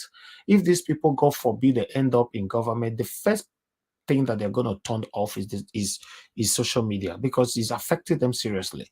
So to be honest, my people, when I feel like this, sometimes that makes me a human being. I'm not an iron. I've never portrayed myself to be an onion or a rock. I'm just a human being, and it's a normal thing. It's a normal thing, because when you see all these people come on air, if we find out now, you will get to know that Arise did not invite that man, that was talking today. I don't really want to mention his name. He paid to go there. Then what can you digest from that? If he paid to go back there to say what he's saying today, you know what that means? So but God will expose them. God will put all of them to shame. We will have a better Nigeria through Mr. Peter Gregory Obi, by the special grace of Almighty God. Thank you very much, my people. Let me quickly pick this call. Thank you very much. Love of God is my strength for calling in. Please talk to us in 1 minute. Yeah, we are on. We are rounding up now. 1 minute, please. Oh, thank you. Yeah, quickly. I just want to add my voice to all the women who have spoken and the men. One thing, Niger Watch, it is difficult. Let's be truthful. We, especially with May 29 coming by next month, everybody is scared and everybody is afraid. But let me tell you something. A change always happens one time. Change always happens one time. Let me tell you, things might be happening all the time. They say, oh, it's like that. It's like that. But one time that God will arise. When God arise to deliver Israel, he took a child out of the Israelite, the Hebrew people, and took him to the palace. And it was that same child. He sent him there to get educated and sent him into the wilderness to be hardened so that he can be able to walk with the Israelites in the wilderness. That is who you are, Evans. You don't know. That is who you are. Let me tell you something. What will happen in Nigeria? Eyes have not seen it. Ears have not heard it. And I don't want to say much. Tinubu will not be sworn in. Go and relax. Thank you. God bless you, madam. Thank you so much for the super words. I like that. And another one from my respected Dr. Aruna. Thank you very much, sir. Yes, amen to your statement. Elvis, your labor will never be in vain. More strength and more grace to you. Thank you very much, sir, for your continuous encouragement on air and off air. I'm very, very grateful to have you and to call you a big brother. Thank you, sir. I appreciate every one of you right there. Mother of all mommy diaspora, every one of you on this platform, you guys know that when I call this woman mother of all the time, mother of all, I'm not sure any of you have been to this channel and you've not seen her right down the comment section waiting for you all. Please, guys, join me to appreciate this woman, mommy diaspora, on the comment section. If you appreciate the good work that she's doing for us here, every day she's here, every broadcast that we showcase on this platform, she's there. I believe I can see, you can see, we can see what she's doing. Please, everybody right there, help us to appreciate her, right there. Appreciate her, just say anything to her, I appreciate her so much. A big thanks to you, mommy diaspora. Thank you very much for all you're doing for us here. Thank you for standing for what is right. Thank you for fighting for a better Nigeria. And I thank every one of you, all my wonderful panelists that come here every day to fight for better Nigeria through this wonderful platform. I want to appreciate you all. For those of you that, that is trying to come to the panel, but you cannot get in, always understand that we are not sentimental. Certainly there's a reason to it, but I know you will come in someday. It's quite competitive, to get to the panel. Yes, but when you continue to try, but someone like Mr. Edwin, even though he cannot get in from the beginning, I don't know how he managed to come in, but he's always with us. So I appreciate every one of you. Those of you on the comment section as spectators, even including you guys that are supporting APC, remember, we all are fighting for you. You might not accept it. You might say, oh, go, not be me they fight for. Yes, I'm fighting for you, my brothers and sisters. Yes, if Nigeria is better today, every one of us will smile. We will be proud of our country. I understand why you are supporting the wrong party right now or the wrong person, but if Nigeria is better, you will not wish to lose it. Thank you very much, my people. I appreciate you all. Let me quickly go back to, because we have a new person that just joining me now. I don't know if one love, have you given your final submission? I haven't. Oh, okay, good, because I was thinking about that. Please just give us your final submission, 5 minutes. Thank you. Yeah, I don't really have much to say. I'm not going to keep you here longer. Okay, good. I just want to say thank you for everything, for what you're doing. Use your platform continuously to lift us up all throughout the months, from pre-primaries down to primary, general election, and here we are. post-election fiasco. I just want to say thank you. Thank you, And sir. we are going to get our mandate back. Sometimes it can be a little bit difficult to stay in the lane. I know things can be wavy. It's totally understandable, and it's permitted if anyone, or even you, anybody wants to go a little bit off at times. I get it, but at the same time, I know you're doing a great work, and we are going to get our mandate back. Thank you, sir. For everyone in the panel, thank you for what you are doing. I know sometimes I'm not even here, but most people are always here pretty much every day to support this cause and to continue to lift this cause and take us to the promised land. As the tribunal commences, we are going to keep following what is going on there, and definitely we will hear one or two things by tomorrow or next or even this coming week. I believe Agbado is going to be held accountable for everything that he has done. Even though they are arguing that, being from or holding a passport from Guinea might not disqualify you because it's not lawful. It's something that is on a moral ground. But I have to say that every laws of a country are driven from morality. I know moral grounds pretty much drives every part of the law. Without morality, I don't think we are going to have a law, even though the law is pretty much against any way we think. Some people might be committing havoc every day in a group, but among that group, they still have a law that they follow. It might not be pleasing to us that are living in a different world, because we might look at what they are doing as wrong, but they still have a law. So they have their own morality. We have our own morality. Nigeria Constitution was driven from morality. So I believe Agbado still has to be held accountable for, of course, all the perjury and everything that he has committed. But hopefully we'll get things rolling in a few weeks. I believe in Peter Obi. I believe in this cause. I've never supported Nigerian election before. I've never followed anything Nigerian before. I stumbled upon your channel on YouTube. I never really want to talk about Nigeria before, but wow. ever since I started listening to you and following what is going on, and you guys even made me to understand a little bit of what is going on, because I when I left Nigeria, I totally like, what, I'm done. But again, yeah. You guys basically, when I see people like these who come together, you guys have faith in the country, and that actually pushed my faith up there, because I totally lost hope in it. After graduation and everything, you can't even find a job, you can't find anything. For me, it was like, what? I think I'd rather take my knowledge and go elsewhere where I can find something. But again, you guys, I'm not better than anyone on this platform. I know people are here with different knowledge, with different avenues and different things. But here we are all gathered because we want a better country. I just want to see a country that works. I just want to see a place where people don't die from malaria because they are bitten by mosquitoes. I just want to see a country where young children goes to school and they are healthy. They can go back home to their family without being kidnapped. These are basic things that I just want to see.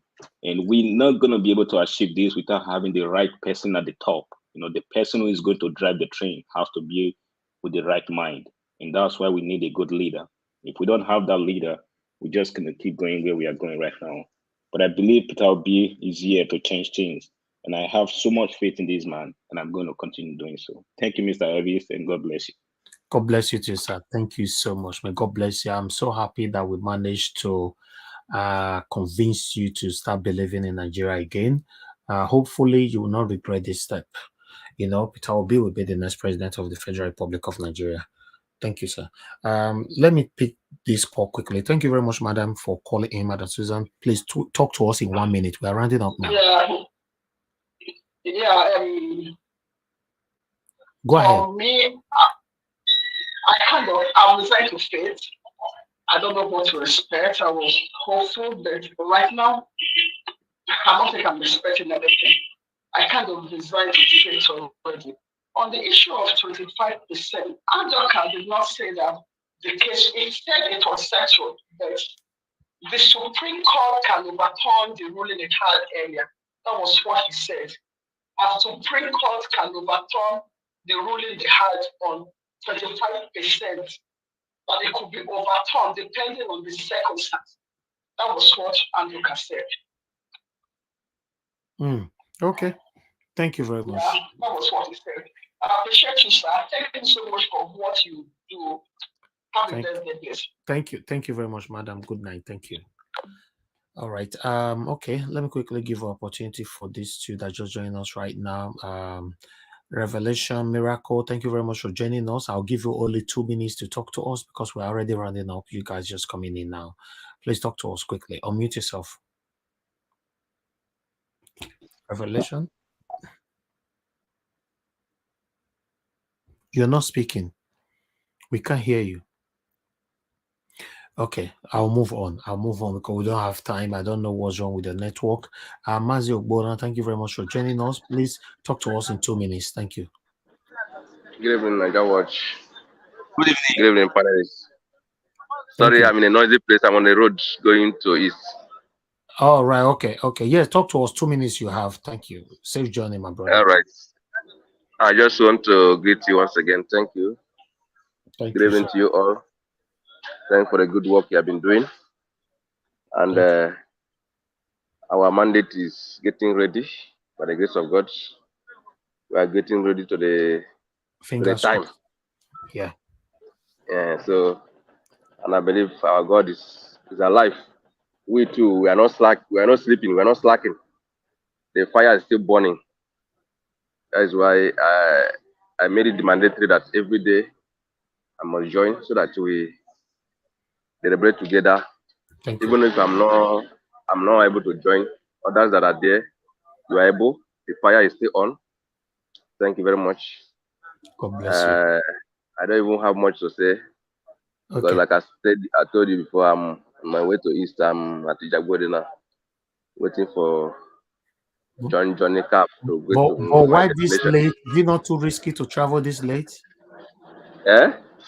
Is it not too risky to travel this late? Everywhere is risk now, so there's no big deal. Okay. Everybody, people are here. So, safe journey. Thank you very much. Safe journey. Thank you very much, Mazak Bona. God bless you. Thank you, sir. All right. Okay. Revelation, please talk to us now if you can hear me. Thank you. Good evening, my people. Good evening, Nigerian in diaspora. I greet you all. Thank you. Where are you joining us from? I'm from Lagos, Nigeria. Okay, wonderful, my brother. Talk to us. So, based on this, Mr. Hagbado, whatever, I don't know if you see the news trending around now. When he came back yesterday, with drip on his, maybe it's drip or injection on his hand, and we have been asking him that what is going on with his health, because whether we like it or not now, they have been forcing him on us. That is our property. And then before I go there, the second thing is that I don't know, maybe you verify these news on channels when some leader and Labour Party go to the tribunal to withdraw some cases there.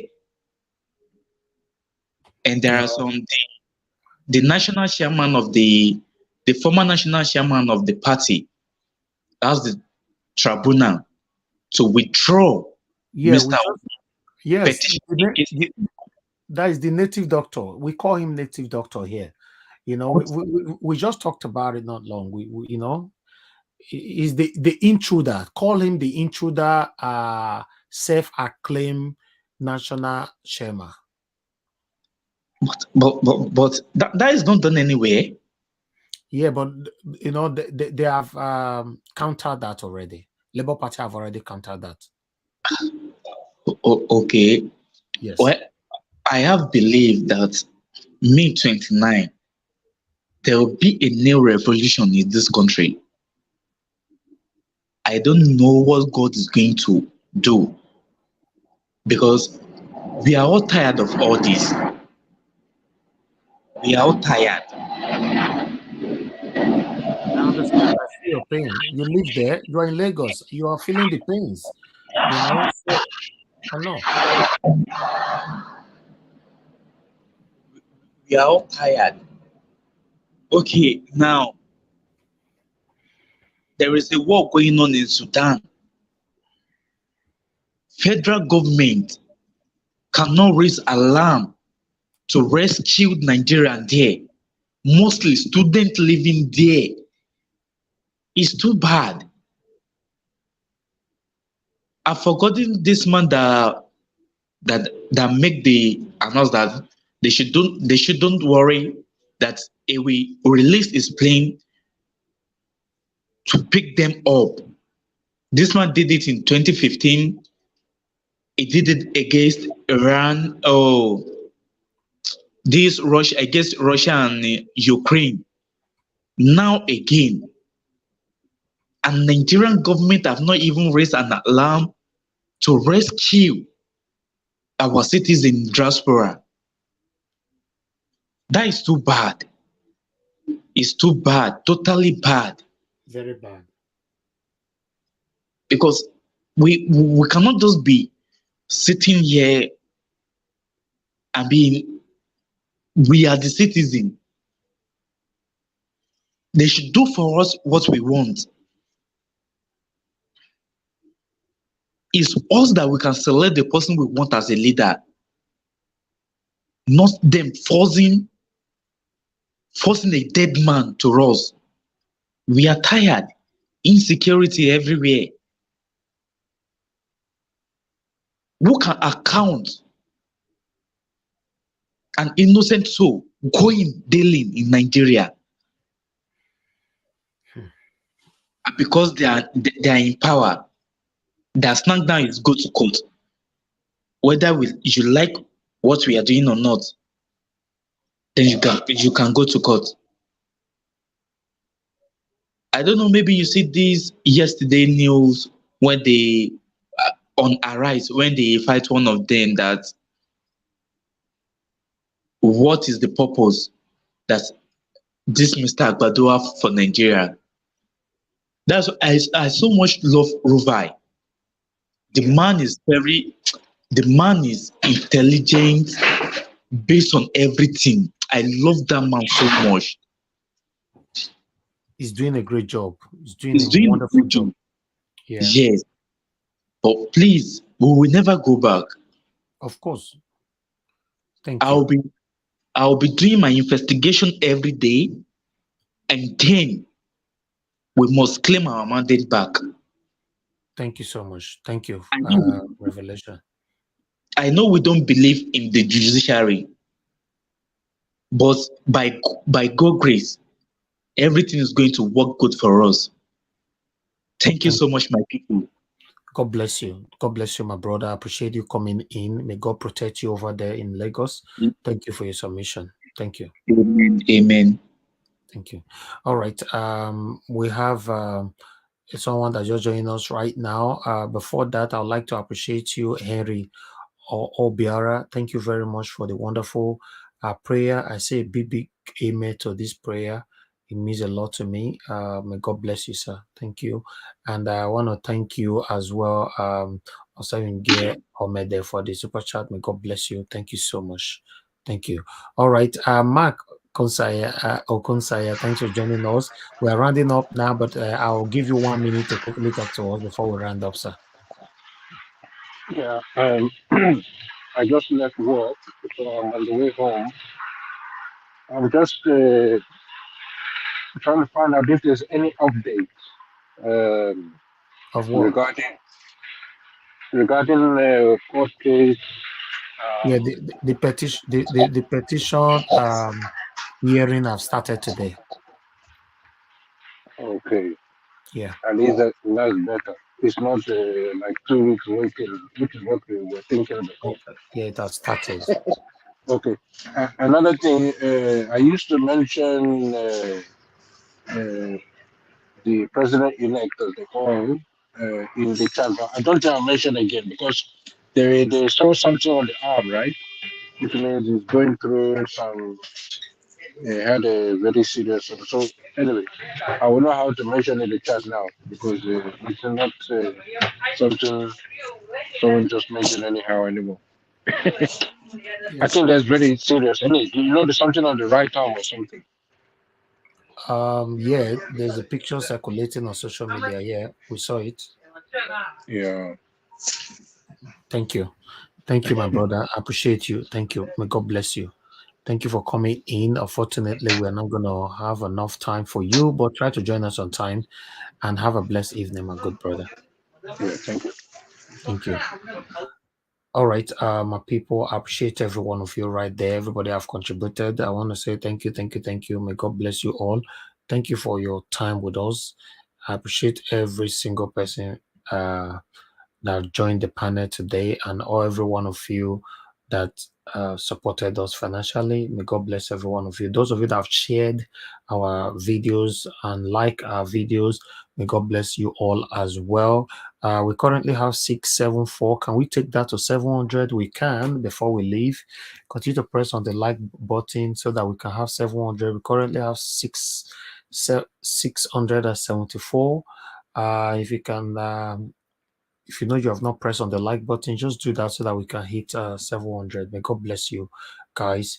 Those of you that have shared, thank you so much. I appreciate you all. Mother of all, Mommy Diaspora, once again, thank you very much, Mommy. We appreciate you always, always. Abo Azi, thank you very much. Mother Rita, thank you so much. I appreciate you always. Jino Baseki, thank you so much. I appreciate you, Nelly. Thank you, Amazing Grace USA. Thank you very much. Jino Baseki, once again. BTV Niger, thank you so much. God bless every one of you right there. Michael Konsaya, I can see you right there on the comment section as well. Thank you, thank you, thank you, my good people. Yes, I can see many people write the blessing Okafor is right there on the comment section. Thank you, thank you, thank you, my good people. I wish I can mention all names, but I will not be able to do that because we are rounding up now. I'm just randomly calling out name. Grace, I can see you. Amo Pariola, thank you very much. Freedom Simple, I can see you as well. Thank you very much. I appreciate you all. Henry Obiora, once again, thank you very much for the prayer and thanks for coming around as well. Tony Africa, Damosa, I see you right there. Thank you very much. And I can see Emmanuel N. Thank you. Damiana Usino, I can see you. Thank you, thank you, thank you, thank you, my good people. Paradix, I can see you. Thank you. God bless every one of you right there. Thank you. Eternity fashion design. Thank you, International Fashion Design. Okay, thank you very much. I appreciate you. God bless you all. Please continue to like and share, like and share, like and share. Love of God is my strength. I can see your seven girl made there once again. Dr. Aruna Guru, thank you very much, sir. I appreciate your presence. Samuel Okafo, Osevge, thank you, thank you, thank you. Madam Bella Naomi, thank you, my people. Peggy Modi, see you right there. Williams, Winner, Martina Abasi, TV, Madam Irene, thank you. Muki, Origin, thank you, my people. God bless you now. Princess Marcos, Nelly, yes, Obiora, Elum, Frank, Harriet, I can see you all. Michael, thank you, thank you, thank you, thank you, thank you, thank you, thank you. Let me go back now. Yes, my people. I can see CK Audio. Thank you very much. God bless you. Amy Flex official channel. I can see you as well. Abu Azi once again. And God will bless every one of you. Help us to like and share, like and share. Let's take that to 700 like I stated before, although I've not checked it. Friday, Ehato. My sister Patricia Enofe, I can see you.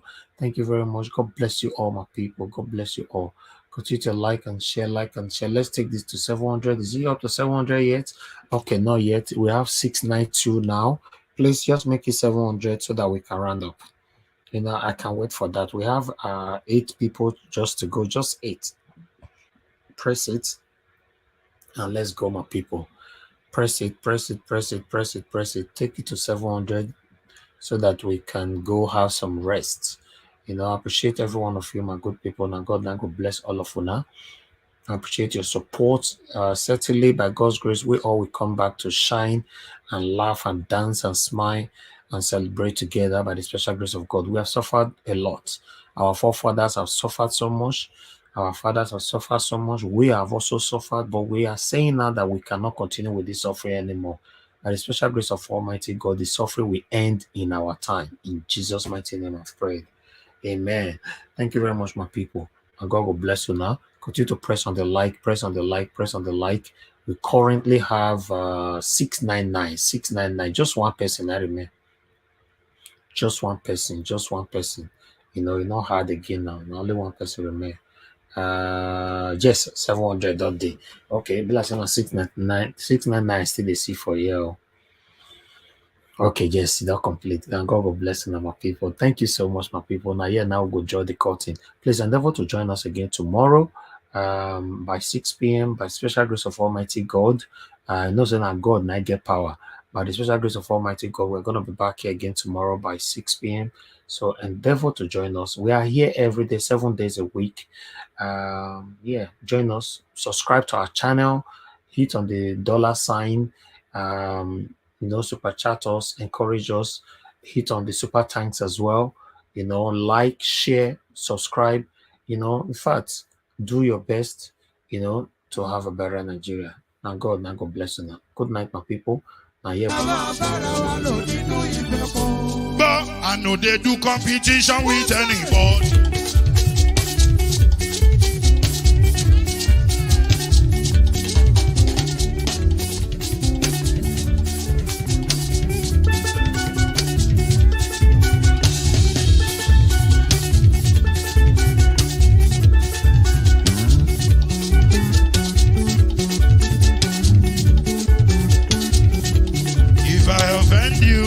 Forgive me, show me love, oh, I go show you love, Kama bara wa lo nínú ìfẹ́ kan. I know they do competition with anybody. If I offend you, forgive me, show me love, oh, I go show you love, oh, Kama bara wa lo nínú ìfẹ́ kan.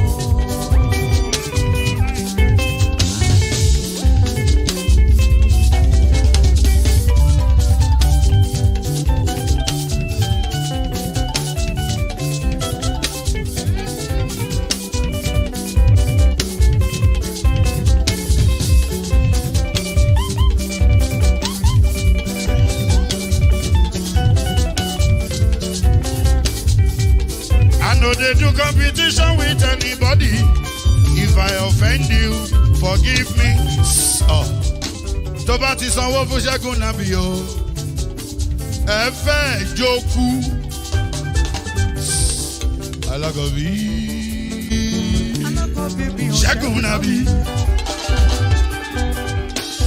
Alákọ̀bí sábà mẹ́la. Anybody? Any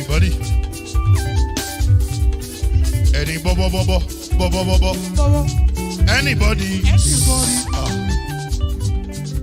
Mo ló ń folú, ó gbà mí bó ṣe rí mi láti kíníṣí. Délé mo ló ń folú, ẹ jẹ́ ń sọ̀rọ̀. Délé o,